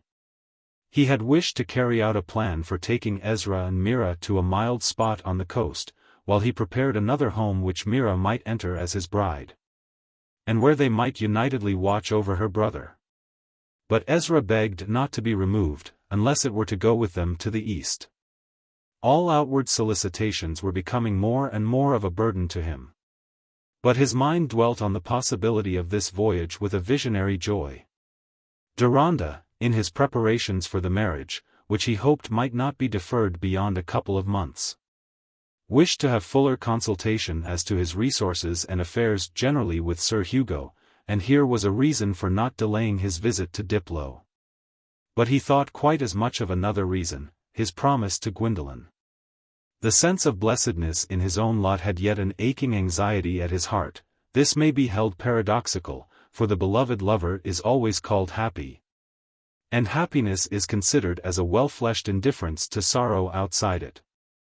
But human experience is usually paradoxical, if that means incongruous with the phrases of current talk or even current philosophy. It was no treason to Mira, but a part of that full nature which made his love for her the more worthy, that his joy in her could hold by its side the care for another. For what is love itself, for the one we love best, an enfolding of immeasurable cares which yet are better than any joys outside our love. Deronda came twice to Diplow, and saw Gwendolen twice, and yet he went back to town without having told her anything about the change in his lot and prospects. He blamed himself. But in all momentous communication likely to give pain we feel dependent on some preparatory turn of words or associations, some agreement of the other's mood with the probable effect of what we have to impart. In the first interview Gwendolen was so absorbed in what she had to say to him, so full of questions which he must answer, about the arrangement of her life, what she could do to make herself less ignorant, how she could be kindest to everybody, and make amends for her selfishness and try to be rid of it, that Deronda utterly shrank from waiving her immediate wants in order to speak of himself, nay, from inflicting a wound on her in these moments when she was leaning on him for help in her path. In the second interview, when he went with new resolve to command the conversation into some preparatory track, he found her in a state of deep depression. overmastered by some distasteful miserable memories which forced themselves on her as something more real and ample than any new material out of which she could mold her future. She cried hysterically, and said that he would always despise her. He could only seek words of soothing and encouragement, and when she gradually revived under them, with that pathetic look of renewed childlike interest which we see in eyes where the lashes are still beaded with tears, it was impossible to lay another burden on her. But time went on, and he felt it a pressing duty to make the difficult disclosure. Gwendolen, it was true, never recognized his having any affairs. And it had never even occurred to her to ask him why he happened to be at Genoa. But this unconsciousness of hers would make a sudden revelation of affairs that were determining his course in life all the heavier blow to her. And if he left the revelation to be made by different persons, she would feel that he had treated her with cruel inconsiderateness. He could not make the communication in writing, his tenderness could not bear to think of her reading his virtual farewell in solitude. And perhaps feeling his words full of a hard gladness for himself and indifference for her. He went down to Diplo again, feeling that every other peril was to be incurred rather than that of returning and leaving her still in ignorance. On this third visit Deronda found Hans Merrick installed with his easel at Diplo, beginning his picture of the three daughters sitting on a bank, in the Gainsborough style. And varying his work by rambling to Pennicote to sketch the village children and improve his acquaintance with the Gascoignes. Hans appeared to have recovered his vivacity, but Deronda detected some feigning in it. As we detect the artificiality of a lady's bloom from its being a little too high-toned and steadily persistent, a fluctuating rouge not having yet appeared among the advertisements. Also, with all his grateful friendship and admiration for Deronda, Hans could not help a certain irritation against him, such as extremely incautious. Open natures are apt to feel when the breaking of a friend's reserve discloses a state of things not merely unsuspected but the reverse of what had been hoped and ingeniously conjectured. It is true that poor Hans had always cared chiefly to confide in Deronda, and had been quite incurious as to any confidence that might have been given in return. But what outpourer of his own affairs is not tempted to think any hint of his friend's affairs is an egotistic irrelevance? That was no reason why it was not rather a sore reflection to Hans that while he had been all along naively opening his heart about Mira, Deronda had kept secret a feeling of rivalry which now revealed itself as the important determining fact. Moreover, it is always at their peril that our friends turn out to be something more than we were aware of. Hans must be excused for these promptings of bruised sensibility. Since he had not allowed them to govern his substantial conduct, he had the consciousness of having done right by his fortunate friend. Or, as he told himself, his medal had given a better ring than he would have sworn to beforehand. For Hans had always said that in point of virtue he was a dilettante, which meant that he was very fond of it in other people, but if he meddled with it himself he cut a poor figure. Perhaps in reward of his good behavior he gave his tongue the more freedom. And he was too fully possessed by the notion of Deronda's happiness to have a conception of what he was feeling about Gwendolen, so that he spoke of her without hesitation. "When did you come down, Hans?" said Deronda, joining him in the grounds where he was making a study of the requisite bank and trees. "Oh, 10 days ago, before the time Sir Hugo fixed. I ran down with Rex Gascoigne and stayed at the rectory a day or two. I'm up in all the gossip of these parts. I know the state of the wheelwright's interior, and have assisted at an infant school examination. Sister Anna, with the good upper lip, escorted me, else I should have been mobbed by 3 urchins and an idiot. Because of my long hair and a general appearance which departs from the Pennicote type of the beautiful. Altogether, the village is idyllic. Its only fault is a dark curate with broad shoulders and broad trousers who ought to have gone into the heavy drapery line. The Gascoignes are perfect, besides being related to the Van Dyke Duchess. I caught a glimpse of her in her black robes at a distance, though she doesn't show to visitors." "She was not staying at the rectory," said Deronda. "No, but I was taken to Offendene to see the old house, and as a consequence I saw the Duchess family." "I suppose you have been there and know all about them?" "Yes, I have been there," said Deronda, quietly. A fine old place. An excellent setting for a widow with romantic fortunes. And she seems to have had several romances. I think I have found out that there was one between her and my friend Rex. Not long before her marriage, then? Said Deronda, really interested, for they had only been a year at Effendine. How came you to know anything of it? Oh, not ignorant of what it is to be a miserable devil, I learned to gloat on the signs of misery in others. I found out that Rex never goes to Effendine, and has never seen the Duchess since she came back. And Miss Gascoigne let fall something in our talk about charade acting, for I went through some of my nonsense to please the young ones, something that proved to me that Rex was once hovering about his fair cousin close enough to get singed. I don't know what was her part in the affair. Perhaps the Duke came in and carried her off. That is always the way when an exceptionally worthy young man forms an attachment. I understand now why Gascoigne talks of making the law his mistress and remaining a bachelor. But these are green resolves. Since the Duke did not get himself drowned for your sake, it may turn out to be for my friend Rex's sake. Who knows? Is it absolutely necessary that Mrs. Grandcourt should marry again? Said Deronda, ready to add that Hans's success in constructing her fortunes hitherto had not been enough to warrant a new attempt. You monster! Retorted Hans, do you want her to wear weeds for you all her life, burn herself in perpetual suttee while you are alive and merry? Deronda could say nothing, but he looked so much annoyed that Hans turned the current of his chat.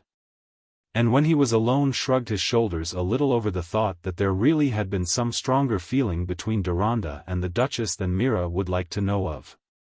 Why didn't she fall in love with me, thought Hans, laughing at himself. She would have had no rivals. No woman ever wanted to discuss theology with me. No wonder that Deronda winced under that sort of joking with a whiplash. It touched sensibilities that were already quivering with the anticipation of witnessing some of that pain to which even Hans's light words seemed to give more reality, any sort of recognition by another giving emphasis to the subject of our anxiety.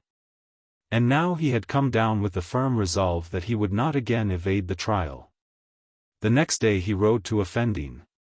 He had sent word that he intended to call and to ask if Gwendolen could receive him, and he found her awaiting him in the old drawing-room where some chief crises of her life had happened. She seemed less sad than he had seen her since her husband's death. There was no smile on her face, but a placid self-possession, in contrast with the mood in which he had last found her. She was all the more alive to the sadness perceptible in Deronda. And they were no sooner seated, he at a little distance opposite to her, than she said, "You were afraid of coming to see me, because I was so full of grief and despair the last time. But I am not so today. I have been sorry ever since.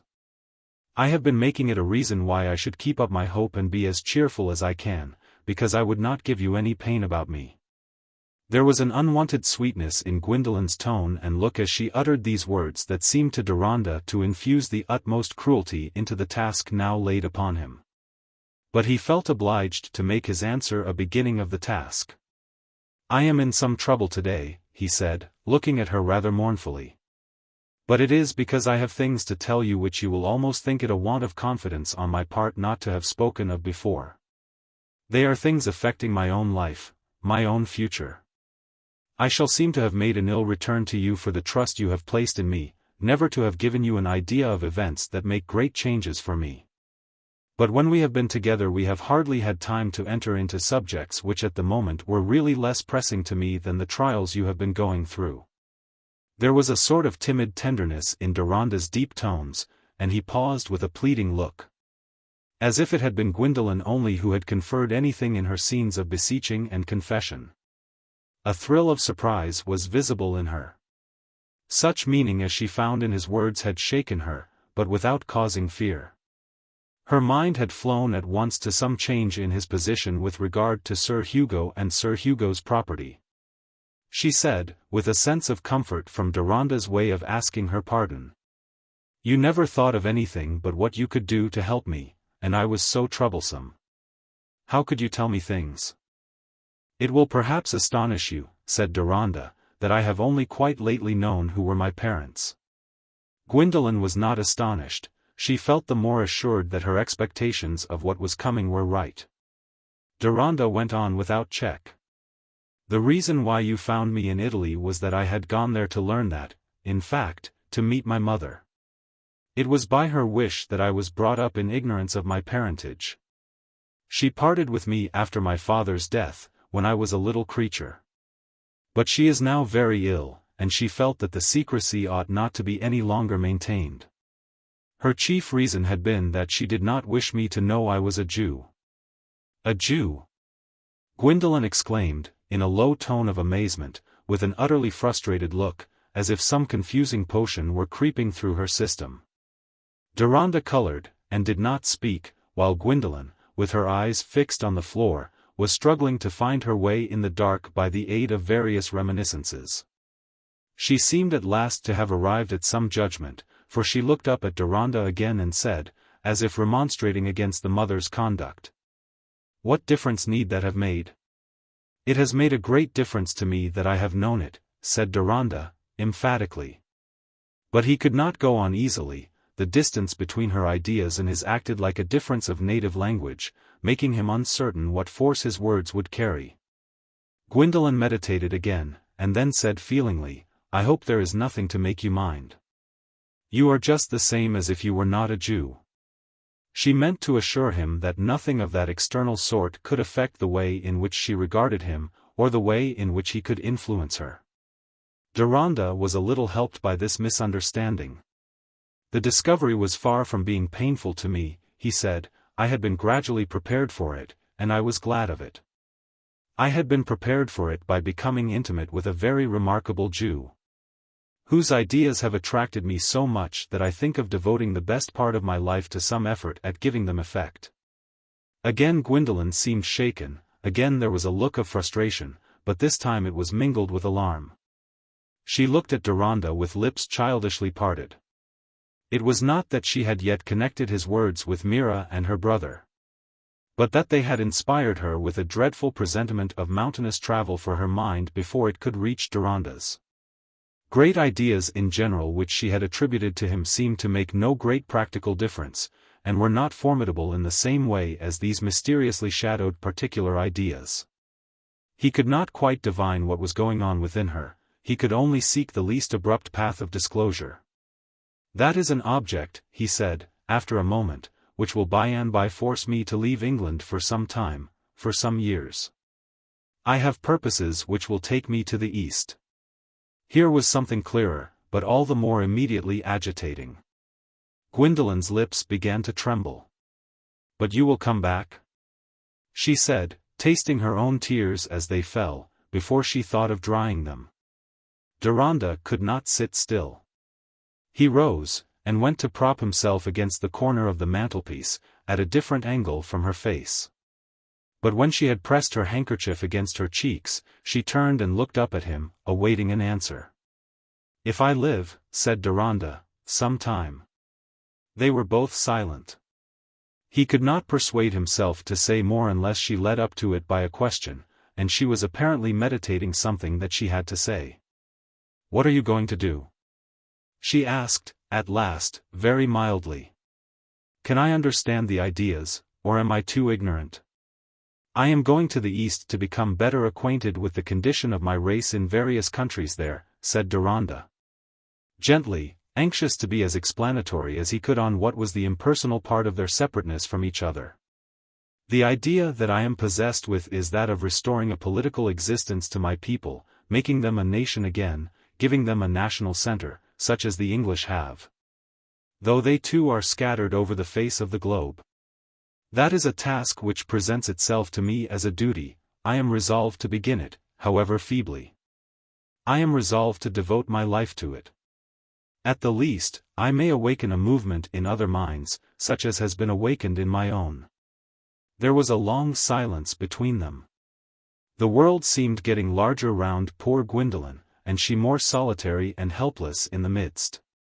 The thought that he might come back after going to the East, sank before the bewildering vision of these wild-stretching purposes in which she felt herself reduced to a mere speck.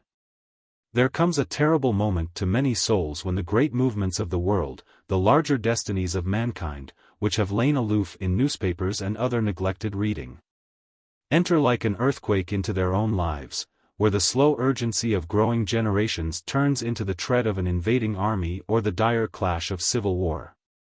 And grey fathers know nothing to seek for but the corpses of their blooming sons.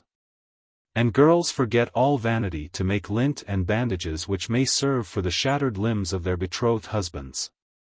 Then it is as if the invisible power that had been the object of lip worship and lip resignation became visible, according to the imagery of the Hebrew poet, making the flames his chariot, and riding on the wings of the wind, till the mountains smoke and the plains shudder under the rolling fiery visitations.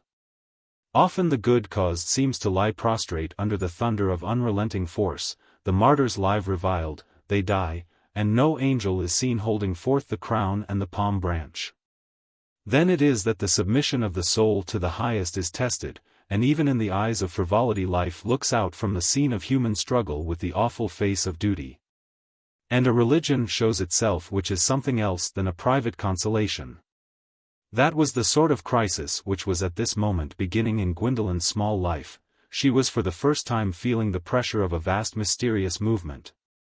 For the first time being dislodged from her supremacy in her own world, and getting a sense that her horizon was but a dipping onward of an existence with which her own was revolving.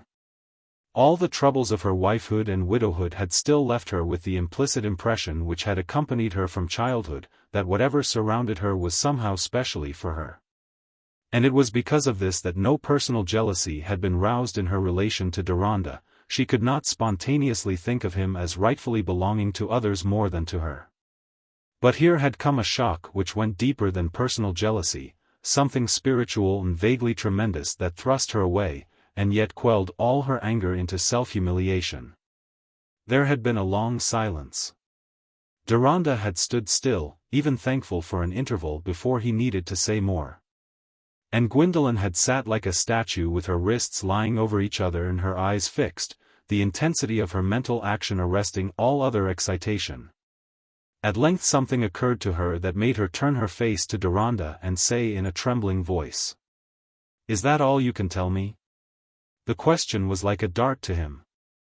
"The Jew whom I mentioned just now," he answered, not without a certain tremor in his tones too, "the remarkable man who has greatly influenced my mind, has not perhaps been totally unheard of by you.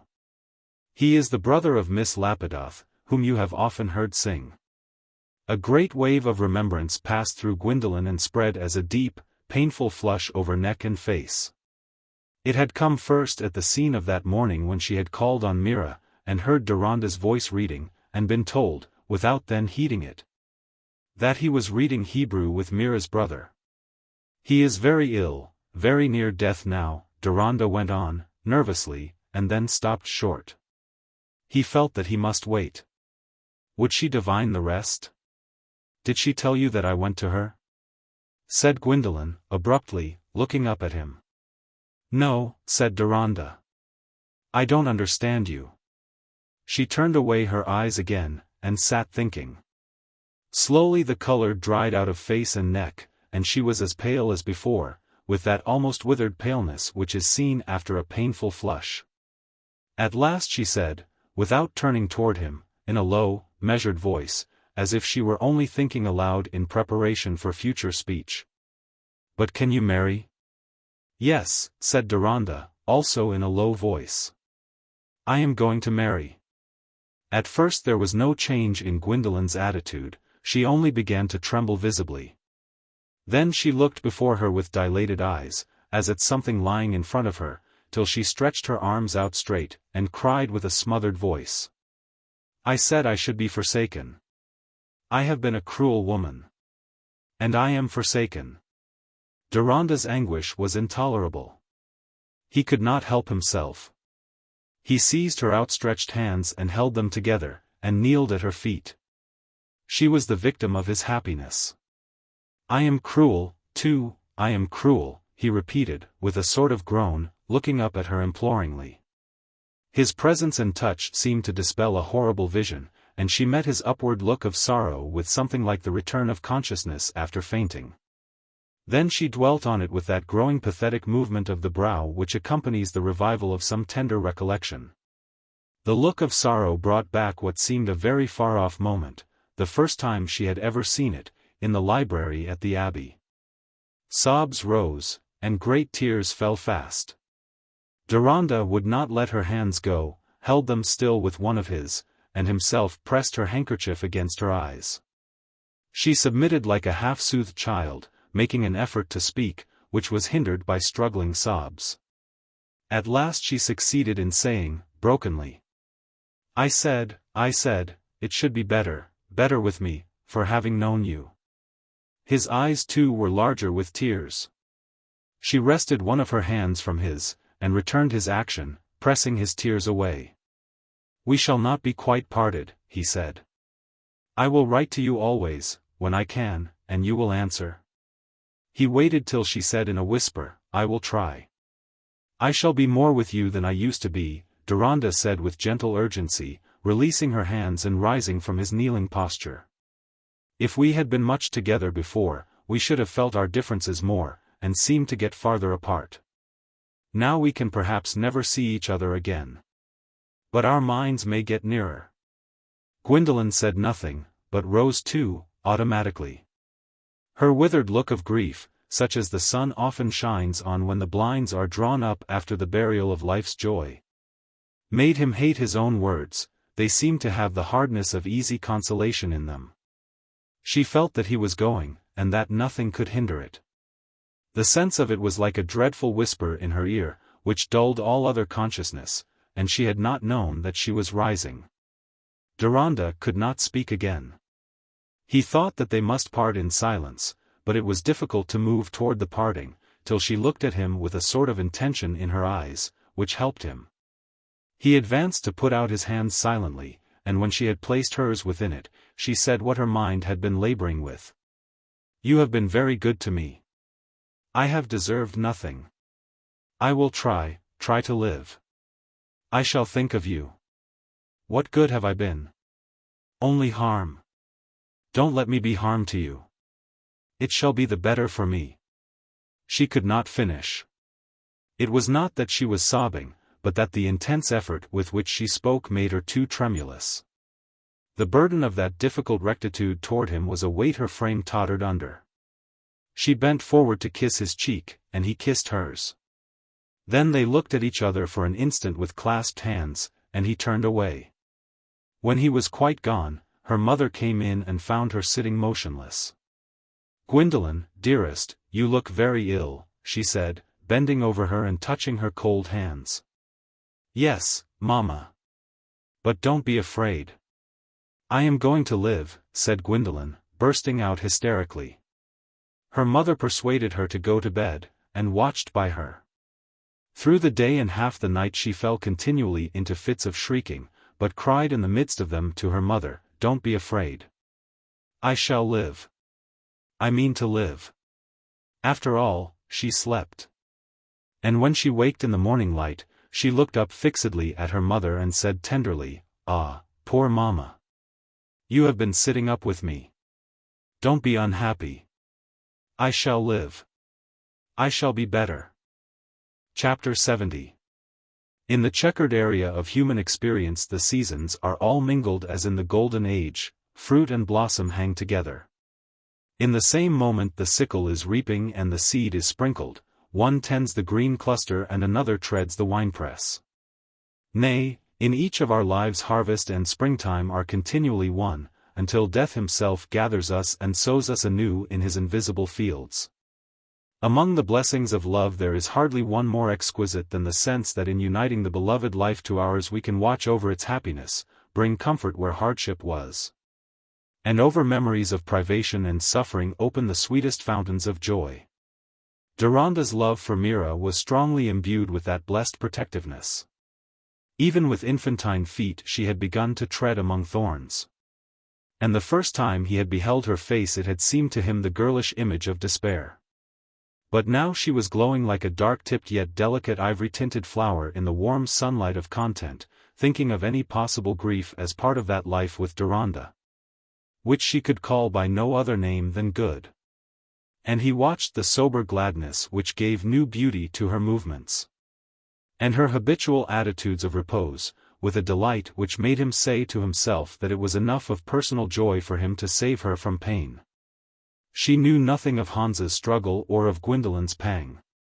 For after the assurance that Deronda's hidden love had been for her, she easily explained Gwendolen's eager solicitude about him as part of a grateful dependence on his goodness, such as she herself had known.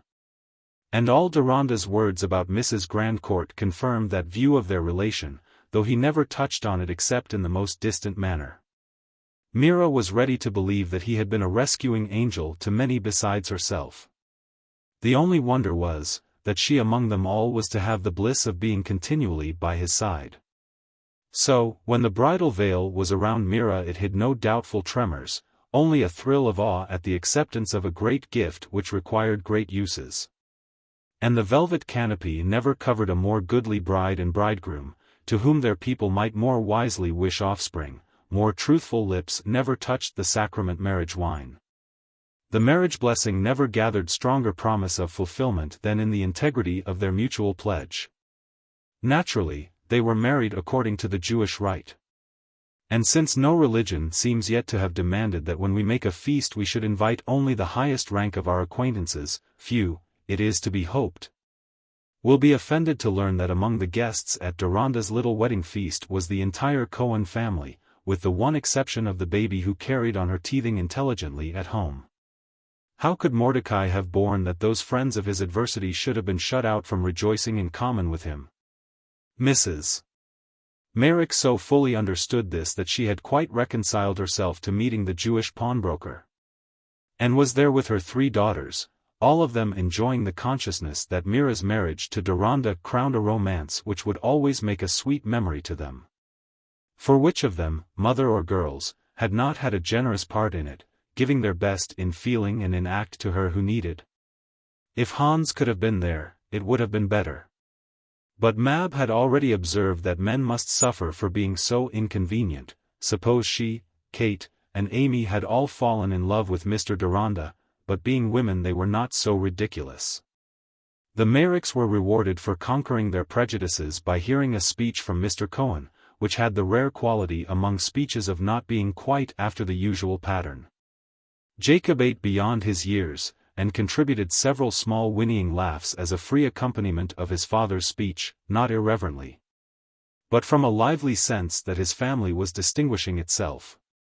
While Adelaide Rebecca, in a new Sabbath frock, maintained throughout a grave air of responsibility.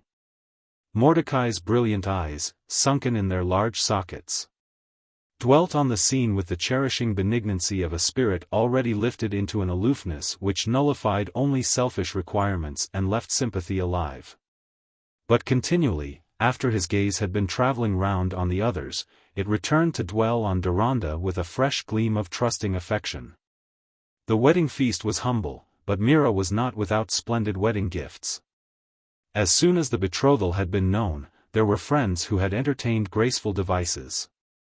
Sir Hugo and Lady Mallinger had taken trouble to provide a complete equipment for Eastern travel, as well as a precious locket containing an inscription, "To the bride of our dear Daniel Deronda all blessings. H and L. M." The klezmers sent a perfect watch, also with a pretty inscription. But something more precious than gold and gems came to Deronda from the neighborhood of Diplow on the morning of his marriage. It was a letter containing these words: "Do not think of me sorrowfully on your wedding day. I have remembered your words, that I may live to be one of the best of women, who make others glad that they were born. I do not yet see how that can be, but you know better than I. If it ever comes true, it will be because you helped me. I only thought of myself, and I made you grieve. It hurts me now to think of your grief. You must not grieve any more for me. It is better, it shall be better with me because I have known you. Gwendolen Grandcourt." The preparations for the departure of all 3 to the east began at once. For Deronda could not deny Ezra's wish that they should set out on the voyage forthwith, so that he might go with them, instead of detaining them to watch over him. He had no belief that Ezra's life would last through the voyage, for there were symptoms which seemed to show that the last stage of his malady had set in. But Ezra himself had said, "Never mind where I die, so that I am with you." He did not set out with them. One morning early he said to Deronda, "Do not quit me today. I shall die before it is ended." He chose to be dressed and sit up in his easy chair as usual, Deronda and Mira on each side of him, and for some hours he was unusually silent, not even making the effort to speak.